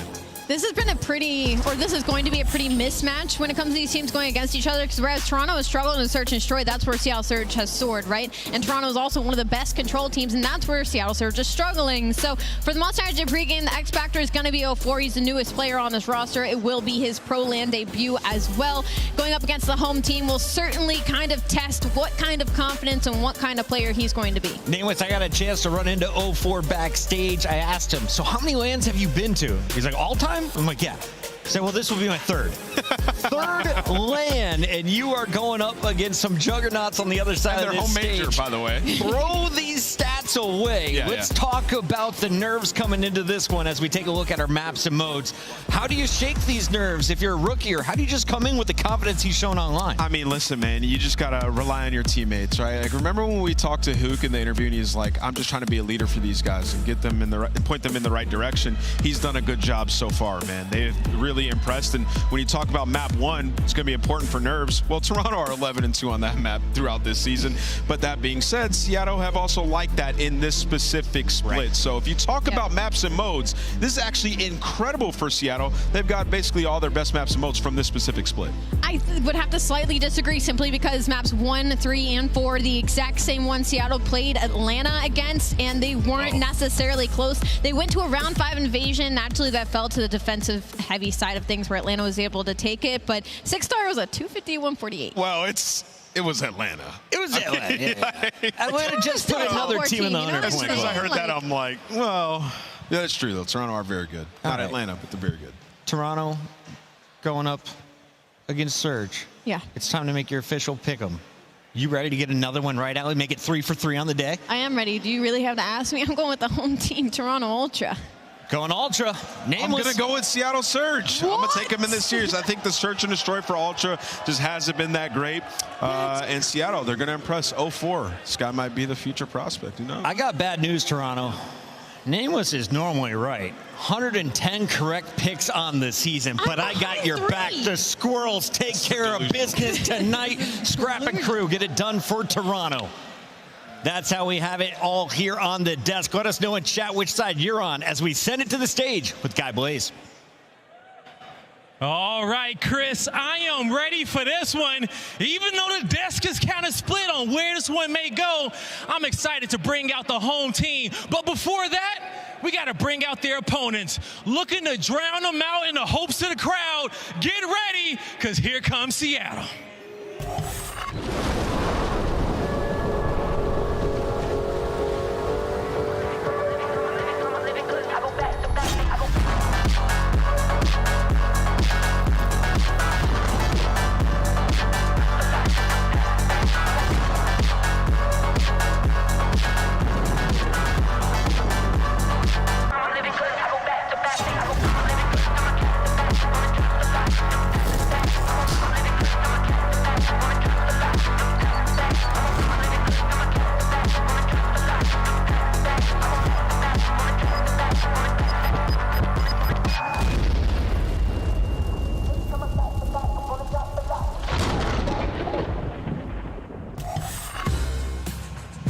Toronto, get loud for the Seattle Surge! Here comes Ofo, Abuza, and Brezzy, ready for whatever. Seattle Surge is here. What an improved roster. 04 has breathed new life into this team. Hook now being that veteran leader, and the role changes have worked for Abuza and Brezzy. Remember, this team is top 3 in Search and Destroy on the season as a whole, and they have improved in Hardpoint. Is it enough to beat a top team like Ultra? I think so. It's possible. We'll see. Let's bring out the home team, Guy. And let's see if you're right and how well that prediction shall age. But Toronto, I gotta ask you, are you ready for the hometown team? Everyone at home, here comes Toronto. I love when the good news coming in on a day-to-day. Already know what's happening, I don't gotta shake the A. Big moves, big stepper in the right direction. The trip continues, every double use a psychedelic. I think they gon' need a minute. Look, I'm interested in making as opposed to making friends. avoid having a safe place, so take a check. Finishing his drink should only take a sec, but Mark just cut me off and told me that I go on stage and tan. Walk out to my own shit on the main event. Vinci my cologne after the show, she told me that shit was a favorite sense. Sprint advantage spacious, we could take it friends. What happened next, you could take a guess. Canada, show some love to the Toronto Ultra! Here comes Scrap! We got Envoy! Insight! And Kleenex! Toronto, ready to go, plus Ultra! There is no better feeling than exiting that backstage to a sea of purple. Toronto Ultra now taking in the second seed for Major 3 qualifiers, heading into their home major, looking to not disappoint the 6. They have looked disgusting, and with the crowd on their side, there is no reason for them to fall short in this matchup versus Seattle Surge. It's time to just get the job done for the hometown team. Blaze, third match of the day. Let's get it started. Yeah, Allie, the third match of the day in Toronto. Let's set this stage right. Are you ready to get this game started? Oh, I love that. Casters, let's get it going.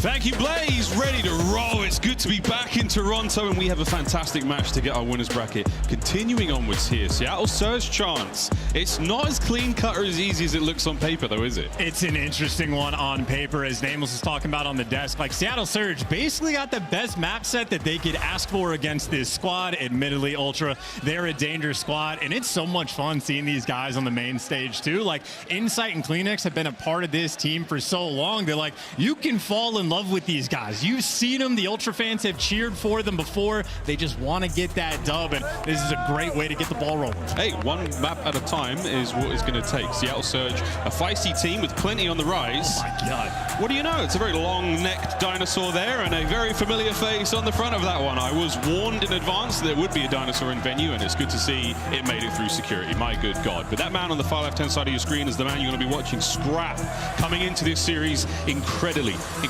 spicy chance. 0-4 on the other side of the stage, though. His first major land. This is going to be an incredible test for him. Will the nerves be an impact? Will it be anything to slow him down? That's his third land ever. Yeah. And the first time he does it in like the show on the big stage, he's got to go against some world champion. Like, this is going to be absurd from him.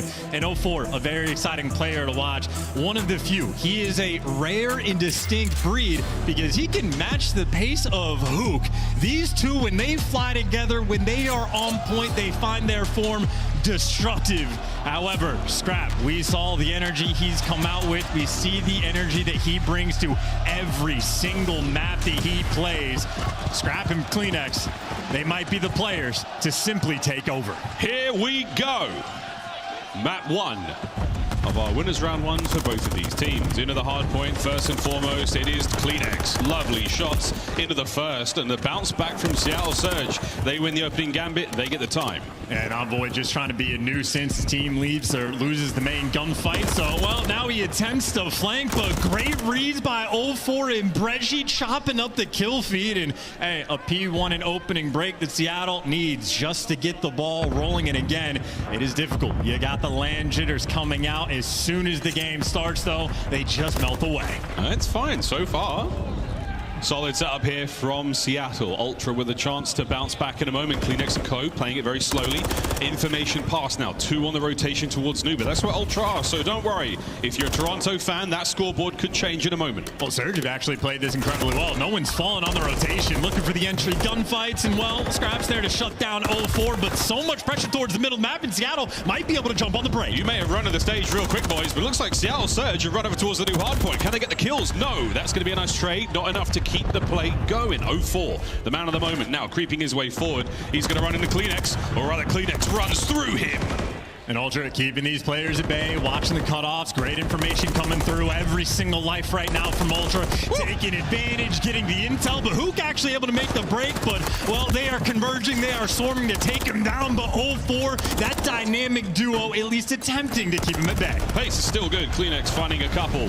Hard point wide open, no one there in it. Kleenex is going to have to double back, get that time. Over towards the new hard point, though, all Seattle. And hey, look, opening break, big right hook coming out from Seattle. Well, Toronto respond with the left of their own, but the setup over towards P3, who might spawn out on the left side of the map. No, he gets a close one to Surge. Set up around this time. It's their turn to strike. Brezzy trying to keep it down. Envoy there, cutting his way through the defense of Seattle. Now, over to Hook, trying to keep them back. That tiny little cafe on the corner, that's the target. Inside, in behind. Scrap finding the kills in the front line. Oh, doesn't account for Brezzy. Scrap goes down. Abuza gets his, and that's going to be a solid hold for now. This is a gunfight, though. This is the gunfight, maybe to get the time. Envoy applying the pressure. He's got his teammates on the pinch, so Kleenex there for a cleanup kill, and Envoy gets the man out of Hill. Seattle, though, at least started keeping it scrappy around the time, but Ultra, they've done their job. They have gotten this break. Not able to get quite in just yet. Inside, holding on.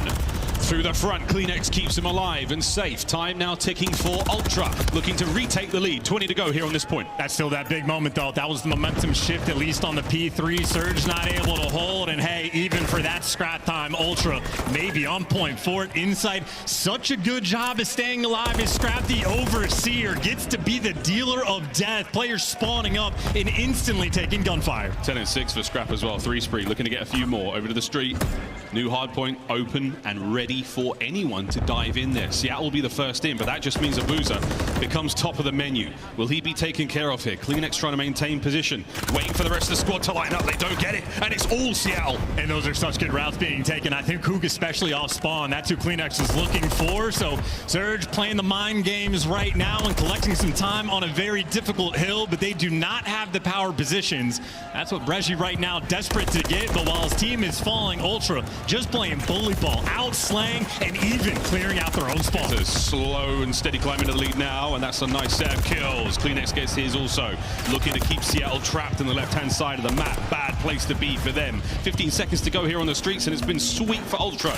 Nice chance to take the lead and push it ever further forward. Hey, Hook, though, 5 and 13. This is the moment that he needs to get rolling, trying to win the rotation over towards Junk. You are down by 20, and you are in a pinch as well. 2 players from Surge are not here, so play the corners. This is the duo Surge that have to pop off in 04. Well, can't get that second player, setting up Hook for the kill. Hook's still got his job, though, on this side of the map to watch out. Gets picked by Scrap. 3 down, and Ultra in the point. What a break. Just the perfect convergence. Now Kleenex is getting the distant spawn kills. He might get traded out, but Surge so far away before they can even think about breaking this hill, and if you don't have pressure towards Coop, this break is nearly impossible. Yeah, here we go. Envoy 3 spree.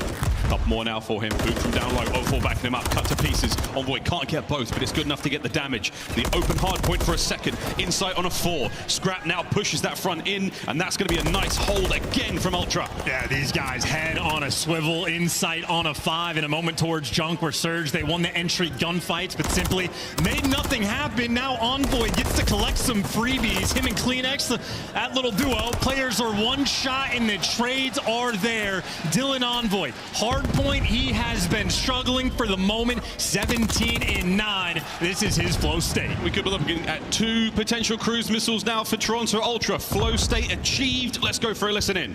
I have my one child. He's gone church still. Behind your market. Response that. Market that. Nice. Going to 5, yeah. Going into red right now. We don't see red. Nice deal. Go red. Top red. I have a kill. Just there. Top red. Weak. Top red. Nice. One at a time. Nice. Mid-cut already. Already one shot. Mid-cut on time. Time's out of time, I think. Still Tals? Yeah, just them though. Elsa? Already mid-cutting here as well. Still Tals now. No one mid-cutting. And then it made it. Yeah, it's on time. Secret time. Charm me. One more mid-cut. Yeah, mid-cut, Hugh. Still on the mid-heading. Dead. Nice, you guys. I'm on top AC again. He's still top AC. I'm in red boys already. Alright, one new. They're gonna be dumpster. AC over. Dead. On the way, dead. Yellow dead. Full across. Take over dumpster. Yep. Coming over. One top. Only one at a time. He's still red stairs. Stairs. Nice. Scrap. Trying to run at it, brother. Could be Calf. That's you.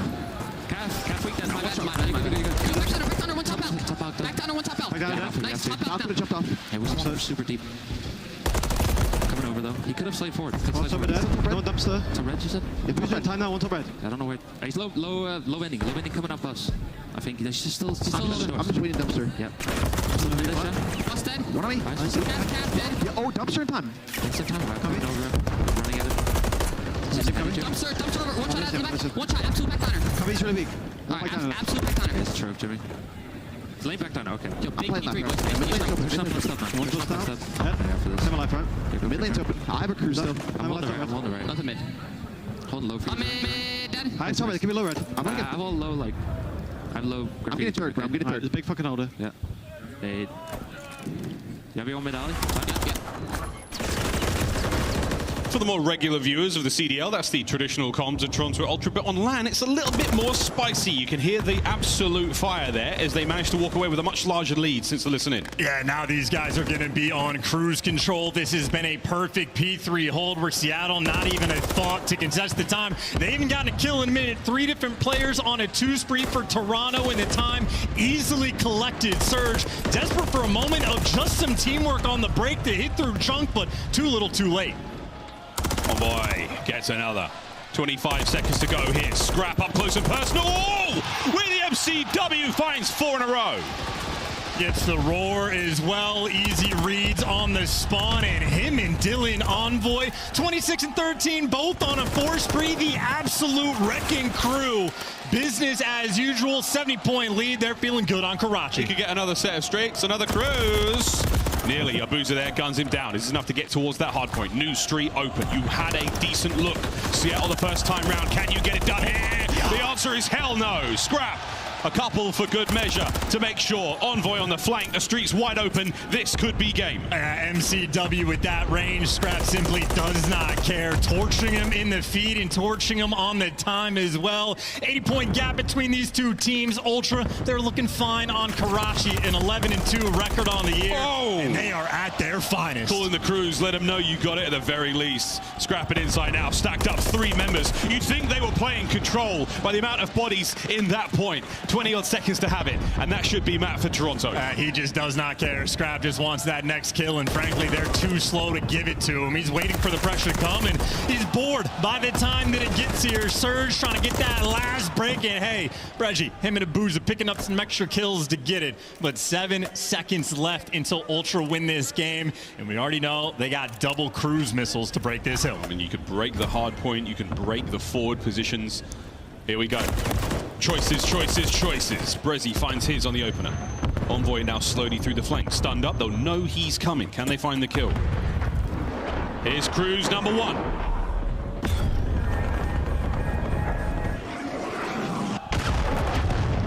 No kills. Brezzy holds. There's still another in the back pocket.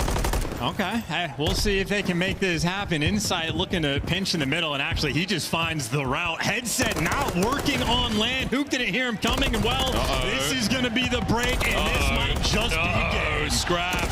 He's piecing inside on the pinch. That's it. No need for the second cruise.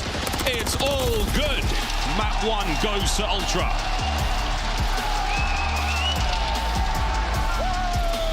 And this is the expectation from Ultra on Karachi. It is their map pick. It is their bread and butter. And my God, did they make it look good. Scrap frying main slayer as is tradition, but I know from Ultra fans, they love seeing a performance like that from Envoy.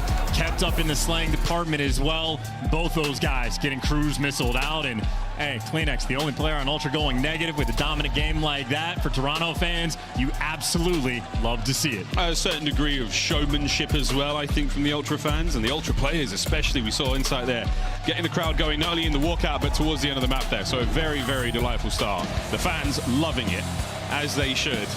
Here are the highlights from that one, and a lot of the Ultra boys chance. Seattle just not enough coming out here in map 1. No, not at all. I mean, 2 things really to pay attention to as you look at the highlights. 1, the scoreboard for Seattle. Hook was struggling in the slaying department. He's 4 and 8 in this moment. I mean, this is early in the game, and he only finishes with about 11 kills. So Hook simply stopped producing on the map, and then even for insight, this is the hill over by Shaxter Junkyard where he's 6 and 6. This is where he goes on his spree, but he quite literally had his feet up for most of the game because, again, Scrap and Envoy having themselves an absolutely dandy time. Having a wonderful time on Karachi to start things off. I think statistically, if you're a betting fan coming into this matchup, absolutely Toronto Ultras go. If Seattle put up a good show or won the map, then there'd be serious concern But right now, this was Ultra, another day in the office for these boys, and a lot of bodies getting shot. Yeah, two great moments. It's not just Scrap winning those difficult gunfights, but even Kleenex, again, he goes negative, but it's moments where he's sliding out and baiting for Envoy to set him up for the cruise missiles. I mean, Ultra just in way too good of a spot in that game. But for Seattle fans, this is the expectation. It's Karachi against maybe the best team in the game on this map. You're almost expecting to go down 0-1.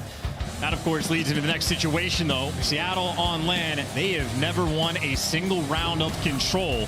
So in theory, if you're starting the series down 0-1, well, now you're down 0-2. I know you got 0-4 on your team, but he needs to pop off an S&D, especially on 6-star, to try to take any advantage you can over Toronto. Oh my, we'll find out what happens in a moment. But the Karachi, there is the game flow. You can see a couple of moments where, of course, Seattle did have the lead, and things were close. They had a great opening, great boss. And there was the battle of the bulge towards the middle of that one, and cleaned up indeed. 6-star, search and destroy on its way. A very, very different look chance. You're right, we'll get towards the invasion control, see if Seattle can find a round win there at the very least. And God only knows, 6-star hardpoint and invasion S&D to close out. Big question for me, have Toronto managed to find the search and destroy woes? Have they cleaned them up? We'll find out in a moment. And of course on 6-star, it's an interesting map too, because Toronto haven't played it a ton. They have a few reps in, but very limited. So of course, we're not going to see sort of that intel game, and obviously search and destroy, the big question. But I know from what we saw the New York Subliners earlier, there is a stylistic shift between the way you're playing search online versus LAN. It's a different environment, the pace slows down, and it's going to be very interesting to see if Ultra want to mix things up, and if Seattle just play at the same speed. Again, 0-4 and Hook, lightning fast, maybe the two fastest players we have in the league. And doing that on LAN, it is a challenge to be able to orchestrate it. But on a map like 6-star, we saw Heretics do it in the series before. If you're flying and the gunny is flowing, you can absolutely make an impact. There's a ton of opportunities, especially on 6-star, to still catch some of the top teams unaware. We'll find out how much homework both of our teams have done in a moment. And for 0-4, again, his debut here in the big leagues on LAN. We've seen him online, he's looked fantastic. If he can bring a smidge of that to this day, it could be a good one for Seattle. And especially so for an S&D kid like he is. They're playmakers. They are constant. They are aggressive. They are willing to take those risks. And I know a risk against Ultra. This is one of the top teams that can absolutely punish you for it.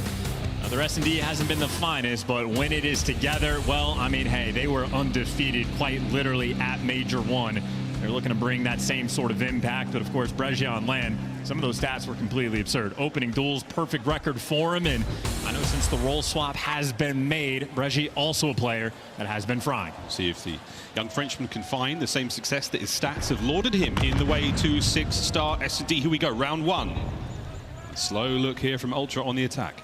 And you at Seattle on defense as well. They got so many nades and tacks out over towards the A site that if they didn't connect on anything, a quick rotation. So a 2-2 split, but the A site mostly left open by Surge. And, well, Ultra reading the map pressure as well. Envoy making his move over towards the A bomb site.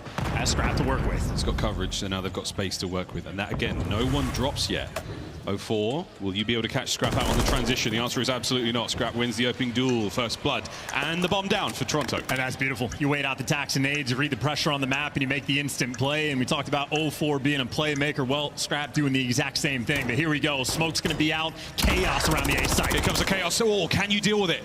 Surge are in. Surge flying towards the bomb site. And Envoy, can he get all three? The answer is no. But Ultra, they blow their way on towards the bomb site, and after that, it was curtains. Good first round. And for anybody that has paid attention to the challenger scene, that is the strat for the retake. You throw smoke down, and you pray to the COD gods and hope they're on your side. But in this lobby, the gods have been Envoy and Scrap, and these two guys still on point. So many tags up through the smoke, easy reads, easy two-piece, and so much damage on Bregia as well. Him and Scrap have continued to be the wrecking crew. A delightful opening round for Envoy there. 393 damage across those 2 kills and the assist. Good work. Seattle now their turn to attack. 2 of them going through the middle. Now 3. Oh, no, still 2. As 0-4 waiting to get him on the board. Plenty of information passed over, and he saw at least 2 players over by the DJ booth there for Ultra.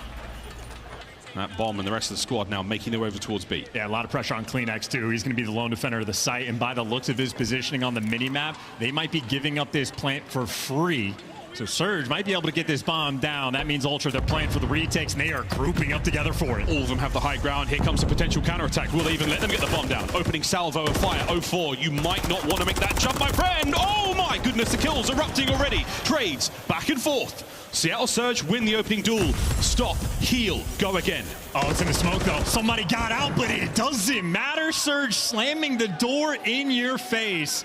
And Ultra might have been grouped up, but they simply fly out into death. Those are the Mixie moments, and well, it's that duo. Abuza picked up 2 in that round, and Hook got the stamp on the rounds.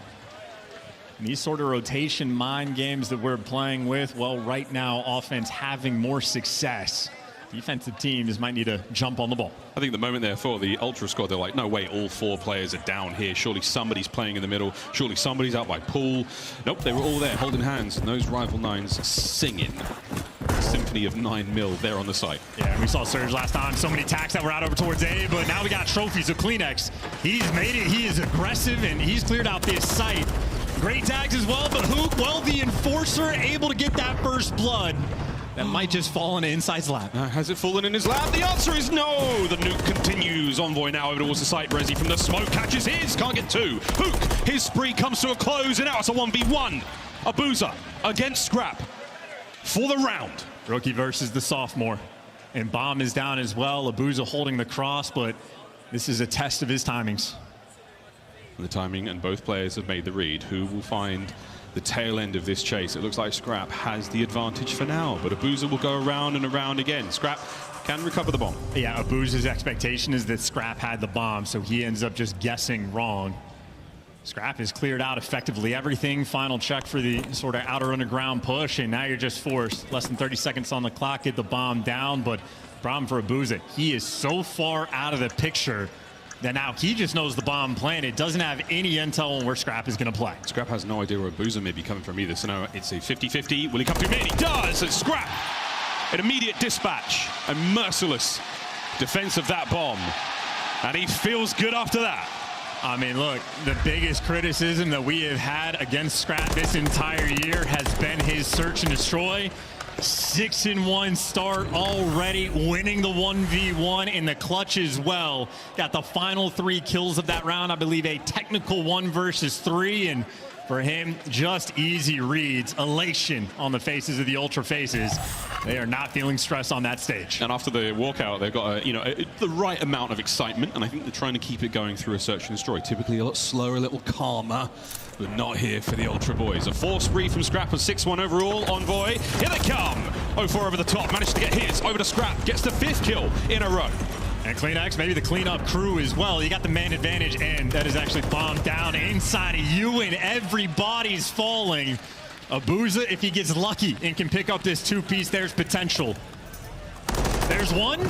Second doesn't line up for him. Doesn't line up, and here they go. They're going to line up for the 2v1 situation, and Scrap doesn't get it. So he's still on a 5, even though Ultra get that round. A 3rd now for them.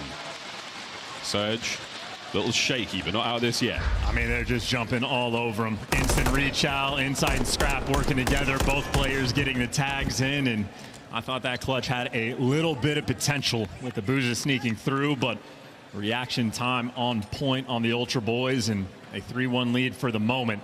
Nice and comfortable. They haven't even needed those first bloods. Surge, we'll see what they do now in this defensive round. Still eyes on Scrap for that single first blood. He's been good so far for him in the map. If he gets it here, he gets a cruise. And Ultra once again just spreading the map and playing for information, so waiting for the tax roll through. Middle of the map domination. Envoy might have a stave off 3 of them, and he can't get it done. 0-4 with the MCW. That first player to strike. He hits it, and he runs forward as well, so you're trying to take over as much of the map as possible. You don't want, whoa, you spot Insight. That's a big one. A lot of information passed over now as they start to encircle around the Ultra lineup. There's so many corners to check in the back of the map too, so Insight is taking some space, but it's one player to look every single direction. Kleenex is responsible for mid, and everybody's rolling through. Seattle with the trade, Seattle with the domination. Scrap just wants the cruise. He's able to get it, but it would be a 1v4. That is not gonna happen. So big victory by Seattle for the round win. Small victory for Toronto. A cruise missile can be devastating on 6-star. And we've seen it. There's a lot of open rooftop spaces. There are some particularly well-designed skylights that do allow an object about the size of a cruise missile to fly through. There's almost a guarantee in the back pocket there for the Ultra boys. Still only 1 round difference. And Surge, again, with these incredibly strong defensive rounds. When they are decisive, it is a thing of beauty. Aggression has been this team's key to success, and on offense, well, looking to fly together, looking like a full-on A hit, and the site mostly left open, maybe a triple up through the U side of the map, and Ultra, well, they're going to be able to spot you on the cross, but that's a peach of a nade. 04 going to back him down. It's going to be perfect. Lands, nails it. A little bit of coverage there, just some suppression to just keep those players at bay. They're trapped in the connector. Here comes a 3-man hit through that, and Abuza's got to watch the back line. Scrap versus Abuza. Here comes that opener. Reggie gets his. Meanwhile, the flanks, Abuza keeps it safe. Life in very much in the real strong look there from Surge. All down to Insight, and it's a clean sheet. Ultra down and out. Surge equalize. They just clobbered in that round as well, and that is no hesitation coming in from Seattle Surge. All 4 players clear out A. They get the space, and again, no waste of time. Get the bomb down. You got, what was it, 04 backing up, watch the flank, 1 guy push out, all bases covered in an easy and efficient round there by Seattle, who, by the way, they have been dominating this first blood battle. Right now, 5-1 in favor of Surge. I mean, Ultra might be a tie game, but you need to get one soon. We'll see if the first bloods matter. Hasn't mattered so much for their success. Over towards A immediately. The bomb might already get planted there. You've heard a lot of noise in the background. You can count the sounds of the frags. You know they're on that side of the map. Get the bomb down. Yeah, Surge also need to kill Scrap to make sure the cruise missile does not just call this round. Resi trying to keep his spree alive now on the retake. Looking out for Scrap. He's going to be the first line of defense. Bring him down, and it's a good look. There's the feed. Oh, big win from Scrap. First blood. He's insane. Can't win a gunfight like that. That is going to make this round nearly impossible, but now Insight might be forced to clutch. Him and Envoy running for the hills. The king of clutch now makes it. Oh, wow. Makes it a 2v2. 20 seconds on this one. Envoy. Smoke through mid. Insight back onto it. Wins a big one against Abuza. Can't get the second. Hook. Waiting for the immediate trade, but no. Envoy's playing it slow on the back line. He's never going to guess this. It's not going to get checked, and that is the lead for Ultra. And I tell you, that first gunfight win by Scrap, I thought they had him dead to rights by that statue, but his gunny simply hits different. If he loses that one, that round collapses immediately after the fact. Instead, well, Ultra in a position to clutch. Insight catches Breji, or maybe Abuza not gun ready. Surge feeling the pressure of dealing with those Major 1 champs. I mean, that B-bomb site as well, the A-bomb site rather. There are 4 if you count the secret sort of stairwell entrance, lines of attack on towards that site. So such a tough spot to be in for Hook. And you see this A site being left completely open. This might be the call to use the cruise missile. Scrap playing on the back line, and what a beautiful first blood. Ultra, well, they will take that every day of the week. Now you don't need to use the cruise. Yeah, you've already been gifted that one. Over to the absolute silence, the rattle of gunfire. Scrap can't win it. Hook, last man alive for his team, now done. Down, out, 5-3. Map point, Toronto Ultra. And look, Ultra, they're a team you cannot afford to make a single mistake against, but normally we talk about the devil being in the details, the small mistakes. A first blood, team killing your teammate first thing, you lose the map when you make a mistake like that. Surge back against the wall. And honestly, that is not the first time we have seen Surge make a mistake like that, so they have not cleaned it up for Land. It's a stinger. But it's not going to slow down the Ultra boys. Here we go. Attacking round to potentially close out the map. Scraps 11-5, certainly helping there, and don't forget the cruise in the back pocket as well. Yeah, if you get the bomb down, just go ahead and call that GG. Right now, Abuza so much pressure on the defensive side to maybe get one, but he needs to stay alive. Nades are out with nearly an empty pockets. Here comes the cruise. A clear line for it. Through the roof. No good. Envoy, though, at least going to be able to get the bomb down, so a pure 4 versus 4, and they should know no flanks rolling through. Here we go. Envoy will be the first line of defense here. Kleenex on the outside pool. Will he catch the players coming down the stairs? Is there anything left to throw? No. Scrap, first blood. Here comes the smoke. Kleenex might be able to go very large here. He catches out one on the cross. Insight there for it as well. Trades coming down. Abuza! Gone! Toronto Ultra take map number 2, 6-3.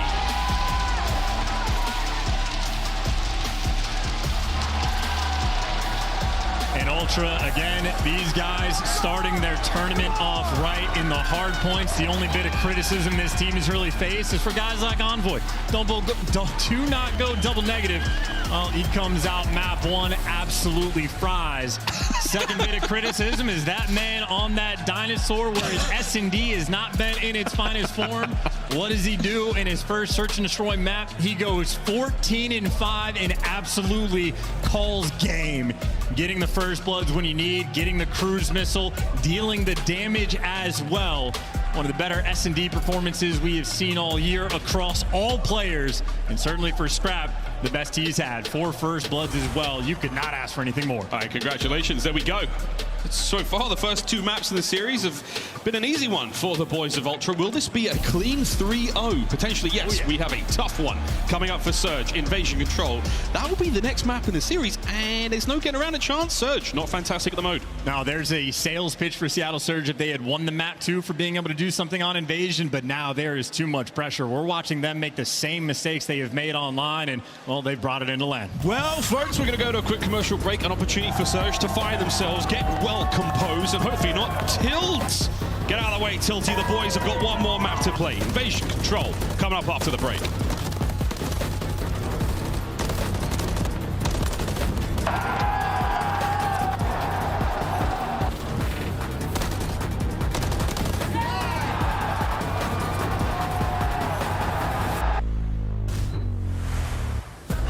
Upgrade your game with the Scuff, the official controller of the Call of Duty League. The Call of Duty League is brought to you by Monster Energy, the official energy drink of the CDL. Scuff Gaming is doing an ultimate giveaway where you and a friend can win a chance to go to COD Champs this year. The giveaway includes 2 VIP tickets, travel expenses, and more. To enter, scan the QR code on the page or go to scuff.co/CDL and enter your email. Terms and conditions apply.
Well, we'll see how the clutch can continue. Scrap finding success in search and destroying.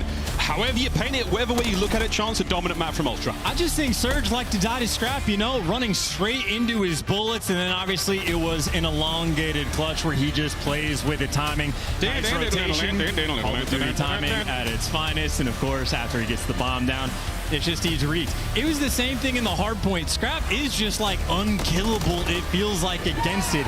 You have to trade him out because the 1v1 gunfights, I don't know if he's lost a single one. Dude's walking into map 3 with like a 2.2 KD. He is feasting on Seattle. He's feeling fine, isn't he, guys? Well, we'll see what happens in the next map. We're going to Invasion to play Control, map 3 here in our series. This is to advance onwards into the winner's bracket. Loser goes down. We'll find out if that's going to be the case. Scrap's feeling fantastic. And the record is pretty good on Invasion as well. Not so much for Seattle Surge. This is going to be a real tough map for them. Winless in Control on land. So these guys have certainly struggled, but they've had a bit more success in the Major 3 online stages. There is a small sliver of hope, but again, I don't think Scrap's even going to give them the option. Him and Envoy still have been on point, and you see the setup from Ultra. They were just so concerned about an A hit off the rip that they basically quadruple stacked it. They barely care about this B zone. We care not for B, it's but A where our love lies, and Abuza's doing what he can to get onto it. Go on, son, get in there. 0-4 backing him up, and there's 2-man cap now. You quadruple stack it, maybe just to get bodied. Envoy wins a big one, though. You challenge off the time, and Abuza killing everything in sight. This is a force spree from him. Finally gets cut down, and you haven't got that single tick just yet. Hook, he cannot get it done. No one seems to be using their minimap right now. We may as well take it away in the next game. Let's see what happens over by B. The second segment is nearly done, and that should be it. That's such a big missed opportunity from Surge. It nearly was perfection. Just like Karachi, opening breaks were on point, but now you're fighting tooth and nail with a slate reflector over towards this B zone. Capture just about gonna roll through. So Surge, plenty of potential now in this round, but a long way to go. Scrap loves those. I'll run past you in my slightly higher sense. I'll win that fight 9 times out of 10. Force spree now for him. We saw him go ham in the S&D. Nice work from 0-4 there.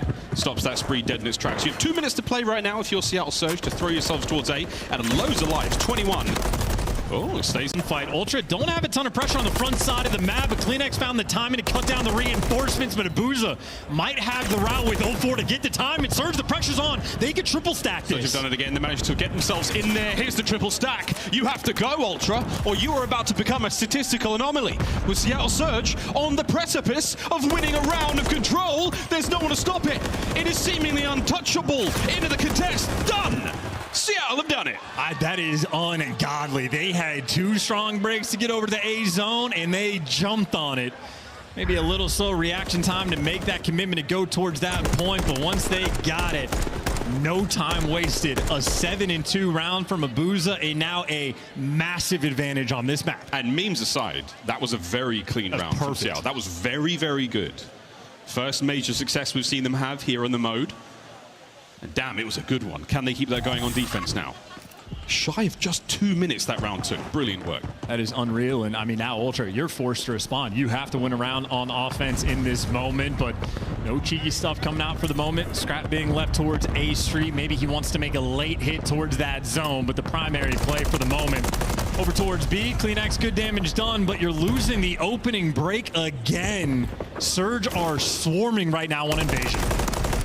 Scrap continues to win these gunfights. He is indomitable up close, even with the MCW. Clock stopped. Oh, looking for the avenue towards A. Not going to happen as Seattle retains some control. Slow cap at B, not necessarily a problem. They're worried about these shenanigans mid-street.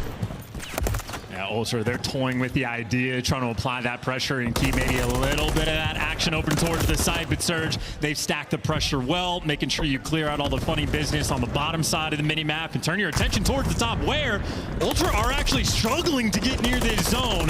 Big gunfight's being won by Scrap, but Hook's still there to take you down, and you got the spawn trap set up. Surge at this moment, they could dagger Toronto. Oh, the opportunity to do it. Envoy buys them a little bit of air into the lungs as they get forward. Hook. Oh, a classic corner, but even better, Gunny stays alive. His position very much known. On towards B. He's going to be able to get a hit in there in a moment, but nothing left to throw in this life anyway. We should see B captured. A minute 44 will be the play at 20 lives either side. Yeah, Surge, well, maybe not able to apply the pressure enough to stop B, but the gunfight's flowing. That is 11-4 from Abuza as well, as they have Ultra basically cornered into the top side of the mini-map. So all bases covered. Ultra going to be real far away from that A zone, and again, it is a necessity at this point for them to get it. Good God, what a gunfight that was from Insight. A little slower now on the attack. Scrap with a fantastic power position. That's three. Cut down these players. Brezzy, the last man. No one in position now. Hook, he's going to be trapped on the inside of that garage. He ain't getting out with his life. This could be it from Ultra. Oh, big win by Hook, though. You don't go for the stack, so it's only 2 on the point, and now make it 1. Envoy has help on the cross, but that was all that he had. Position given up, and only a single tick able to roll through. Typically, that is a good thing for the team on attack, but from Ultra, it is still a problem. There's one segment captured. Great work from Ultra. Yeah, you're looking for a couple more, though. On the slow and steady crawl through the middle of the map. Every corner checked, every play attacked. And because it's Surge, these guys play at such an electric pace that you might actually lose this on lives. You're down to 10, so if Ultra can keep the pressure up, maybe you could achieve that rare feat on Invasion and win on lives. But with 48 seconds, it's looking more and more unlikely by the moment. Scrap, though, still unkillable in the feed. Yeah, right now the game for Seattle Surge, secure the map, control those zones, and protect your lives, because it is not going to be an easy thing to do. An anomaly on the approach now as Envoy cuts his way through the backline. You're running out of space, Seattle. You've got 30 seconds on the clock to stay alive.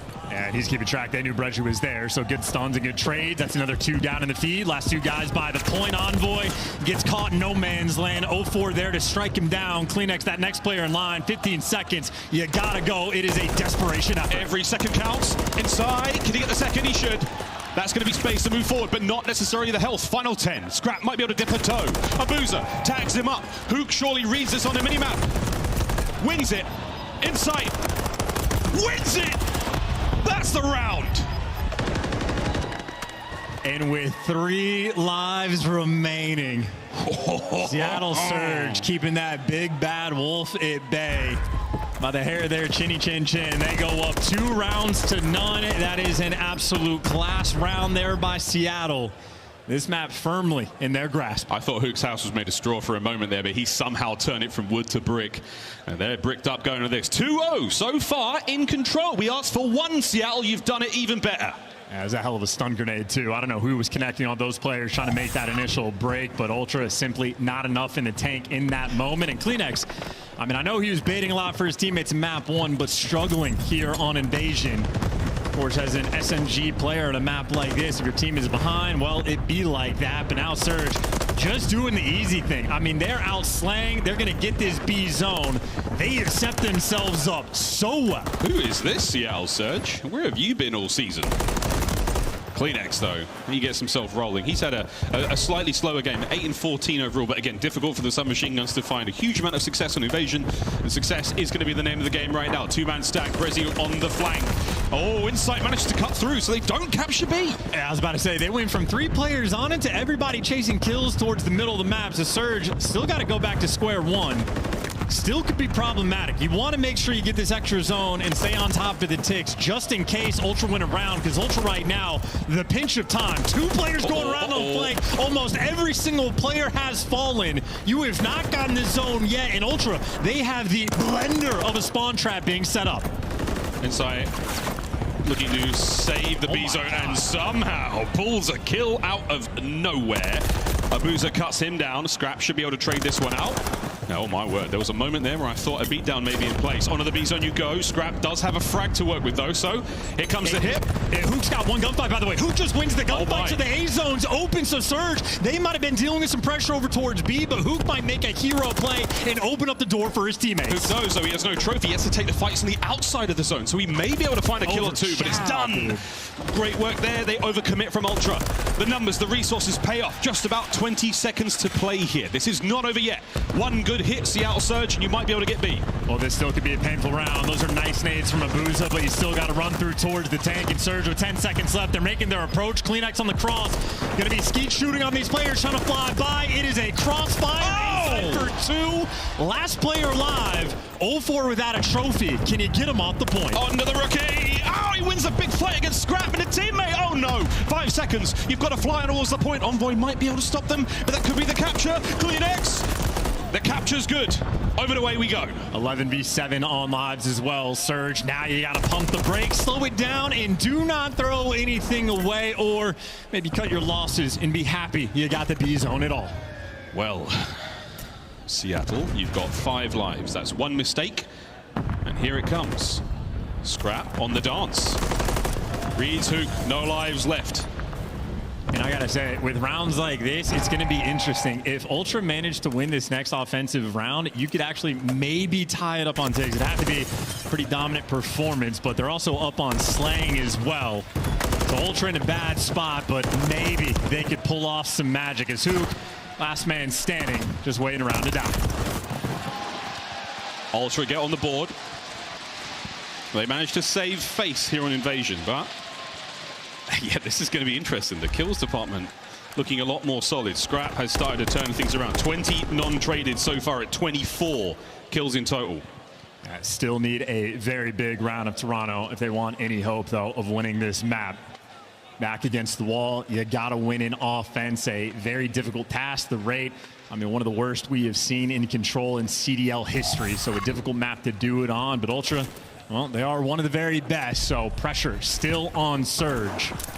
You want to get it done here, and it's a full-out A hit from Ultra. All right, boys, all aboard the A train. Nice shots. 0-4. What a lovely first blood and second, and Hook picks up his as well. So last man up was Kleenex. The gamble has not paid off, and 0-4, he reads the reinforcements immediately. Over towards the B zone you go, slows them down, but not enough to stop them getting on the point. Yeah, that man is flying around the map. Those are long slides into just absolute hell, and Hook again. Cleanup crew does get traded, but you got number 8 Breji shooting you as you cross off spawn. So Ultra still feeling the pressure, and this is going to be a slow grueler of a round. That's so tough. Able to eat that stun grenade, a concussion, and just crawl around that corner. One segment of B done, halfway through the B zone. Standard stuff so far for Ultra. No shenanigans just yet. The opportunity for Scrap to keep that mid-map safe and maybe transition towards A, but as you can see from the mini-map, it's a lot of work here from Surge all over the place. Yeah, and Ultra, yeah, I was going to say, Scrap putting himself in an interesting spot. I think Ultra, they're just hoping for that one moment to slip through and maybe punish a mistake of Surge. But Surge, no mistakes just yet, although the gunfight's not flowing. A little bit of pressure. You do have insight behind you. In Seattle, no one on the minimap is turned. Finally, with that spawn coming through, those arrows turn right around. So heads up gameplay right now. But as you're looking for insight, now Envoy, the reinforcements are here. Oh dear, you find one more kill. It's going to be Hook hiding in a corner. They're looking for him, though. They haven't found him yet. Oh, spotted it out. This might be a big deal. Insight. He loses the fight to Hook somehow, so you're safe and sound now in the base for Surge. And just to keep track, it is 9-7 on the tick count in favor of Seattle. So, of course, Ultra, they have to win this round, but if you capture the A zone, you get defense for the round 5. So, Ultra, make no mistake, they need it. They got a minute to make it happen. Oof. But you are still so far away. Surge, they have been on point so far. There and back again. The tale of Toronto here on this map. 1 minute to play. Wow, there it is. 0-4. Strong stuff. Hook on a 4 spree now as well, looking to get himself streaks. He's definitely in a spawn of Ultra now, and I'm sure they know he's there. They're on the prowl to try to find him. This is hell. This is absolute hell. If this is hell, whoa, then Hook might be the devil. Gets 1, pushes Ultra's life count down even further. I mean, that's a 25-second investment just to get out of Palace. You got such a long way to go. You do not have any time. It has to be this push right now to get to that A zone. Abuza, will he have the fortitude and the constitution of that tank he is on top of? Yes, he does. Scrap trying to get the trade immediately. Abuza just staying alive. The only man on that side of the map. It's not going to matter. Brezi through the middle. Here comes the funnel. Fly, Ultra Fly. Final lives in the round. Oh my goodness. Here comes the streaks as well. Seattle Surge, we merely wanted a single round from you. We didn't necessarily say you should win the map. What a bang. The Surge get on the board, and they make history for themselves. Yeah, and we just looked at Scrap kissing the sky and saying goodbye. That cruise missile, the stamp on the game. We were gassing up the map too, because the expectation, Surge, they have been winless in Control on land. You almost virtually start the series out down 0-1. But they just had a clinical performance on Invasion. You get the offensive round, and you get one of Abuza's finest maps of the year.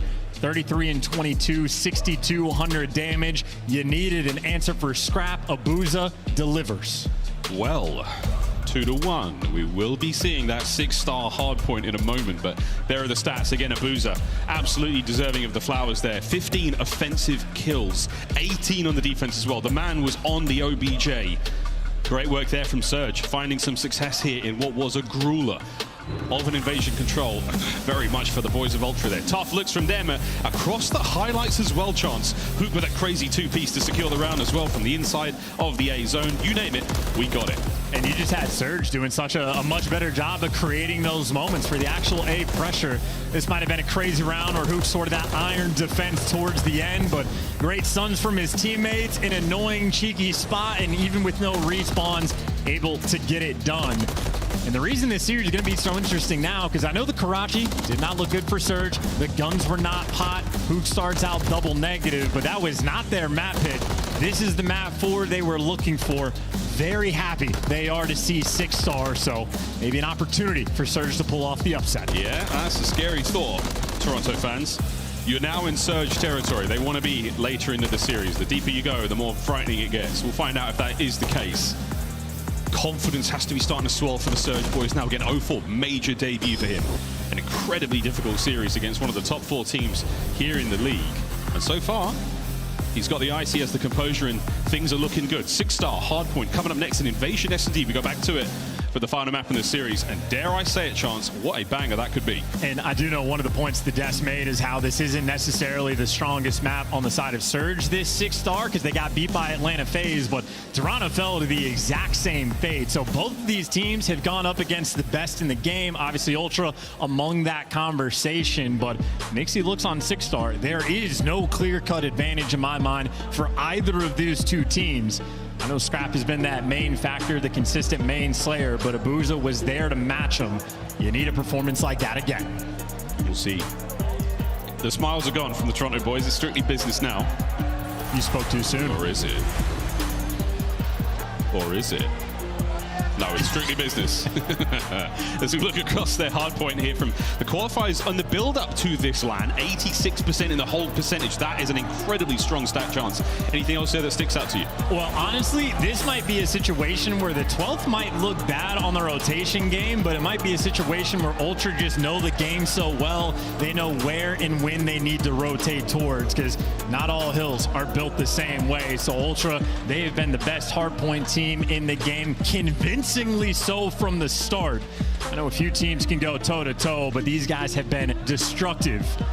But maybe those new maps that came into the mix, the new look on 6-star, who can take advantage of the pool hill? Maybe Hook or 0-4 can make that their home. We'll see if Seattle Surge can drown them out and stay on brand when it comes to that pool hill. We're not too far away from getting into this hard point, folks. An opportunity now still for Seattle to close, or to try to take the lead at the very least, or get into this, because Ultra is still map point. One more and they move on. And we talk about the homework being done by these two teams as well. I know Surge, even where the respawns have faltered, at least that first hard point, you still have the opening breaks for these guys that have been on point. Even on Karachi, where they got bullied out, they started with a 40-second lead. We saw the same thing on round 1 of the invasion, where Surge, again, devil in details, these guys have put in the work, looking for another strong opening break here just to set that tone. Here we go. Map number 4. Ultra looking to get the win. Into the hard point, you send it, lads, and here comes everything. The kitchen sink hits that hard point. 0-4 gets it done with a gunny. Brezzy joins him there, and that's such an opportunity to get into that hill, grab some of that time, lads. Watch out for the steps, though. Scrap's going to get his, but nice work there. Everyone on Surge finding their kills. Can Envoy get 3? Hell yeah, he can. That point is his. Yeah, Brezzy, he has been hesitant to chow in this series, and he gets punished for it there at Kleenex. No fear of the chow. He'll fly into 4, and he might fall, but not before he picks up 2, and now you're just getting cut to absolute ribbons, as you are not going to be able to get towards P1. Brezzy, a little bit slow in these moments. Also an awkward timing there. He does bring Hoop down with him, Envoy, once again. He has been the absolute tender of the bar. Cuts through, gets those big kills, 4 in the opening rip. And the final 5 are now going to be done. We'll go over towards the lounge. Anything but relaxing, though, so far. And yeah, I mean, they're not even shooting back with Kleenex right now. So rotation towards P2. Surge are going to get here first, but Kleenex, he is waiting for these gunfights. Nice little slide. Better reaction time as well. And Surge, they got the back spawns, but they also are going to be in their spawn, getting cut down. Easy trades there from Insight. Next player in line, Brezzy. You know he's going to fall as well. They're not shooting back. That is domination from Ultra. I was going to say, you had it all there, not even a single second of friendly fire. Jamie Craven gets himself another scrap. Picks up where he left off. 0-4 though, right out of spawn, right into the fray. You're still not able to break the hold that Ultra have had on this one. So far, disgusting work. And that's a sweet 3 from Envoy. And Surge, they're not even thinking about teamwork, not a thought in their minds. And that rotation, not going to be a thought either. You're taking gunfights just to take away 10 seconds, but you have such a long way to go and scrap the back line. You know he's challenged. He's challenged, he's holding it down. Here comes a cooked frag. Will it be to perfection? Yep. Rezzy's gone. New hard points up from lounge to bar. Here we go. And they're just cutting him down. I love the little jump peek by Scrap, too, just to get the intel on Hook as he tries to find that timing. So Ultra doing the little things right, always getting that extra little bit of information and holding this hill down for a moment to perfection. Seattle on the slow approach. You've got to open up another lane of attack here, lads. Oh, the timing has paid off. The break is magnificent, and that's a good 30 seconds to have. Seattle, enjoy it while you can. And these are going to be split spawns as well. So 2 players from Ultra in the back, 2 players are going to spawn out towards B2. So Ultra, honestly, in position to re-break this time at 0-4. Well, you want a better trigger hand in that moment. Going to get punished. And, well, look at the spawns now. Well, I hope you enjoyed it while you could there, boys, because Toronto right back in it. Oh, that ass got kicked. Hard point broken wide open once again. Surge now have got to fight their way through towards the new one, over to the bottom side of security. And this is going to be a tough battle indeed. I just need to see Breggy start to shoot with some confidence. 3-9 for the moment, and well, leading the charge. Triple hit from one direction and the flank from the other. Big gunfight for 0-4. Insight shuts it down with the rival 9. I'm surprised Insight doesn't have PTSD with that gun, but hey, getting it done for the moment. Boozer only finds one here from Statue. Overalls the hard point again, and Ultra very much in the driver's seat. Slow looks from Surge, but they might be able to turn things around here. Nice 3-man break. That's going to be it. You're in. Can Kleenex clean house? He might be able to. The second to his name. That is sensational shots for the rival. Tobias is insane, and now he's even playing the time. He picks up 2, doesn't get traded out. Now the reinforcements are here. So you had a nice break from Surge that collapses instantaneously as Ultra continue to pump the score up. There was simply no answer for Kleenex there. And by the way, Surge, they're hitting all the way to 8 seconds, not even thinking about the rotation. Breggy's going to be by himself, so that's a big investment for this old time. And Ultra, you're going to have so many bodies just to deal with Breggy, who's been left completely by himself. 50-plus point game over towards the pool is now up, and you've got a bad situation to be in if you're Hook. Envoy cleans him up. Breggy now alone in the pool. Nobody to help out. Can he win at least one gunfight from down low? It's an awkward one indeed, but he's staying alive. Reinforcements by time. Envoy, though, reads the play. Can he get the second? No. So you still have control, Seattle. I mean, Breggy, he has been sink or swim in this moment, and he's actually done an electric job. He got left by himself in the water, but I mean, hey, Slim Trunks on. He continues to fry. Breggy finds another kill. He's got a 4 spree. It finally gets put to the bed. But wow, what a hold. 20 seconds to go, and Ultra do dip a toe. They get a little bit of pool time, but not enough. Turnstile wrote a song about Breggy, that underwater boy, putting in some serious work, but still a decent lead from Ultra, and for Seattle, still a long way to go. Rotation to P1, you get bodies in the hill in a cheeky spot from Hook. Able to get at least the trade, but here comes Kleenex. No wasted time. So nearly gets away with his life. 0-4 though. The battle continuing. The trades are done. Envoy wins his 3 now in a row. And a perfect spot to find another. Can he stay alive? Oh my god, he does one better. Gets a kill. Inside. The dance is on. He has coverage. Oh, over peak. Sabuza's there for it. And now Surge swarming the point. And Hook's just going to be soaking this time. Well, never mind. It's Hook. He's going to be chowed, and he's going to be dying. 50-point lead, and Ultra right side spawn still attempted to clear out this time, and eventually they get it. The dam breaks, and Surge back to square one. Wrong side of the map, and you are not getting this hill time. Ultra holding it down still. Trades only in the feed. His insight's there, going to be in the middle of the point. Breggy and Abuza, they battle their way through. A little bit of time here. Envoy once again. He has been running circles around players in this bar All hard point long. Oh, gets another one. Somehow walking away with it. Rotation of P2 done again, and Ultra chance they were immaculate the first time. Can they do it again? Yeah, Envoy's loving his new controller. Him and Scrap again just having a kill race right now as he gets set up towards P2. And Envoy, that front man, gets the nade kill as well. 0-4 trying to make the break. And hey, nice 2 kills. Looking to trade out Envoy, but Envoy, the untradeable, continues to be a threat. Oh, he somehow manages to find that as well. Hook in. Takes care of business at the kiddie pool. Over to the flank now. He might be able to pick it up. No, Kleenex is there. Too much to handle. Concussion lands. 0-4 slowed down now as well. More time to Ultra. Yeah, Envoy just went God mode on this hill. 24, make it 25 kills now.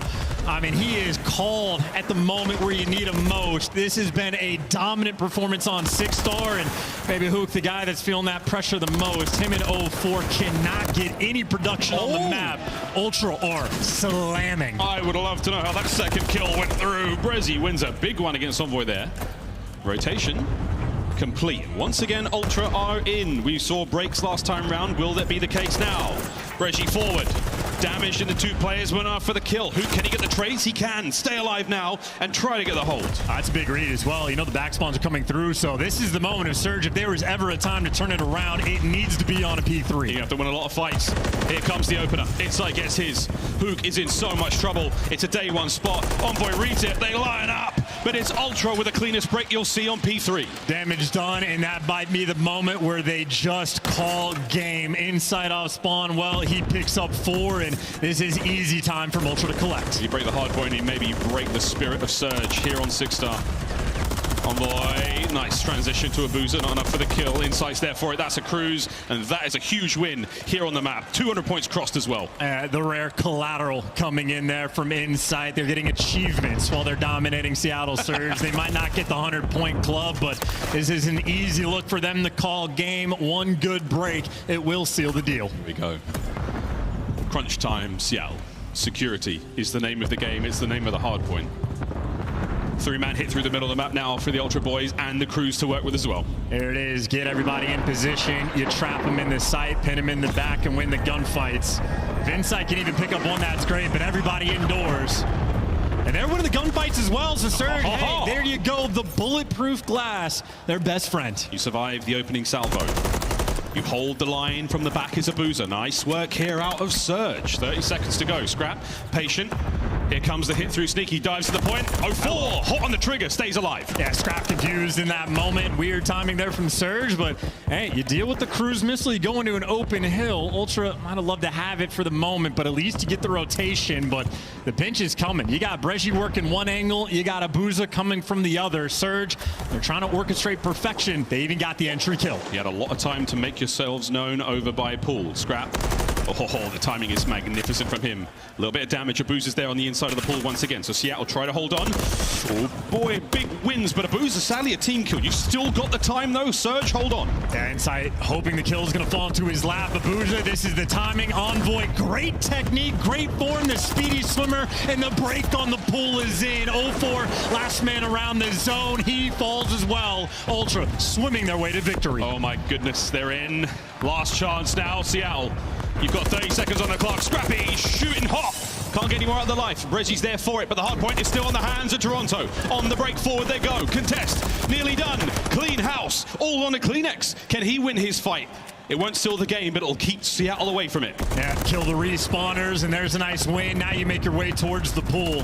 Kleenex trying to figure out where he's going to be. Pick up the extra kill, dive in with the Renetti, or maybe play on the outer edge. An awkward moment in 0-4 pieces him up. Surge still desperate to stay alive, but that rotation, well, Ultra here first once again. And Envoy once again, he's on 35 kills. Say what you will about his hardpoint game, he has turned it all around, as have Ultra. Final moments here. Surge, last shots, here we go. And look at the beating heart of Envoy, 36 kills, 2 minutes in the hill, and a 4 spree at the end of the game. Envoy can do no wrong. 39 kills, an electric performance.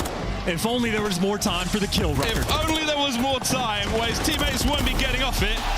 They'll be closing the series out and they'll be moving on. Ultra put on a show for this stacked out crowd here on the Thursday as we send Seattle Surge down to the lower bracket. And everybody knows how the tides have been turning in MW3, the top 4. Well, they've achieved separation. Today was the day to test that theory, and so far, 3 for 3. The top squads remain perfect. Ultra able to get it done. Maybe a painful round of defense on invasion control, but outside of that, these guys have been nearly perfect. The hardpoint woes of Envoy have been answered. 2 absolutely dominant performances, and even Scrap, 14 kills and 4 first bloods on the S&D. Couldn't ask for anything more. I keep wanting to go back to the story of Envoy because he has had the most spectacular turnaround. His hardpoint game was abysmal, and now you're looking at 39 and 21.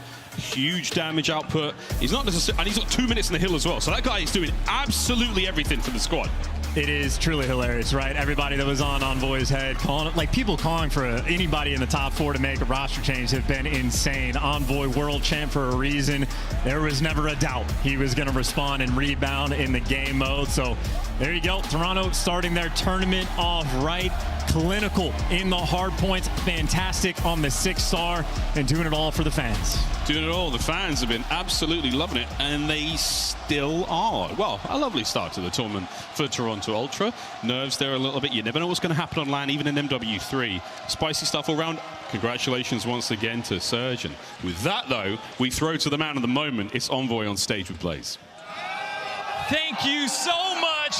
Toronto, show some love for the home squad as you guys go plus Ultra and get another win. Envoy, you're up here playing in front of the hometown team. What does it feel like to get a win for them?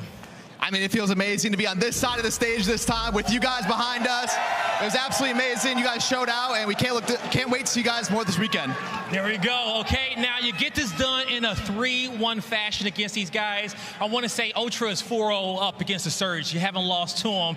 What was the game plan going into this matchup for you to make sure you secured that 4-0 victory? For us in this match, I think it's just more about the search. So once we won map 2, we felt really comfortable in the series, and I think that's what's going to be our focus the whole event is search, because that's what hurt us Major 2, and it helped us win Major 1. So. All right, there you go. Now, in this series, you guys are one of the best control teams in the league right here, and you went up against one of the worst, but they took you guys down there. Is this something that you wish your squad would have did better, or something that they did great to get that map off of you?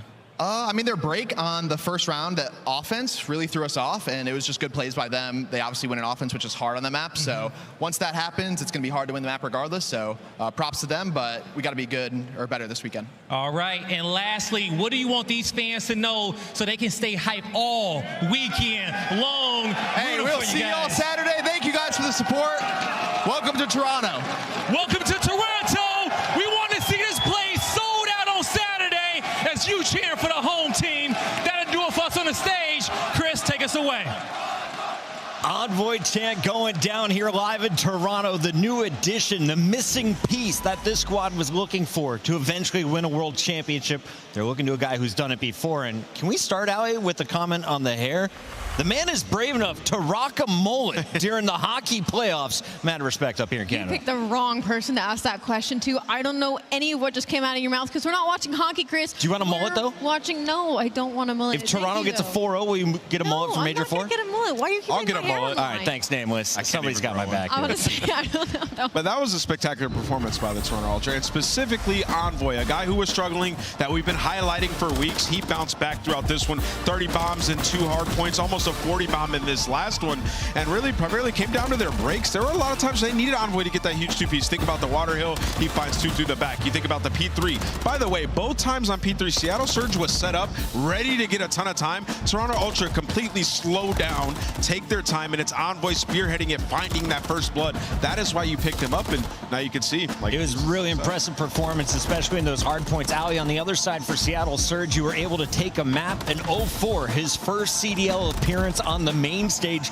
Didn't seem to be bothered. I mean, yeah, it wasn't, I feel like, the war that we had seen during the Major 3 qualifiers, but again, they are going up against Toronto Ultra, the home team, as their first match of the weekend, so not going to go in on him too much. If anything, I really just want to focus on the turnaround of Envoy. We saw the stats heading into it, a .86 respawn KD with a .77 on land. He came in against a team like Seattle Surge that has known to upset these teams, specifically in the respawns, and he was able to do it in both hard points in this series, going 30 and 18 and following it up with a 39 and 21, showing out for the hometown crowd today. Yeah, and then also they had some massive search and destroy improvements. Scrap went crazy. 14 kills, is that good? Yeah, with 4 first bloods as well. You know, this team, they were last in first bloods coming into this event, so that's something that they really had to focus on, and who better than your best player? Scrap, unbelievable performance in the series. Speaking of Scrap, he earns our Scuff play of the game. Let's take a look at it. It's the 1v3 as he picks up 3 of his 14 kills from the search, silencing all the haters in the chat with this one. This play out of Scrap was just insane, because I remember watching this in real time, be like, oh, Scrap got 1, Scrap got 2, and now he's got all 3. He goes for the ace, right? And so he's slow-ass 1v1. Yeah, he's stuck in this 1v1 that is literally taking forever, to the point where we can fast-forward the minimap. COD timing at its best, unfortunately, for the side of Abuza, but he allows his bomb to go down, and unfortunately, playing this retake, Scrap already has the info where he probably is. He's already cleared out the backside of Pool and is able to get this one. Yeah, and he also set it up to where he planted on the other side and then played the opposing one. And anyways, like, you know what? I'm just going to chow them anyways, right? Gets the win, stands up and starts going crazy. That's what you need in Search and Destroy. It's that type of energy. And it's that moment that kind of sets the tone for the rest of the team. So shout out to Scrap, shout out to Toronto. They get the job done today. And as you heard from Envoy, they get to chill till Saturday. So here's a look at your updated bracket. Out. We still got Optic and Royal Ravens to go. How do you feel about that elimination bracket that kicks off tomorrow? I just feel like it's so funny, because on the left side of, not our left side, on the top side of the bracket, it's like as the day goes on, the underdog team just keeps getting harder and harder and harder. And we have Optic versus Carolina Royal Ravens, which I feel will be the closest matchup on the day. But Seattle, again, a pretty good draw in pulling out Minnesota Rock. It's got to be an upset, right? It's been all 3 wins. Chat, let us know. We're heading to a break. When we come back, Optic Texas takes on Clayster and the Carolina Royal Ravens, live from Toronto.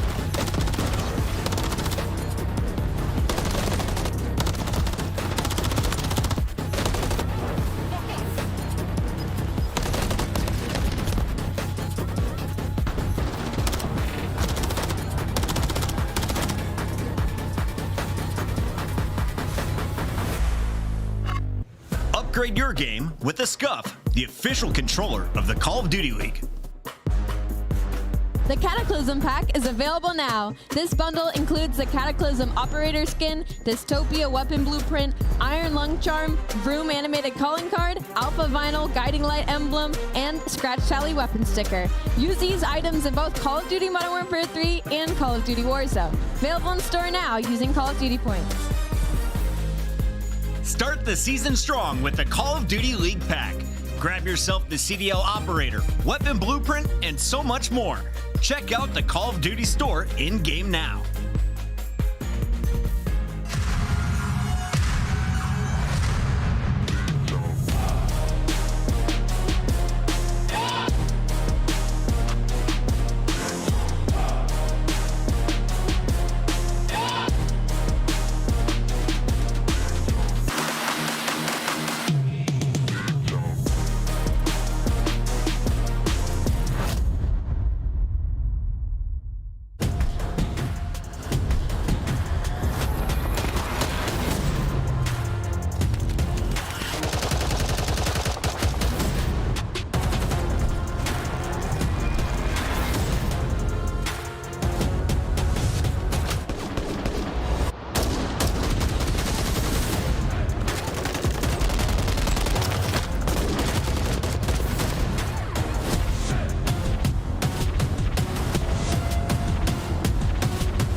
Whichever bomb site they choose to go to, 30 seconds on the clock, and well, if he's been seen, he will drop off the map.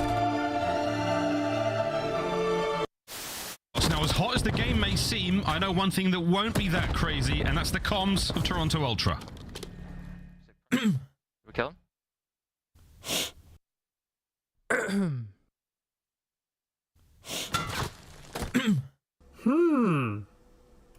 Calm as ever, Toronto Ultra. Now to the other side of the stage. Standy will get free info here onto Assault. Quickly finds the kill. Whoa! He's going for the assassination. Didn't hold the button down long enough. And Assault says not so fast. Let me tell you right now, these guys play every day. You should know you cannot assassinate someone when they are a little bit taller than you on the map. And unfortunately, the 1 down doesn't work, but you know them hands from Assault. They are definitely warm. 2 punches right to the chest to take down Standy.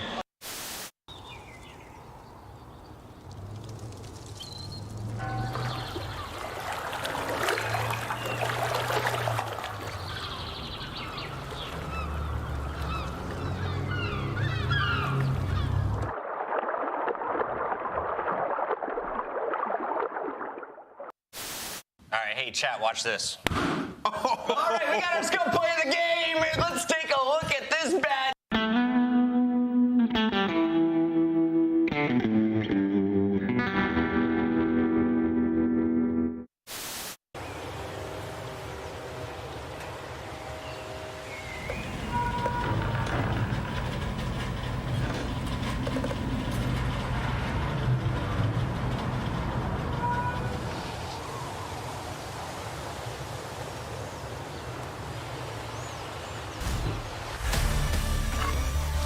Get your cowboy hat out. It's time for Carolina versus Optic Texas, live from Canada. Welcome in, everybody. Major 3 continues on with our winners bracket coverage. This is the opening round, and so far, 3 of our top 4 seeds have powered into Saturday to play in that winners round 2. Alley Cat Nameless, let's now talk about the final team in that top 4. Optic Texas is taking on Carolina, and almost everybody in the chat right now is demanding an Optic win. I mean, I would expect so, right? They beat everybody below them except for Atlanta FaZe, which leads you to believe that is their end goal at the end of this weekend, is to make it to that grand final and be able to take that chip home at the end of the weekend. Allie, when you're looking at this team, what's the identity of Optic Texas? The identity of Optic Texas would be a roster of very talented players that goes against the statistics. The reason I say that is because you look at the stats, and their map 1 record is number 1. Their map 5 record is number 1. Their series record is number 2. Notice how there's no actual specific statistics in that sentence, but they're 10th in break percentage. Their control round 5 win percentage is 9th in the league. So they're going against all odds and still being one of the best teams in the league. Listen, this team would be considered dominant if Atlanta FaZe didn't exist. Let's just be honest. Like, when you watch these guys play, they are thrashing everybody. They've only lost to Atlanta FaZe since January. We talked about it in the pre-show, and they're improving with every single match. Throughout this stage,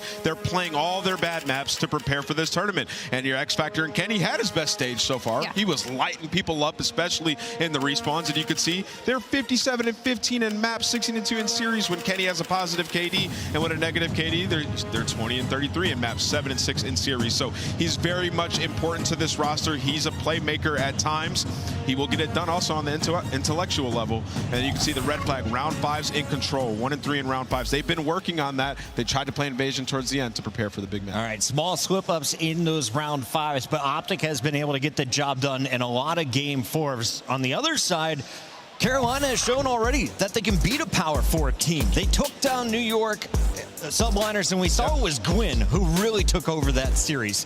Does it have to be one player to take down Optic? Can you rely on Gwyn to brute force it once again? I mean, listen, they're going to need a team effort, but Gwyn can take over a series. Okay. We've seen it happen. I won't say that he can't just take over, because he absolutely can. And you can see here, they're so much better on land, 6 and 15 online. They finally got everybody in the same place for their last match, and they looked absolutely incredible. To me, though, like, they have a much better time when Clay and Fellow are playing consistent, especially in those respawns. They have been up and down throughout the entire stage. And, you know, in terms of their team identity, the Masters of Camouflage, they play to their competition. That's the way I look at this Carolina Royal Ravens team. And as I just alluded to, Allie, Fellow is their X factor. And I completely agree with you. You know, and Fellow in this series is going to have to kind of compare himself to Kenny, who has been my favorite pickup on the side of Optic Texas right now. And like you said, has had an incredible Stage 3 qualifiers. And their best time is when Fellow is doing well. And their red flag is going to be in hardpoint. 1-7 the last 8 maps, 3-8 on the qualifiers so far, and 17-27 on the season. They just haven't been able to put it together. They keep these series close. They keep it within about 50 points, but they cannot close out these hard points. Yeah, they were very bad at search and destroy the last couple of splits. Well, they put so much work into it, and throughout the split, it paid off. 7-3 in the mode, but their hard point took a big dip. So for them, can they get back to where they were in HP? I think they can. What I love about this is Carolina has a guy named Clayster. He always tries extra hard against Optic, especially this Optic Texas lineup. And today, he is going to be playing on sub-base as well as Rio for hardpoint. Did not see this coming. Nameless, did you expect a sub-base in this series? I did. I think Optic, you know, they've been undefeated on it throughout the season. They're like, you know what, if somebody's going to give us a sub-base, let's play it. But the thing is, for Carolina, it's one of the only maps they've been able to win recently. They won it 2 times throughout this split. Been one of their best maps on the season. And when you look at the rest of it, same thing for Karachi. That is Carolina's best control. So they feel very confident looking at this spread. Allie, you like this best of 5 for Carolina?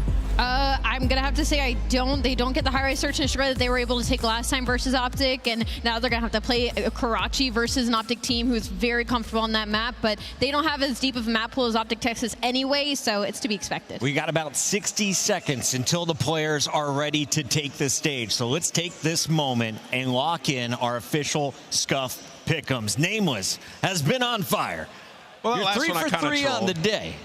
I picked Seattle. I trolled in the last one. Yeah. But hey, they showed some fight. I'm going with Optic Texas in this one.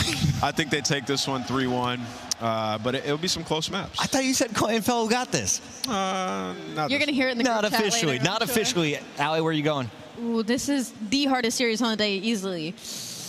I have to go with Optic Texas. The crowd buff goes crazy every time.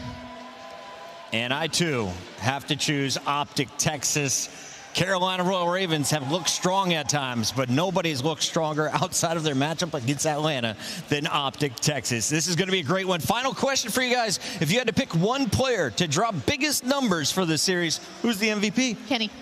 I'm going to go with Pred. Kenny loves land. I think the last couple matches, Pred has really turned up. He had that takeover series in their last one. I think he's feeling good. It's his time. All right, guess what? The players want to wash their hands, take an extra minute here. Honestly, I respect that. Let's break down the first hard point here on sub-base. If you're Carolina, if you're going to repeat and get that first map win, kick off your series well like they did against New York, how do you beat Optic on it? Because they haven't lost this map yet. You need TJ to transfer what he's been doing in Search and Destroy to that opening hard point, because Optic Texas has been so good at these map ones. I believe they're 6-1 on the season, so that's already going to be hanging over Carolina Royal Ravens' head. So they're not expecting to win this map #1 early in the series, but they're able to take it. It's going to have to be off of both SMGs and Gwyn and TJ. I mean, Carolina are comfortable on sub-base. I mean, a lot of times you watch Optic play the map, they just had a rep on it. You know, I think it was their second to last series. They're so good at spawn manipulation.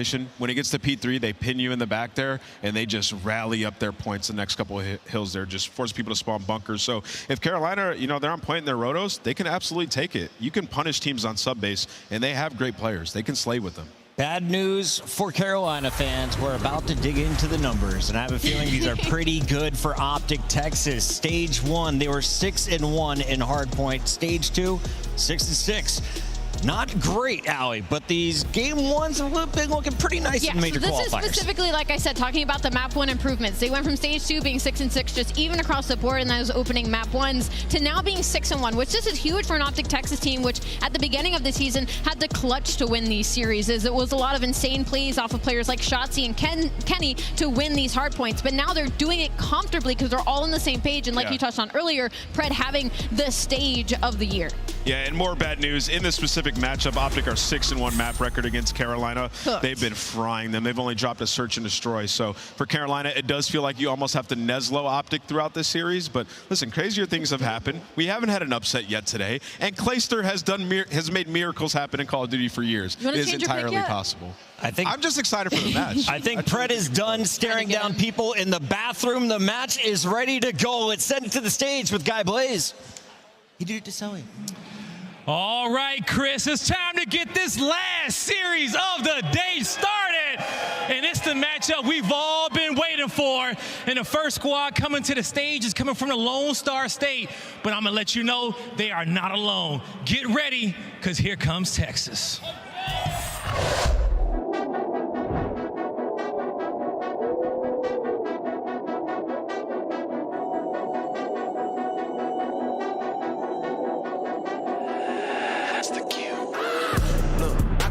City, you hear signs when we sleep. Heaven sent, hands down, vibes so unique.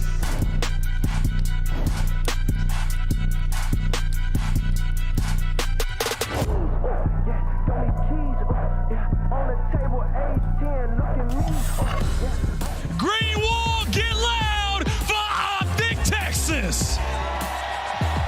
Give it up for Kenny, Shotzi,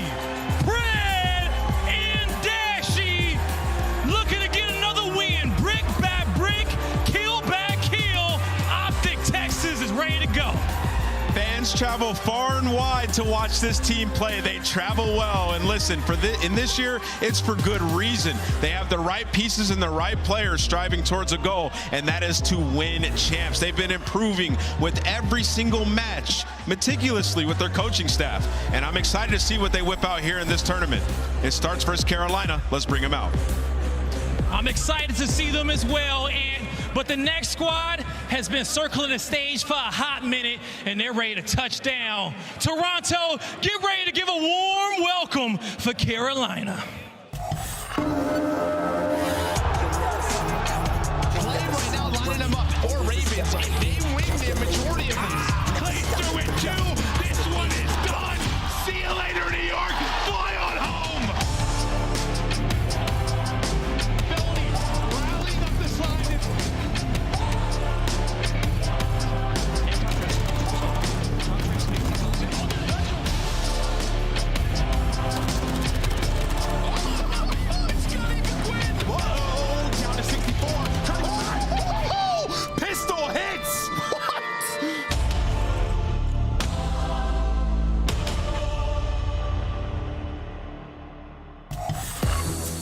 Ladies and gentlemen, I give to you the Carolina Royal Ravens.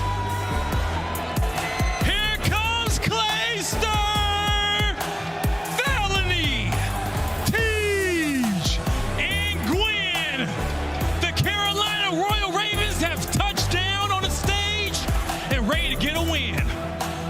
The Carolina Royal Ravens in the best position to cause an upset today. Does land revive them once again, having their first stage in the same building? But in the past, they haven't had to go up against the green wall. Clay has some fans, but not like that. It's going to be blue versus green to close out day one of Toronto Major number 3. Let's go, Blaze.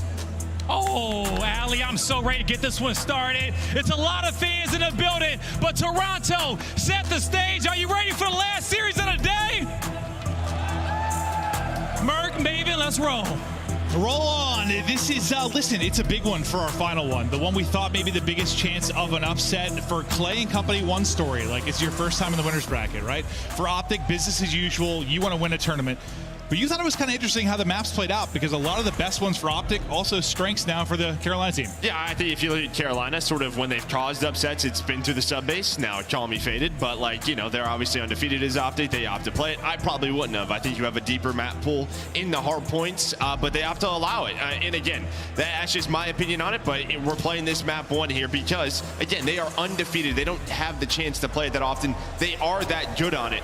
I just felt like they were a better hardpoint team. Well, I think, yeah, in a lot of matchups, I get it, but like this one's a little weird just because that's like the only hardpoint that's been okay, really, for the Ravens side. Like they've been struggling there mightily. That's been the one where it's been good. The one where, like you said, you got upset against New York. Granted, they lost to Seattle after that. They were kind of floundering, but like, we'll see. On paper, it looks so good for Optic in the maps, but yes, again, just some strengths here for this Royal Ravens team. And, you know, Clay's going to be fired up on the main stage. They want to make a run. He's had his frustrations about showing up to a major, playing one match, then going home. Well, guess what? You got everybody throughout the qualifier together. You guys grouped up. You made it. You're in winners. You have the chance to lose 2 and go home. Can you make a run? And this team really hasn't had many mistakes this year, right? It's really just the phase matchup. Every other matchup they have won. For Optic, they've had some close series throughout this, but there you can see it's 6-0 undefeated. Pred is just a madman. I don't know. It just feels like every time he is on this map, he's got to run a 2.0. He can easily take over. It is his home. He can be an absolute freak here. What do you know? Shotzi straight to the water as he'll look to make the play. Pushing through kind of right between that cut will be TJ, who try and get in behind. Not going to happen as Kenny is able to pick that up. To the depths goes Shotzi. Now out to make a play, but the rest of his troops dropping. Yeah, I mean, you see Carolina, they just kind of know Stump is up and Fellows able to win the gunfight. So you are just kind of out of the game there for 15 to 20 seconds. Carolina's able to earn some time. They pick up that pinch. TJ having a one-on-one, but Pred is going to take him down. A nice trade from Gwyn, and now we're focused on the left side of that mini-map over towards that P2 rotation. So we know this has been a strength for Optic Texas. I mean, one way it's been banned quite a bit for them because they've been so good on having lost it. Carolina's only been able to play, I think like 2 or 3 times throughout the Stage 3 qualifiers targeted against them as well. But for Carolina team to struggle a lot in hardpoint, why do you think this map has worked for them? I think they're just sort of Gwyn's had some insane moments on this map, right? Just sort of what it really is on this is if you control the middle of the map, you just can find so many easy kills, right? And that's where Optic, they thrive. It's just sort of control easy power positions, flood them coming into you, and then Shotzi can go on, take a route, flip those spawns. It's just a map where this man can get lost. He really can. Yeah, there's like level 2 headies like everywhere, right? Like all those power positions as you're talking about. But as he tries to get through the door, it's Clay and Fellow that are shutting it for now. Dashy and awkward timing as that'll be 2 now for Clay. And so far, so good for Carolina. We cast them here as of late. They have been strong. What, the one loss was to Toronto, right? Yeah, 250 to 150, right around there when we were looking that up. So Toronto, a great sub-base team, but yeah, I mean, it's been a strong one they have relied on throughout the year, especially early in these series. But big kills here for Optic for this P3 rotation. Dashy just putting pressure on, able to win that one-on-one. You see what this does. Fellow, Clay have to take such long routes where Gwyn just spawns. He is going to be out of play for the next 10 seconds before they even get to P3. Yeah, I mean, he's going to probably try and take the chow, pick somebody up rotating from ult. He's got such a hike to get across. We'll see if they can deal from the player rotating out of the hard point. They're able to do that in Dashy. He should be spawning safe with his squad. No, actually, he'll be spawning out. I thought he'd be spawning deep with them. He'll spawn in behind. So can he get there in time? Can he get shots in behind? So far, it looks like Shotzi and Ken have been able to hold on. And you're at least keeping them off the hill is Carolina. You still have Gwyn around, but Shotzi with some great shots from up top. And now this is the problem with this map. You have to be careful if you're Carolina here. Do not overcommit. You see Kenny, you see Pred sticking around P2, trying to flip for this P4. Fellow's going to spawn up 5-1 and then just kind of play his life so they can win this rotation. Yeah, they were trying to set up the trap. It looks like you'll be okay for now if you're Royal Ravens, at least with 15 seconds left. You don't get pinned. You know what a major swing moment that can be. So they'll try to set up an answer. But it was a great start from Royal Ravens. You bounce back now if you're Optic Texas. You take the lead, go out in front. We'll get over to TJ's POV, maybe to see what kind of plays he's able to make. He's going to kind of be the point man now to deal with the pressure that's coming in. You got 2 Optic players starting to move on forward. Chance for Royal Ravens to hold. In Carolina, have to be careful. You're really towards the front. They only have 2 players. That back spawn could be open for Optic. So let's see if they are aware of that. But so far, so good. But that is going to be 3 dead. Now pressure on Clay. And this is what I was talking about. Shotzi's starting to get loose, using that movement. The close spawns are in for Carolina to try to look over this player on the hill. And they're able to find 2. So things slow down. It's just been this back and forth battle. Who's going to find the break? That was a great job by Clay. Like, knowing everyone's dead, get forward, cut off like every angle where somebody might be able to pick you and rely on the boys to spawn in and then help you out, where it looked like it was going to be a really tough position with 3 down. They might get broken, but the close spawn does what it should.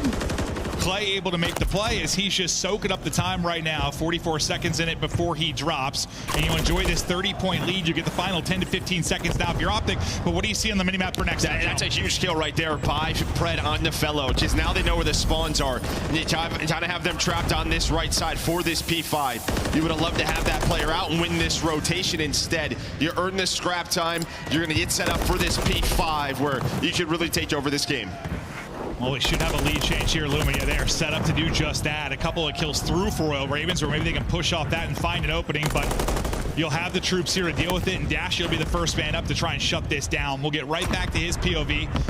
Ravens. He's looking for number 3. He's got eyes on multiple. Just playing from second story. Coming through in the pinch is going to be Pred, who's finding the opening as Dashi kind of slows them down.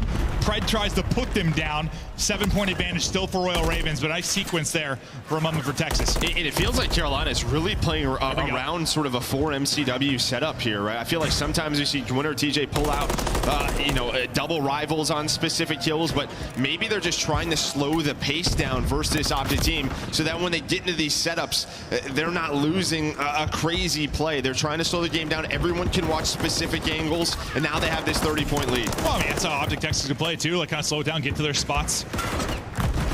Just lay on the kills and a better chance to maybe pick some people. You haven't got an MCW in your hands, but we'll see if Pred can get the work, just able to dip and dive and get away with 24 HP. But as he got the little bit of scrap time there for your Royal Ravens, it's Optic Texas' turn to now try and go out in front again. 3 kills through. Clay, the last guy up to pick up. He's able to stay alive. What can he do with his life as the rest of the team coming in with the reinforcements? They're going to hunt him down. Yeah, they're going to hunt him down because the other 3 spawn out. Shotzi was able to make a play through the window, through that P2. He went on one-on-one. That put all the pressure onto Clay. TJ, though, able to find a double to get them off that hill. But this is what Optic's so good at, recovering, again, just playing around the kills, and now they have position for P2. So we're basically through a set of rotations, just about a tie game. Any big adjustments maybe either team need to make? No, it's really, to me, it's just a question of who is going to sort of chain 2 hills together so far. It's a back and forth. You're winning rotations. When you don't win it, you're rotating, getting set up. Everyone's had great holds. Yeah, it's kind of the nature of sub-base at times, right? Like, get into your setup, spawn them out, rack up the time, but it will be an Optic lead, and that'll continue to grow now as they've got a good setup here onto P2. Guy forward will be Gwen. He's trying to be the difference maker, maybe get in. Dashi will shut that down. We'll swap right over to his POV. It is not the easiest of shots, but he's able to pluck off TJ's head. Now, good job getting underneath, staying alive, trying to bait for the help to come in. Survives longer than maybe had any business doing, but it's a break right now, at least on the board for Royal Ravens. Yeah, and Carolina's going to need this time. They push with 30 seconds left, so they're going to need this because the spawns did flip. But Optic up 25 right now, trying to take this map 1, stay undefeated. Let's go to a listen with Optic Texas. Let's do it all. Absolute P1. He's going dark going. Dark going. I hear you. I go one. Back up over there. P2 fellow, one shot. Absolute. He jumped out front. TJ low. Okay. Get top of spawn. TJ jump in. Watch out. I think it's like. I will up. They get top side. That's it. I have left. I can try to get him. First guy. He's already still. 2. I touched on every. I still good up. Right, dead. I have 5. One shot. You need help. Right, dead. Low left. Time fellow dead. Low left. Queen back left. Absolute time. Queen. Appreciate this one back. Yeah, this one is 2. P1 Clay, bros. He's in server. In low server Clay. In low server? Yeah, low server. You need to kill the guy right. What is right P5? I'm playing for Clay. Where's he got left? Bottom server Clay, one shot. He went lockers, absolute. I'll take the right. Bottom server Clay. He went to top server now. Put it there. Alright, Mr. TJ fellow. Lower TJ. I didn't hit him. Lower. Dead. Nice shot, fellow. Make sure you're blocking. Yeah, should be blocking. P5 fellow. Watch out, literally bullet. Back right. That's fine. Channel P5. Late tunnel spawn. I have P5 again. That's fine. P5 teach dead. I'm on shot. P5 on me again. I'm on shot. I'm running out of AJ. I don't see him. You got me, Brandon? Low right, Kelly. One more. Give me another one. I left him. He went tunnel, Ken. I have tunnel. I get P5. Low server. TJ. No P5. I'm rapping across. I got up against P1. Gwyn. It's a nail biter right now. 180. Heard the comms with Optic Texas. Let's kick it right over now to 1 with Carolina Royal Ravens. Everyone's on 5 top computers, guys. Yep, one's top computers. We should probably rotate here. Mid-map, Shotzi, mid-map. Right as top computers. Yeah, I stunned him. Top computers dead. I got him off his streak. I got him off his streak. Hill, one shot. Dash it. 1 P2. Bottom P2. One's back Gotta be loading. Back P2. I'm holding it. I got full 6 vision. Yeah. And he's out. Top snow. Going straight to God hitting. Shotzi weak top snow. He went God hitting. I don't see him. I'm gonna pinch P2, bro. I'm gonna pinch P2. One is P2 on you. One trips on me. One top 10. Yeah, I'm top 10. Got me, Brett. I'm staying alive. One top God hitting on me. I spawned out computers, guys. That's up to. I got Kenny on top. Computers. One's God hitting, I think. One's God hitting. He's top 10. Top 10 guys. Weak. Top 10 guys. Jumped out on hill weak. Okay, I know. Top third, right? Yeah, Chat our side time shot. And top God Heady. All good, slow down. Right as a streak, right? Yep. No, I killed him off. Okay. That Heady Pred on one shot in. I'm gonna hit tunnel, bro. Unless you want to. We're going tunnel. I'll wait till We have 20 seconds, guys. Need to chain together some points, he said, Joe, and they look to be doing it here. 10 points needed for Optic Texas, and they pulled away in this map 1. I mean, they have just taken over in the slaying category. Everybody on a spree, map control on the side of Optic Texas. They stay undefeated on subbase. I think when we transition between the listen-ins, we were looking at a 180 to 180 score line, and just from that point forward, the absolute clamps go on to Royal Ravens. They dominate from that point forward. I think you heard in the listen at one point, like, I think fellow was like, let's get a full 60 here, let's set up. And then, like, from that point forward, it was like death, death, death. Their setup fell apart. They weren't able to get any kind of hold to maybe make a late rally. I just think, I mean, listen, you hit the P3 break from Carolina, but after that P4 hold, when we were on the listening, Pred was top snow, just slaying. You just saw they couldn't move. And then finally they have to flood through the front. They're able to adjust. It's just, this is what Optic does on this map. Listen, it was a close one. It was close, like, though, yeah. You played them tough, and that was maybe your worry a little bit is that Carolina Royal Ravens, that's their one solid hard point. Maybe they come in and shock you, and granted, there were opportunities. It was tied at 180. But the confidence was there for Optic Texas. You know about the vetoes. They thought they were the better team here. They're undefeated. They want to keep that streak going and assert their dominance, and they do that especially late in the game.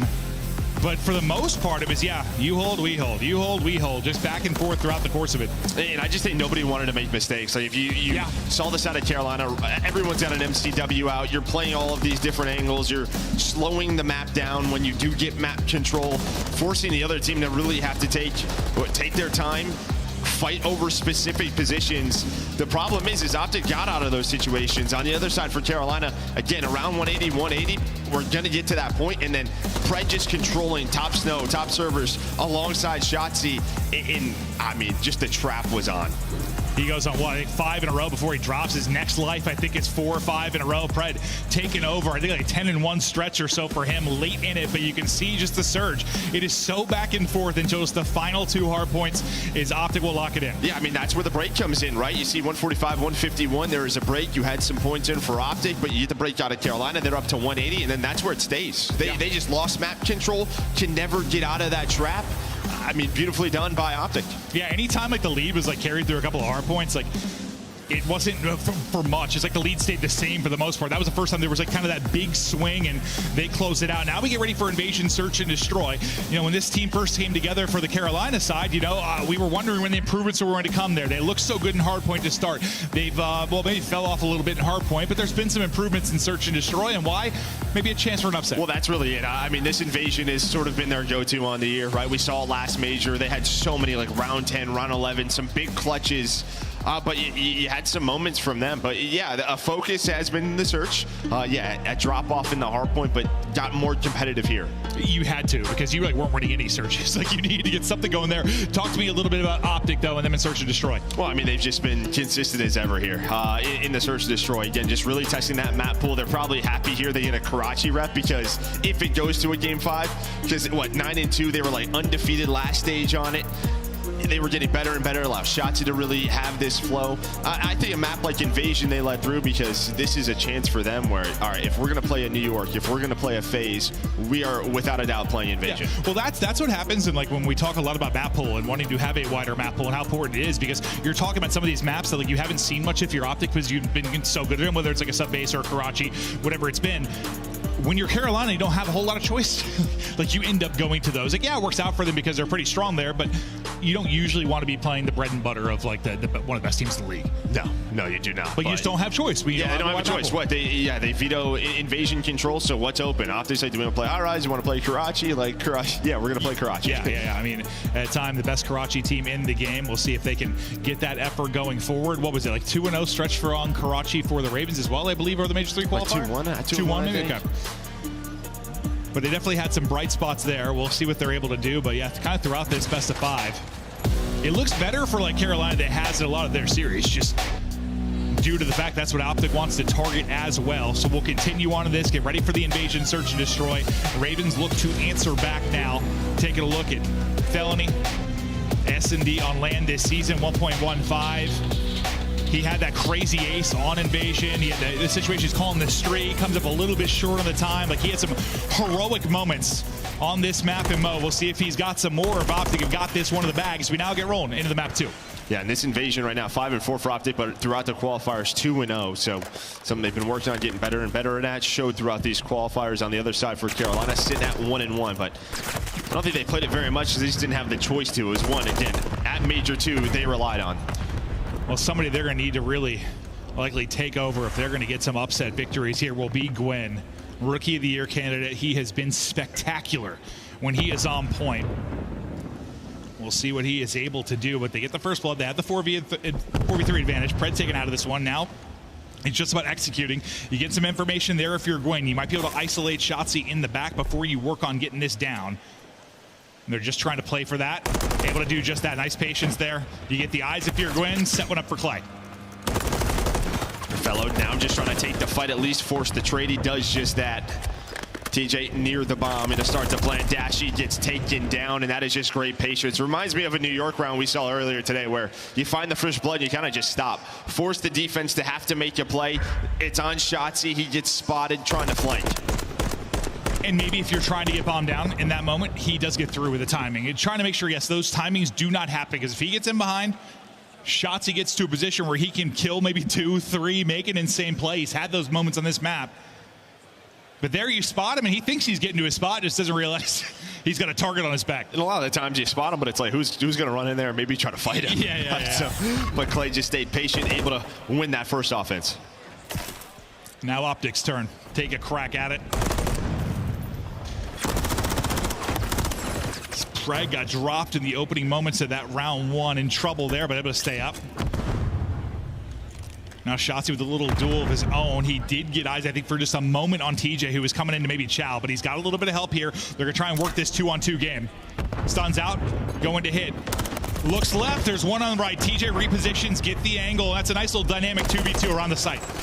I mean, rarely do you see a two-man setup the way we just saw from TJ and Gwyn. There is a quick trade, though, and it is going to get messy as Shotzzy's able to find 2 in the round. Fellow, though, through with the Renetti. Clay gonna shift on over. A smoke still to work with, 40 seconds to work with, and Kenny's gonna find Fellow now down to Clay. Able to find the first pre-fired for the second. He knows he's weak, can't get up top. He's just trying to maybe get a different angle so he can get first bullet and catch him off guard. Not able to get the movement on point. And Optic will take the round, but Shotzzy with some bright moments there. I think his gunfight when he had like 12 HP, just able to scramble away. Well, the fact that like there's not a pre-fire in at him, or a trade, but honestly, the TJ Gwyn sort of setup, normally there's one like mid-tank, but they're kind of on either side of the door watching both ways. Don't always see that, and I was afraid like the stun, if it hits one player, that player looks out the door one way. TJ was there for that trade, so nice little setup there, trying something, but Optic still with the win. Gwyn was able to get the first blood last time they were on offense. We'll see if he can maybe find an opener for them again. But similar kind of setup. Just no early first blood. So still, again, all be about the execution here on the A site. With eyes on that, we'll go to Dashy, who's playing from the tank, has a trophy to work with. Can he get a line of sight to maybe get a kill? Pred just get away again. I think he knocked out like 40 HP the last round. This time 7, but gets out. And then Kenny able to get the first blow into TJ. That'll be bombed down right on top of the site. And now your push and execution has come to a standstill. Yeah, Kenny then now on 4 in a row. He's working through the flank with Shotzzy. There is the team shot. Gwyn is able to find 1, but Kenny, he finds number 6, I believe, gets the cruise as well. Great shots out of Kenny, and last year they were a little pissed off when that man was laughing on the stage. This year we're happy because he's on our team. Yeah. Isn't that the truth? But Kenny shooting absolute beams out to 7-1, finding everybody. The opener on to TJ, and they're just challenging him one by one as he's singing through the round. Of a cruise to work with, massive advantage now over to Optic. As Kenny has been huge for this organization in a massive moment there. Just give them the edge 2-1, and we'll see when that streak comes into play. But he's got 7 of their 9 kills. Kenny is on a one-man mission. Yeah, Pred and Dashi are hanging out. Dashi's probably got like 4,000 damage, though. 4,000 damage through 3. Yeah. Impressive stuff. But Gwen will follow up with that's his second first blood in this one. Last time it led to a round win. That was on offense. Can it lead to one here defensively? Clay will be the lone guy over towards B. As Kenny continues to inch forward, playing for info, but also probably just playing for a one-on-one. I'm sure the man's feeling himself right now. Yeah, a bit of heat check, and he's just going to go for it, trying to find this player in Clay. Clay's going to need some help, some assistance here. He's like, hello, did he cross? I think he did, and now during the mid-tank push, Optic's able to find 2. Now Kenny is flanking, so there's just movement all over the map. I don't think Clay's going to have any idea Ken's going to be here. Oh, that timing. Oh, it's absolutely atrocious, but he's somehow still alive. Ken continues to dance, able to get a bullet in, but will drop. What a weird one this is. Now to a 2 versus 2. TJ's got Pred locked on bomb, able to win that fight. They had a 4 versus 3. It fell apart, but still a chance to maybe close it out. It's all on to Dashi. So many clutch moments. Now the 1 versus 2, down to a 1v1. Dashi, Clay, 30 on the clock. Yeah, it's just a question of, does Dashi check this bomb? Clay just trying to find the angle. He really hasn't peeked the angle quite yet. And there we go, Dashi with the beamer. I mean, Clay could have hopped that multiple times. He never checks it. It's like the one pull side from Seller. Like he was never going to check that thing. He was set up. Dashi, just confidence that Clay's going to take the fight. He does just that, but that was a weird round.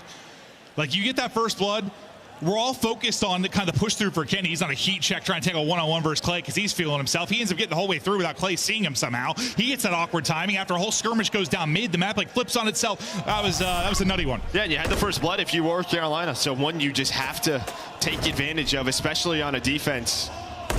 Some cracks in the armor, and Optic take advantage. Kenny just going for a pre-fire, allows Shotzi maybe to get into that spot, but TJ just runs at him. Just runs at him. Now Pred trying to get that trade. Sorry, it was Pred. Where did he go? In that spot, and there is the quick one.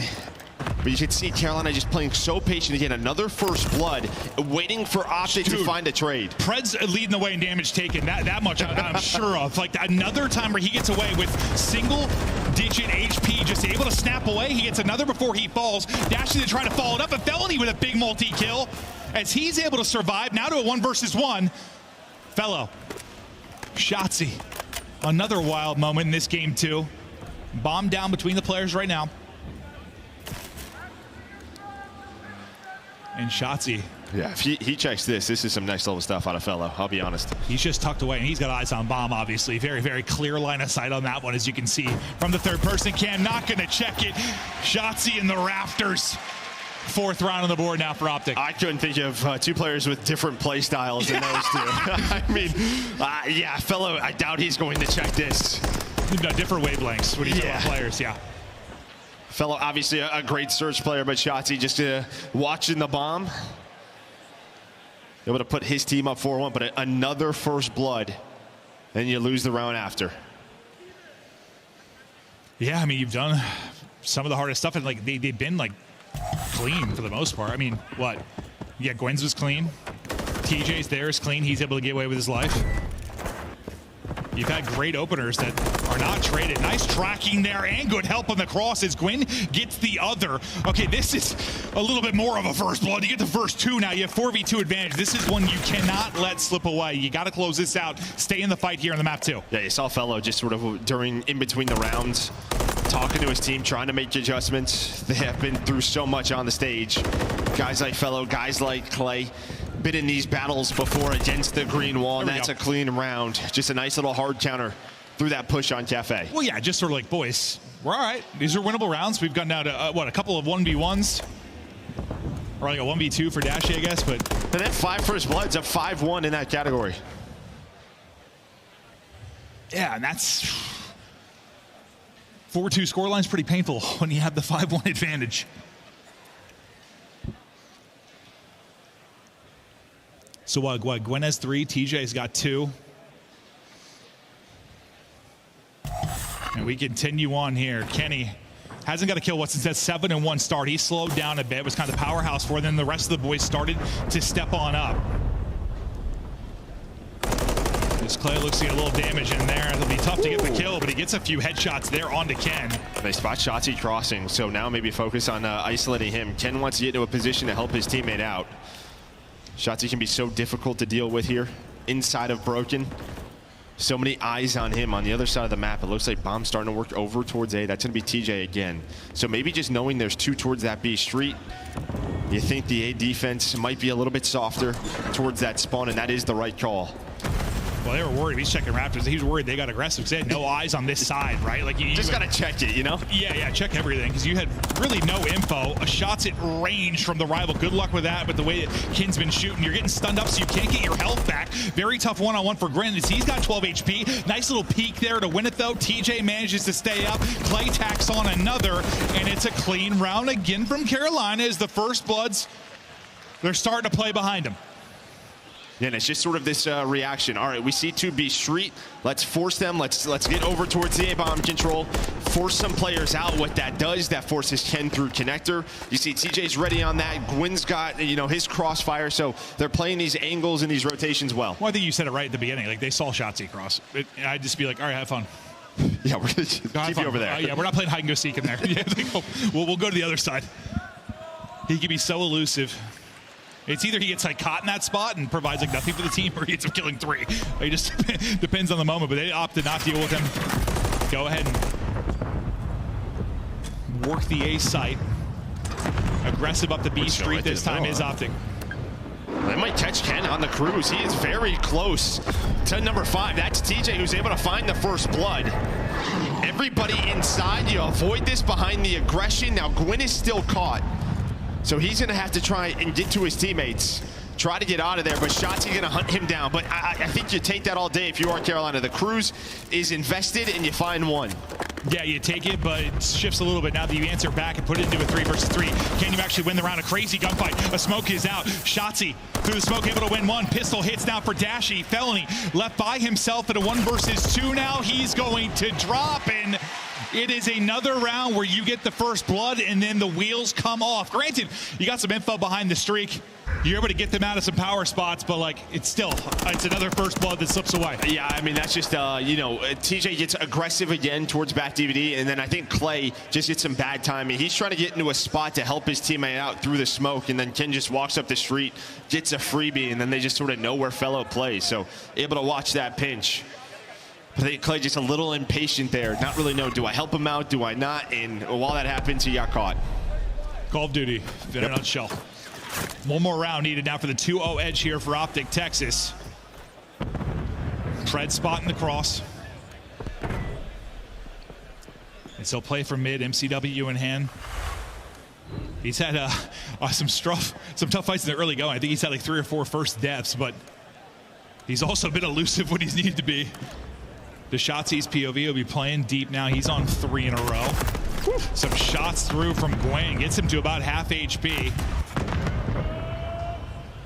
Just trying to stun for info, and it looks like I think that might have been the smoke, because you see TJ, after that doesn't go down, they kind of wrap. They're able to catch Ken in the spawn. I was wondering if that's what it was. I think the trophy catches that. They're like, we cannot push this. Now middle of the tape, Pred locking it down with Dashy. Shotzi going to get aggressive, and on rotation behind another first blood for Carolina. It looks like Optic going to win the round and go up 2-0. I think you are spot on. Trophy eats the smoke, plan falls apart, but yeah, you end up with what? 7 first bloods? I might have been 8. 8? I think it was 8-1. Yeah, 8-1 in the first blood category. 8-1 in first bloods, and you lose 6-3. That is a tough one if you're Carolina, but also show maybe the resilience there for Optic as they're able to bring it back when down players and clutch up to take the map 2 and go up 2-0, but yeah, that's about as lopsided as going to get from like a first blood into round win ratio. Yeah, that's unbelievable. That conversion rate is way down. I will tell you that. As you just look at the scoreboard, you would not think this is a 6-3, but it is a very back and forth battle. But I mean, Optic with their playmakers able to find multi-kills. When it gets a little crazy, their players staying alive, and in every clutch scenario able to win the round. Fantastic job there from Optic Texas, from man down positions, taking rounds, taking it 6-3. It was a close one in the map 1 until they ran away with it around the 180 mark.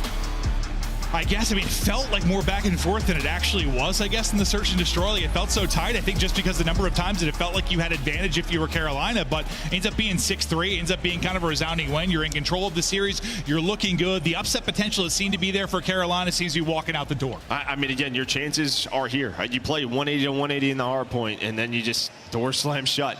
You get 8 first bloods to 1. Every opportunity in the world again, and Optic just take over with their raw talent. Yeah, the talent taking over right now. You can see the firepower certainly there on the Optic Texas side as they continue to rip and roar, looking for a major 3 victory. But this is just step 1, looking to get past Carolina. We move on to the control after this quick break. Upgrade your game with the Scuff, the official controller of the Call of Duty League. Scuff Gaming is doing an ultimate giveaway where you and a friend can win a chance to go to COD Champs this year. The giveaway includes 2 VIP tickets, travel expenses, and more. To enter, scan the QR code on the page or go to scuff.co/CDL and enter your email. Terms and conditions apply. Scuff Gaming is doing an ultimate giveaway where you and a friend can win. Scuff Gaming is doing an ultimate giveaway where you and a friend can win a chance to go to. The Call of Duty League is brought to you by Monster Energy, the official energy drink of the CDL.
Hello and welcome back to Toronto. We continue on as the fans get ready to go here for what could be our final map. We'll see if Optic can close it out in 3-0 fashion. Well, a couple chances maybe for upsets across the board today. When you think about it, 4 matches, some tough round 1 matchups of so far the top 4 teams handling business. You thought maybe Ravens chance to upset the first 2. The opportunities were there. I know you've got some fundamentals in search and destroy. I know you were a little peeved with how the first blood conversion ratio was going. I mean, it's just one of those things you go back and watch, just figure out what you wanted to do after the first blood. Just feel like they were not on the same page, Carolina, but into the Karachi control. You see here, I mean, Optic has not played this in a long time. They played it once throughout the Major 3 qualifiers. Normally teams veto it, and you see why. On the other side for Carolina, though, they've been trying to find more success in these respawns. They've been 2-1 throughout these qualifiers. And it's one of those things, I mean, yeah, okay, you haven't had it in an official match. You're still scrimming it. I'm sure they're still staying in form. But it's a little different when you're not playing it like in the actual official match. So we'll see if they still have the sauce. Are they still the best Karachi control team? Are they able to bring the Thunder here and get it going early against Royal Ravens and shut this series down? As it's a 3-man hit towards top 3. We'll see now if Shotzi can go over the top. Is Kenny and Pred able to find openers? Yeah, you're going to have Pred already put pressure over towards B. And sort of Shotzi, due to that, just kind of play around the spawn. So Pred just going to slay middle of the map. You have nobody on the objective at the moment. Kenny's getting to that spot, and Shotzi, he's just going to be annoying. And those are the kills do they just get under your skin. The more of those that happen and you just see a kill cam, you're like walking by somebody, they're posted up, just shooting you in the back. But Pred looks to win 1. Dashy there with the help as he's able to line up a double. Progression there at A. And this is what Pred and Shotzi do at times like this. You're going to check it again, and TJ back on spawn as Shotzi just continues. And if it's not Shotzi, it's his duo in Pred. They are such good at roaming and slaying around the map this entire time. You've had Kenny and Dashy just work on the objective. Yeah, and the progress will be through. The minute extension about to be in, and we'll see if they can now bring it on to B. You've got 2 people backed up trying to deal with this. Kenny trying to finesse. He's in kind of a 1-on-2 there until maybe the help gets through. A wall bang is in from Pred. He's going to pop that. He's 4-0, so a good start from him here. Maybe a chance to get a cruise. Thought maybe one there if his teammate and Dashy dropped, but he was up to the gunfights. He moves to 3 straight. You got 3 basically stacked on Diner, 1 spawning up back alley, trying to set up a kind of pinch here. Will be Shotzi working back alley. What kind of work can he do as the rest are working their way up through red? Yeah, nice stun by Gwyn to be able to catch him. Challenged that well, but they are down 6 lives. So Carolina, they have to use that first kill and start to get some aggression inside of red, but Kenny holding the line. Next player up is going to be Fellow. Didn't have the crossfire now with Gwyn. So doing a good job, but already through the back will be Kenny, but they're able to find 3. Yeah, it's one where you kind of snap the next gunfight. You think you have 1 done. Doesn't end up getting any, but yeah, the presence has been here. The aggression has been here. Still leading by 5 lives. It just takes 1 big moment where you start to transition this onto the point and things start to unravel. You really just get 1 person across, though. It's Kenny. It's going to be the lone man. Yeah, I'm actually surprised they got these close red spawns. Optic. You had TJ inside of red, but with nobody inside of junk, it's always an option. There we go. Now they're going to spawn out TJ. You're going to start to get aggressive. Dashy's still there in Carolina. They've stabilized well, only down a life. Yeah, I mean, since this has gotten really to the B attack, and since you had a pretty good position set of red early on for Optic Texas, I thought it was simply going to be a matter of time, but you really have stabilized. You slow this down, you put the clamps on, but now another chance here. Shotzi looks to make the plays. He pushes in. Yeah, as soon as that spawn comes in for Gwyn, Fellow turns, starts shooting. He knows Shotzi in this position. Now he's got a little help from Dashy, so Carolina trying to sandwich them early before the reinforcements get there, and they're able to do so. It's what makes Optic so dangerous on this map. Players like Shotzi and Pred finding those routes, but you're now on 4 in a row. If you're TJ, maybe you can carry that into a 5 or 6. Yeah, solid job here. There's number 5. Rely his teammates are going to make the play. He's trying to get back to full HP. Doesn't get back to full, but doesn't need all the HP. He'll earn a cruise. The defense there at Diner is perfect. Not a point given up, or a tick, I should say. There on the Diner control, but and the fact that you're able to earn this cruise. I mean, honestly, I thought with like how it was going early on and just the positions, all the kills coming through for Pred and Shotzi, it seemed like they had all the position in the world for a transition and setup, maybe onto Diner, but calm, cool, collected. And that's just why it's easier when there's 1 point left for the defense, right? There's less map for those players to roam around, to take routes. It's just sort of that singular objective that you can set up in. And you had those close spawns at times for Optic, but you not get through red, at least cleanly. So nice job by Ravens. Let's see if Ravens have any more success on the sides. You'll carry that streak in if you're TJ, but Pred will quickly put him to bed. Almost getting put on skates, I thought for a second was Gwyn, but he's able to re-snap in center or at least get one. But the rest of the kill is going to go the way of Optic Texas. Number 3 in Pred, just a guy kind of lurking. Looking to maybe make a play as you start to fan out for Royal Ravens. He's got a chance to come up behind really anybody at this point. Yeah, they have to know. You see 7 and 8 trying to check corners, look for him. It looks like Fellow's able to spot him. TJ working through the rest of the map, but they get onto the objective with 2 players, so progress being done. Gwyn just watching over, but it's going to be Shotzi on the flank, maybe to shut this down. We'll see how many he can get. Already able to lock down 1. Second bit of progression, though, will be done before they're cleared off of it. Everybody basically wiped off the board except for TJ, who's still trying to finesse. Good luck with that one. You just see the top of Dashy's dome before he peels you out of this and sends you back to spawn. Still 45 seconds remaining as you look for the extension, but still dealing with shots he was lurking. This guy flanks, runs back to the base, gets behind the door. The stun connects. Clay doesn't check it. Just so hard to deal with. They still have to get A. You thought a pretty good defense once you held on to B. Pretty satisfied with that. But yes, you need to answer and at least get A. You got somebody onto it now, so you pause the clock with 31 seconds. Off the top rope is going to go Shotzi, who's trying to collapse on this. They're able to clear TJ out of it now. On the other side of it, you're going to have a 1 versus 1. Able to win that. That'll be number 7 in Felony. He was able to take it, pause the clock again. You get out to mid-map. All the kills go through for Carolina Royal Ravens. So now an interesting moment here, Joe. Yeah, now Gwyn's going to try to get here to help his teammate out. He gets there quickly, but he's not done up. They're going to try to use the cruise to help out Fellow. 1 tick is in. It's going to connect with 2. Clay is here now. Pred, the last player alive for Optic. He got some progression done here. Second bit nearly here. 3 people now stacking it, looking to rip and roar and close out this second round. Just a second to go. And Royal Ravens behind the cruise, the mid-map plays. Shock him in the round 2 to take the offense, and they are going toe-to-toe with Optic here. I mean, props to Carolina, the way they set that up, but it was really Fellow. He knew he was the lone player. He was able to spot Dashy. He knew the route that he was taking. The rest of the team, they were Coop side. They were trying to find the players lurking top 3 from Optic, or they're thinking about going towards A. As soon as Fellow gets on B, they're like, all right, how do we get to our teammate? Able to use that cruise, and that turns into an offensive round win. Yeah, I was worried it was going to fall apart when Gwyn. I thought Gwyn had like a freebie at Me first. too. Yeah, I don't know what happened. No, I know. It's like, did you not see him? It looks so weird as we transition. Maybe it was just for us, but I was like, oh, he's got a kill there. Good help. And then I thought it was going to fall apart, and suddenly, no. They're able to strike again. You carry, 4 over, make it 5 now for Felony. Won't be able to earn a cruise. Well, you got a lot out of TJ's, obviously, as he was able to take out 2. Just sort of flooding over towards Diner, but you don't get a second one to work with. Last time, you're able to get A pretty easily here for Optic Texas, but just could not find an opening in the armor of the B defense for Royal Ravens. Clay working on a streak as well. Just 3 still work to do. As we'll get back to TJ here at mid-map. He's having a hell of a map, 15 and 10. For TJ to get onto the point. So nice little teamwork, sort of covering fire. Preddy's on 5 in a row. Dashy gonna win that gunfight. Gwyn just been playing safe. And then, of course, if it's not Shotzi, it's Pred in your base. Yeah, Pred, he's thinking 6, but, shooting through the chain link fences could always be the hardest thing in the world. He doesn't get the kill the first time. Clay able to chow then, so that'll be no streak through. Now, Shotzi. Dude. Daddy out, looking, lurking, killing as TJ's going to drop. Yeah, I mean, there's nobody here on B from Carolina. Just due to Shotzi's play, they are so far out. You still have Gwyn hanging out junk. Clay's going to get caught, and now you're relying on Gwyn to make the play. They're trying to find him. That's Dashy. Fellow with the stun is like, all right, we got rid of Shotzi.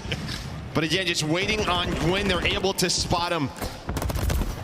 But he's at least finds 1, so I guess you deal with this. I mean, they got Carolina spawning like they're the offense there for a while. Like they had them out due to this setup, but you're trying to get back in.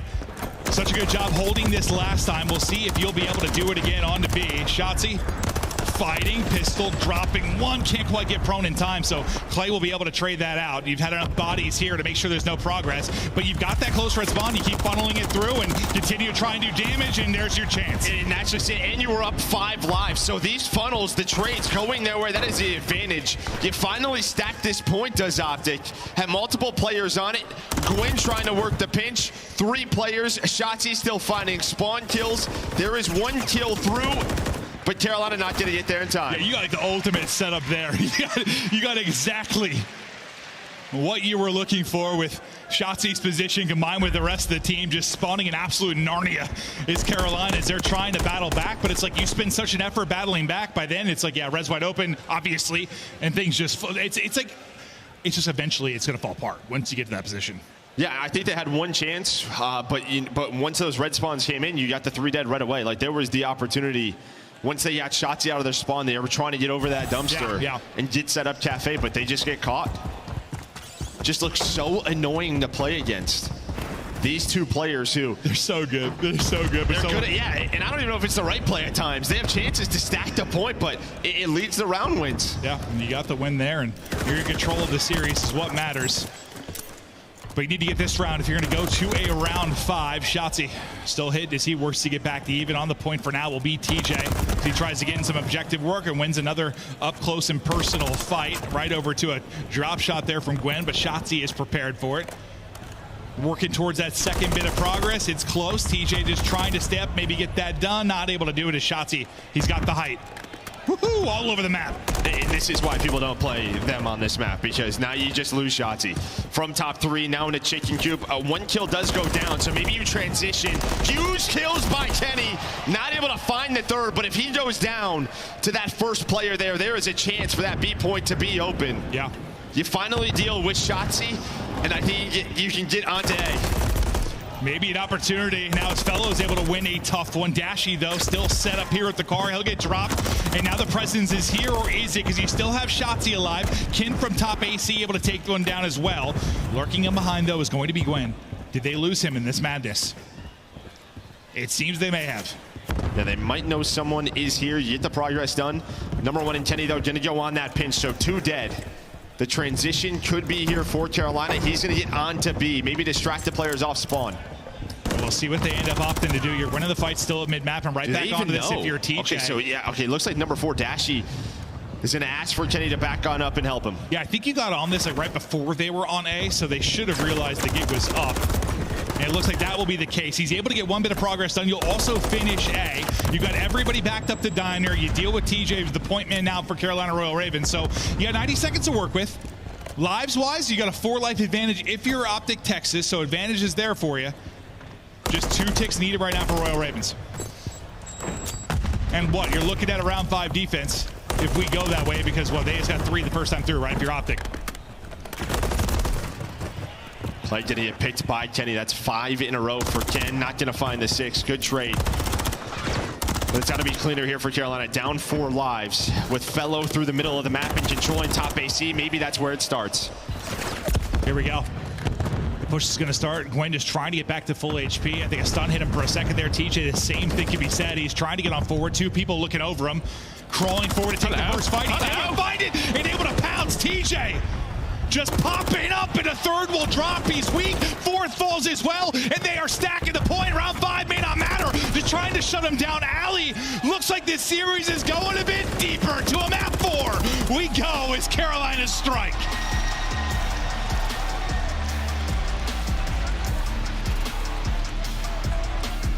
And that was just well played by Carolina on their attacks. Just both times, there's a couple of moments where, again, Optic is in their spawn.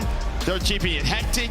You can hardly get onto the A point, and then someone finds a kill or 2, maybe put some pressure over towards B. In the transition from A to B, so clean out of them to set that play up. And then TJ just knowing all the spots to check. TJ, he's been playing well, but like this is like, I thought it was going to be the same as like the first 2 maps. Like you play them tough, it gets away from you, you lose it. It's 3-0, and all we're talking about is, oh, Carolina got 3-0, but they play them very tough on each map. Like, but this, you come in and get the victory. You brush off maybe the first bloods you threw away in that map too, and you're able to get the victory there. As you said, it's been a long time really since Optic got a rep in an official match there on Karachi Control, and Carolina make them pay. No, I think obviously the first offense was just job well done with the crews on that transition. I mean, for Optic, a lot of the times it felt like you got what you wanted. You got Shotzi loss, you got Pred loss. It looks so difficult to play some of these situations from the Ravens POV. Just how do you deal with this time and time again? But when the openings were there, they found those kills. That's when they took advantage of it. Yeah, well, when they simplified the game, I think. Like, once they knew where all 4 players were, and it became this sort of 4-on-4 fight. Like, you think about the round 1 defense, or you think about the moments there at the end of that, when it's not like the 2 points and people getting lost and tracking people down and tracking names. It just became like the 4-on-4, and they took their time and set it up. I mean, it was effective. They were executing. Yeah, just waiting for that right moment. And now we go to a Rio hardpoint where it hasn't been great for Carolina, but this may be one of the weaker maps on the Optic Texas side, right? 3 and 4 on the year in an opening. I mean, you picked this if you were Carolina for a reason. Carolina, I mean, the times that we've cast in there and they've found their victories, I feel like it's usually been a hot start by TJ and Gwen. They've sort of been the leaders. Well, that's their surge. Their Rio search is insane. Well, yeah, but no, even we've cast some real hardpoint. Like when Gwen and TJ are popping off, like that is when they've been able to find the few wins they have. And TJ, I mean, the way he's been playing, at least in that map 3, you feel good about it. Now, can Gwen step up on the main stage? We know how hypercritical of himself he can be, but God, he can bring it. As we continue on now, if you're going to get this done for Carolina, you've got to take it in a reverse sweep fashion, maybe get it to a Karachi search and destroy. But you finally get to be in a winner's bracket. Do you really get to kind of flip the bracket now, throw things on its head if you can somehow pull away a win here? I mean, yeah, you absolutely would. But they still got more work to do. They do, lots of work, lots of work. I mean, Optic sort of got a lot back here on this Rio hardpoint. You probably don't hate to play this. You have the talent. No matter what, if you are Optic, and that shined through the first 2 maps. Yeah, it's like a weird one because, you know, if you think about it, like what is holding Optic back right now? You haven't lost to anybody but FaZe, right, in months. You aren't going to be playing Rio hardpoint, but it's still one you think about the rest of the competition. The rest of teams you need to be. It's one you want to improve on for sure, but yeah, one you're more than likely going to be banning. Yeah, I mean, Major 3 qualifiers, they only played it 1 time, so 0-1. On the other side there for Carolina, 0-2. But you can see, but hardpoint metrics, one of those losses for Texas. Again, we're on this Rio, but 4-9 for Carolina, but the plus-minus, that +40. That is very strong there from Optic. They've definitely been the better hardpoint team. I mean, without question. And one of the big things that we talked about, I mean, you get that map 1 win. It's really been their improvements there, I think, has been the big talking point. Just been the map 1s have been a lot better. But that's also, it's not just map 1s. Just in general, it means your hardpoint's improving. It's not like that's always your pick or always the opposition's pick. You get a variety, depending on who you're matching up against and, or how the league schedule goes. They've been improving in the mode. Now can they close it out here? Or, I mean, I know most fans probably in the venue aren't about it, but map 5 sounds kind of fun to close out the night. They're like, close this out, let's get it done, let's move on. Let's prep for Saturday. Yeah, and they really haven't had this sort of, for Optic, they have controlled the first days very well. Winners round 1s, Shotzi and Dashy have been dominating on Thursdays at tournaments. That's like Brian they haven't had this threat. Yeah, he tweeted out like the Thursday stat line. They've been unbelievable. They've dominated, but can they shut it down here?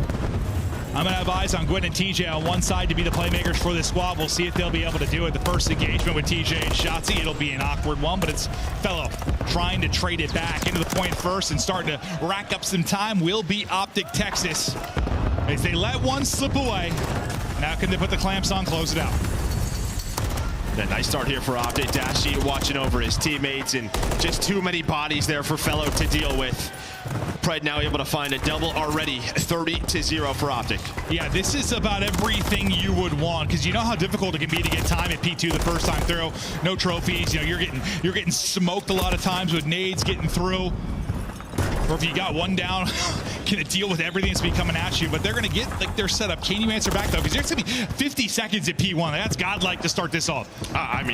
We've seen that at times, but usually not the break. Pred now trying to take a round. He's going to find Clay. That will give them those back spawns. So Carolina didn't have to adjust, but it looks like Kenny still spawns out. Now maybe with that one, yeah, they should have the spawns. Now going to start their break push. Yeah, I mean, you got pushed all the way out to garage, so you got what you want if you're Royal Ravens for one side of it, but now can you deal with the pressure from the other end? So far, so good. TJ going massive. They smoke him. Fellow finds the third, and I mean, that's what you want. That's what keeps some of the utility away from the point. Push out garage side, deal with it, get the setup you want. It's 3 straight for Fellow, 3 straight for TJ. Nice little 6-1 start for Fellow.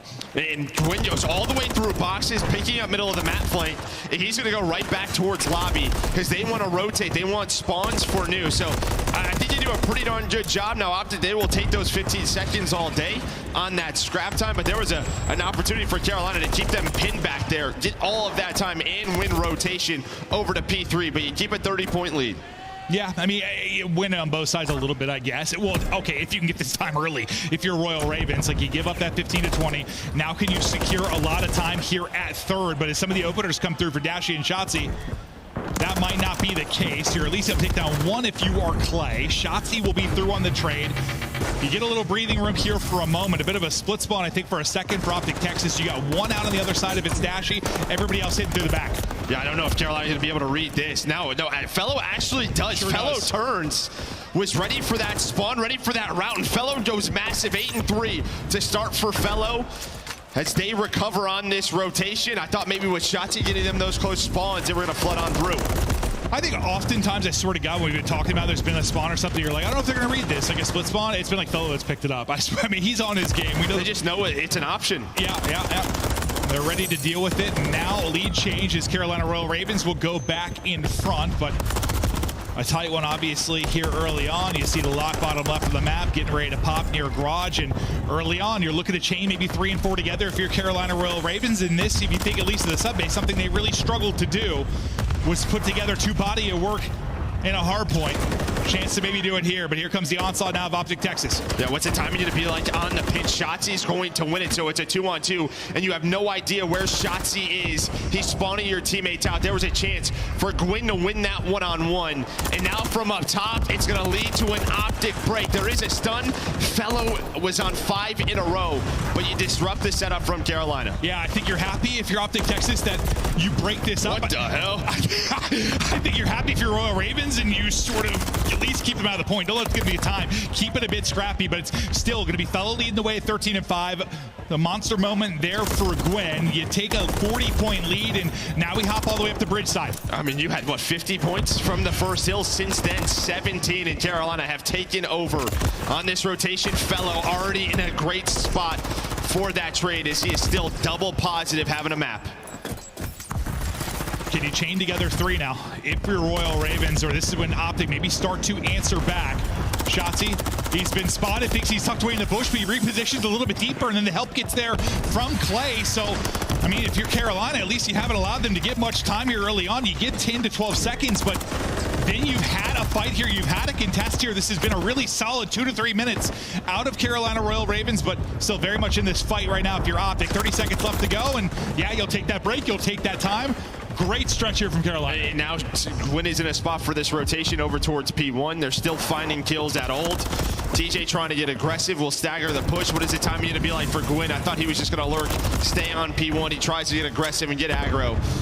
So that will find an opening, for Optic to get back to this P1 where they were so good to start this game. I mean, he was going to have so much to deal with, but yeah, he'd love for him to maybe be tucked away, get a kill, maybe surprise too. Instead, they're able to push out behind that kill onto Gwyn, and now your chance to, in the second set of rotations here, to kind of flip the script, start to rally some points for your Optic Texas. Like, what do they need to improve on? Because it felt like Royal Ravens were a step ahead throughout that entire first set. Well, I think really it's just a P3, P4, right? You have to be able to win one of those rotations. You got 50 seconds on P1, then 45 on the rest. Yeah, I mean, yeah, to me, it's a P3, P4. I think they did a good job at P2, not having spawns, finding time and getting the break. Can they win that rotation later in those hills? We'll see if Optic Texas can now pick it up, get this one to be a bit tighter. So far, so good. I mean, they dominated the P1. That's been the one they have locked down. 3 through now on the feed. As they start to fan out, get position, keep Carolina spawning out wide left, as they've been able to do on the minimap so far. Rotating early to bottom will be Shotzzy as he gets set up for that P2. The rest of the team positioning or transitioning now through mid-map. Got a 2-on-2. For the next bit of control, but it's Fellow. Clay able to set it up. Shotzzy, though, lurking and tucked away in a corner, able to win it as the SMGs pop it off quickly here for Optic Texas. Yeah, but Fellow almost able to win that second one. I thought if he wins that, he would have got his team spawns. So you recover behind Shotzi's play. He's up to 21, and now Pred reading the routes that Carolina are taking, almost gets caught reloading, but has the pistol. That's one of those moments, like you let your teammates take some fights, they lose them, sure, but you're just ready and waiting, chomping at the bit. The triple from Shotzi, so big, and now it's 5 in a row. Looking to maybe get a streak, but that's not going to happen as the utility hits. He will drop, stuns popping everywhere. Dashy trying to battle from the back, step as long as he can, but he will fall. We have a 12-point game right now as Optic have made the rally. And it's reminding you now a little bit of that game one, at least when you think about the score line, as we got to what, a 180-180 tie. But it's Gwyn who's also on 5 in a row. Will he be able to maybe earn that streak? That'll be the number 6 on the minimap, and he looks to have an opening. So he's going to be the one rotating off ult. He might be able to get the streak as he lurks in from behind. We'll hop to his POV for a moment, just see what kind of timing he's going to get. There's number 6. There, I thought number 7, but the movement there from Shotzi to win the fight. Yeah, you do get spawned, so if you're Carolina, I think you get a little bit lucky to be spawning close here, but Optic able to read it, able to find this fight, and this is what they needed to be better here. So far they have been. You were hoping Gwyn timed it well, but instead it was the opposite. It was a bad timing for him on that long route, but he's just gonna try to fight on right through with it, TJ, to get on the point, but Optic now in the lead. Yeah, it's one of those things when you're rotating off of ult, like, does it end up being perfect timing, or are you there just a little bit too late? I mean, at least he gets the streak. Maybe he'll be able to do something with that as we get later into this one, but it's been all Optic Texas in this second set. You're enjoying the 25-point advantage, and it is growing. You'll give up the final 15 or so. If you're Royal Ravens, you'll rotate, maybe try to stop the bleeding. The game's gotten away from you a little bit. Take a deep breath, try to answer back as Optic have started to roll. Into the hard point, here we go. Yeah, I mean, if Carolina, they would love to hang on to that cruise for P5, but if they can take this cleanly and save that cruise, but it may not happen. Dashy with a triple, and now you might be relying on Gwyn, because Shotzi was going on a crazy route, and yeah, you're gonna get this out. This is not what Carolina wanted. You wanted to win that rotation, use this at P5 to break it, and have that lead. Instead, you have to invest it early. You get him out of the point at least, but yeah, things unraveling late in the hard point, similar to the map 1. We'll see if Royal Ravens can come alive, or if Optic will just close this out. They'll rally right back into the point. Felony tries to hit over the top and get them out. 20 seconds remaining on the point. He'd love to get this time just to get it close, but Shotzi, another multi-kill for him, and he rally right back into it. You'll be at what? Around 220, up 60 as we get ready, and getting close to that point, but you really got to be perfect now if you're Carolina. No, you do. Yeah, they're going to have rotation over towards P5, but they need to slow down Shotzi, 29 and 18. His timings have been on point throughout this second rotation. He does get taken down as Optic try to fight for top middle control, but Carolina with a nice start. This is what they needed, just like a moment to breathe. It felt like the game almost got like a little too fast for them there for a moment. Like they were no longer ahead on the rotations when they were playing from behind. Just seems that they kept being on the short end of it. Can they continue to hold? It was a scrappy P5. Last time we were here, up over the top goes Shotzi. Another multi-kill for him, up to 31. Everything hitting him. About 72 stuns and nades going to connect onto him, but you get right back into it. 20 points are needed to get broken there. Too easy if you're Carolina. Yeah, and then every couple of seconds is going to hurt Carolina. It's going to put the pressure on as Pred controlling this bridge, throwing his nades, able to find another one. 1 HP is Shotzi. Forces Clay out of position, but able to hit the Renetti shots. It will be a 3 dead. Up towards top middle on rotation. Dashy's going to be the first one at P1. Can they deal with him efficiently? The answer is a resounding no. Dashy able to get 2, and then the help comes in. Pred able to get there, and maybe a sequence where you can rally this to top mid and make a run. If you are Carolina, it's not going to be the case. They get to 180 again, and then they're not seeing another point. Optic Texas looking to lock him out here, close it out, and move on.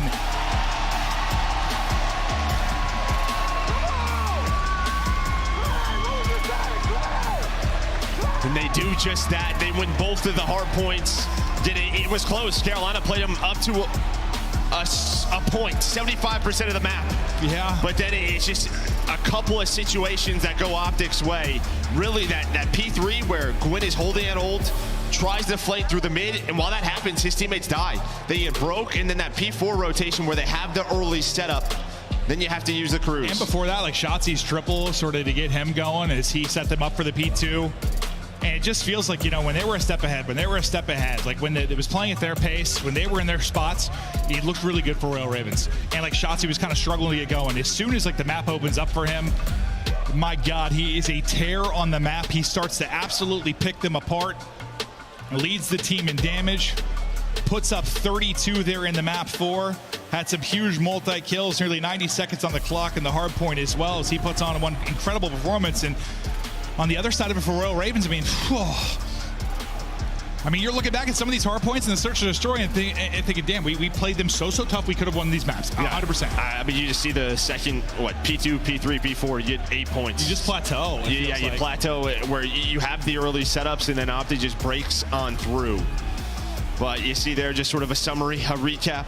You're able to win that control, but you drop both of those hard points. Yeah, I don't know what the most frustrating one is. Maybe if you're a Carolina fan, I think probably a Search and Destroy when you have 8 first bloods. I imagine that's going to be the case. But Big Ken, we're looking forward to see what he's going to be able to do the rest of the tournament. Had some monster moments there. We've got him on stage with Blaze. Take it away.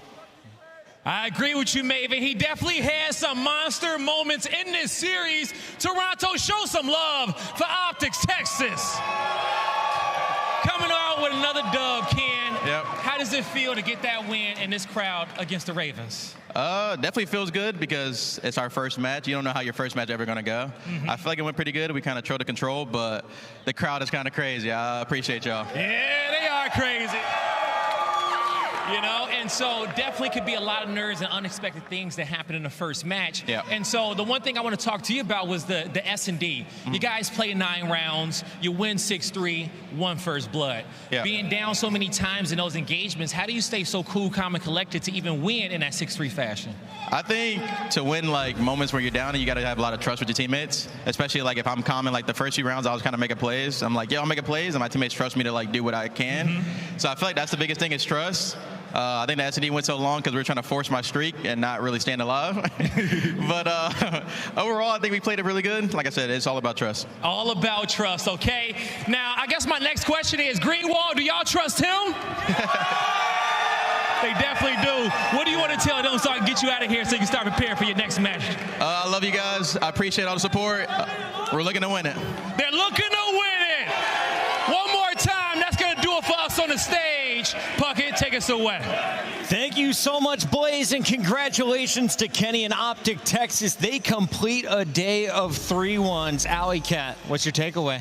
My takeaway for the entirety of the day is that, you know, we didn't have any true upsets, but everybody took a map that you weren't expecting them to. Carolina Royal Ravens able to walk away with that controlled W, I think, is a pretty positive side for that camp. Let's break down this Optic squad that was able to take both hard points. The second one a little bit closer than the first name was, but Texas gets it done.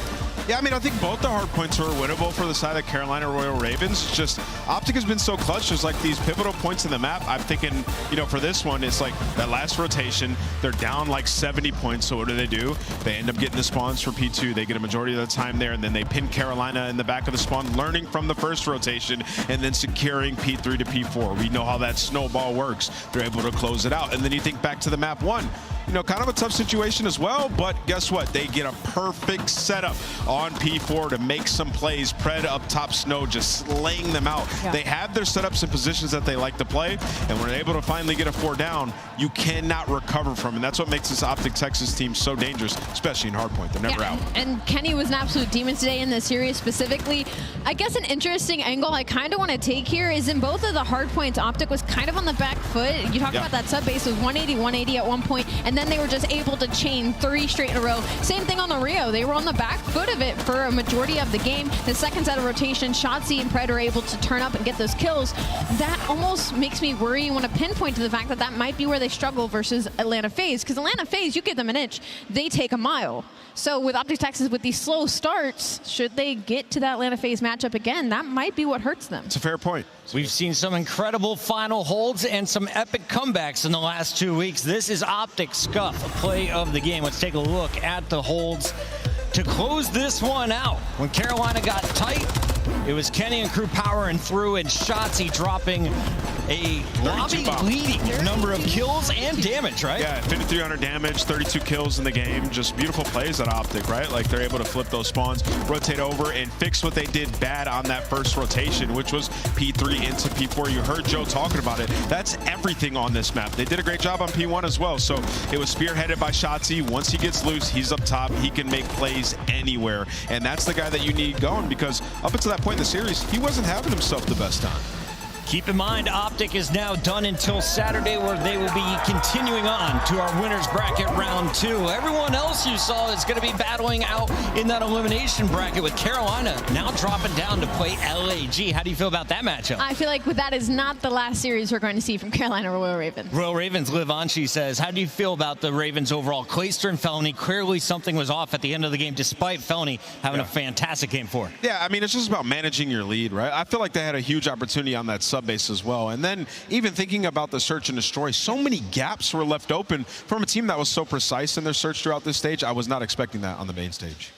It's been a lot of fun. It's time to recap all of the games, as tomorrow we head to the elimination bracket. Today it was all about that winners round 1, and it started with an upset. Technically, New York came in with the 5th seed, while LA Thieves in their 5-2 record had the 4 seed, but it was the Power 4 squad, the Subliners, back on top with a 3-1 victory. Yeah, unfortunately, even though New York was the lower seed as far as our statistics go and as far as the fans' choices go, New York Subliners was the stronger team heading into this. LA Thieves, a very strong showing. They were able to come out and win that first Rio, which is a shocking surprise because I expected them to take the search and destroy, if anything, in this series. But after that first map win, it was just all New York Subliners. They were getting all the first bloods. They were able to convert them to a couple of round wins, which allowed them to take that map number 2.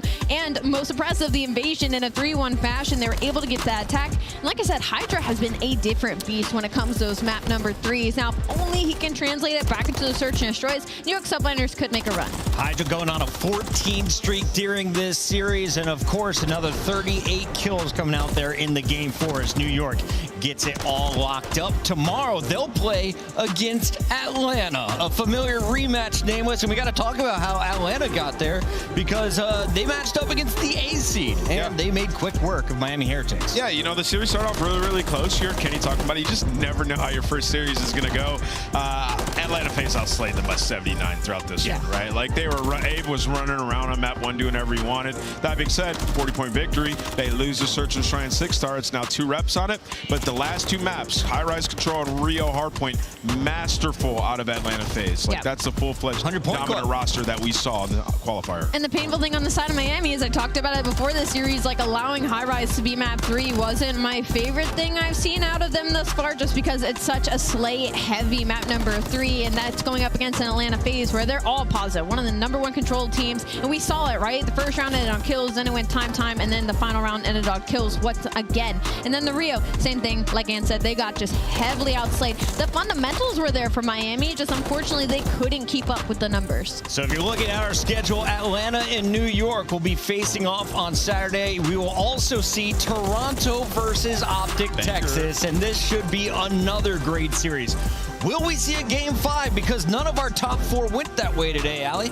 I honestly, maybe not, because Toronto's hardpoint looks disgusting right now. If Envoy keeps playing like he did in that series, that spells some serious trouble for the other top 4 teams. Wait, what you mean? We ain't gonna see. You don't think it's gonna go 5 in Optic Ultra? You think Ultra gonna beat them in 4? No, I think Ultra might beat them in 4. With the Optic I saw today, I think unfortunately, again, they just started way too slow in the Nameless, you called Surge though in this series, right? I did. Obviously, it was a little trolly, but I did think Surge had the opportunity. You saw, I mean, able to take the control, pretty dominant fashion. I thought they had a huge opportunity as well when we got to the 6-star, just blowing up their P3s. But that's gonna happen when you're going up against, you know, a team like Ultra who's 37-8 and hardpoint on the season. That being said, them versus Optic, that's going to be a banger. On behalf of everyone in the chat, Nameless, can you answer this one honestly? Who won, Kendrick or Drake? What? I mean, I don't know. Don't answer that. I don't know. I'll have to think about it. We'll keep thinking about it. The answer's coming by the end of the weekend. You guys got to stay locked in because we are coming your way each and every day with the headquarters crew. We'll be kicking off tomorrow's show at 1:15. Alley Cat, final thoughts here as this is the bracket going into day 2. I'm still a little pressed that you got mad at me for saying I think Toronto Ultra takes it in 4. Listen, man, Optic Texas has beat everybody below them, but that involves Seattle, Vegas, Miami, Boston, LAG, LA Thieves. You know what I'm saying? Like, I mean, sure. I think Optic just look unbelievable. I think they'll take it.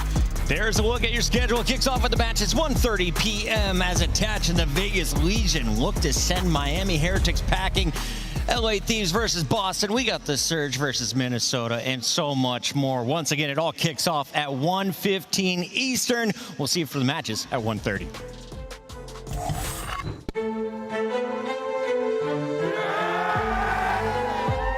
Yeah, I just came to win. Never will I lose. Long as I'm breathing, I'ma have something to prove. Y'all can sink or swim, but I'ma make a move. Doing what it takes, I'ma always pay my dues. Yeah, I just came to win. I've been off the shuttle and I'm staying locked in. I was always underrated, now I'm in the top 10, making big plays. I was going for the big stage, suited up, about to take it over. I'm going hard on a rampage. I'm back up on my grind. Y'all be on the grind, watching from the sideline while I'm steady getting mine. Yeah, even on the road, we've been on the winning streak. Every day and every week, I'm performing at my peak. You should know it's nothing sweet when I walk into the game. Poker face on, trying to get another ring. With my back against the wall, I'ma show up in the clutch. Y'all ain't doing nothing much. Hold my team up like a crib. We gon' eat them up for lunch. Check my appetite. I'm looking for the prototype. Even with the odds stacked against me, I'ma win the fight. Ready for whatever. My skin tougher than leather. I'm on the bigger endeavors. My game plan is too clever. Came to win. Never will I lose. Long as I'm breathing, I'ma have something to prove. Y'all can sink or swim, but I'ma make a move. Doing what it takes, I'ma always pay my dues. I just came to win. Never will I lose. Long as I'm breathing, I'ma have something to prove. Y'all can sink or swim, but I'ma make a move. Doing what it takes, I'ma always pay my dues. I just came to win.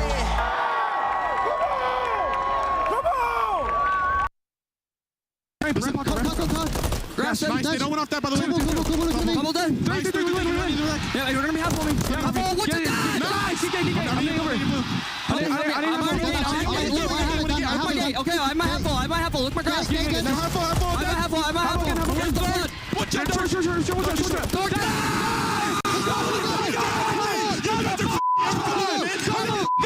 Go! Oh my gosh! Oh my god! 38! Oh my god! Let's go! You guys are everything.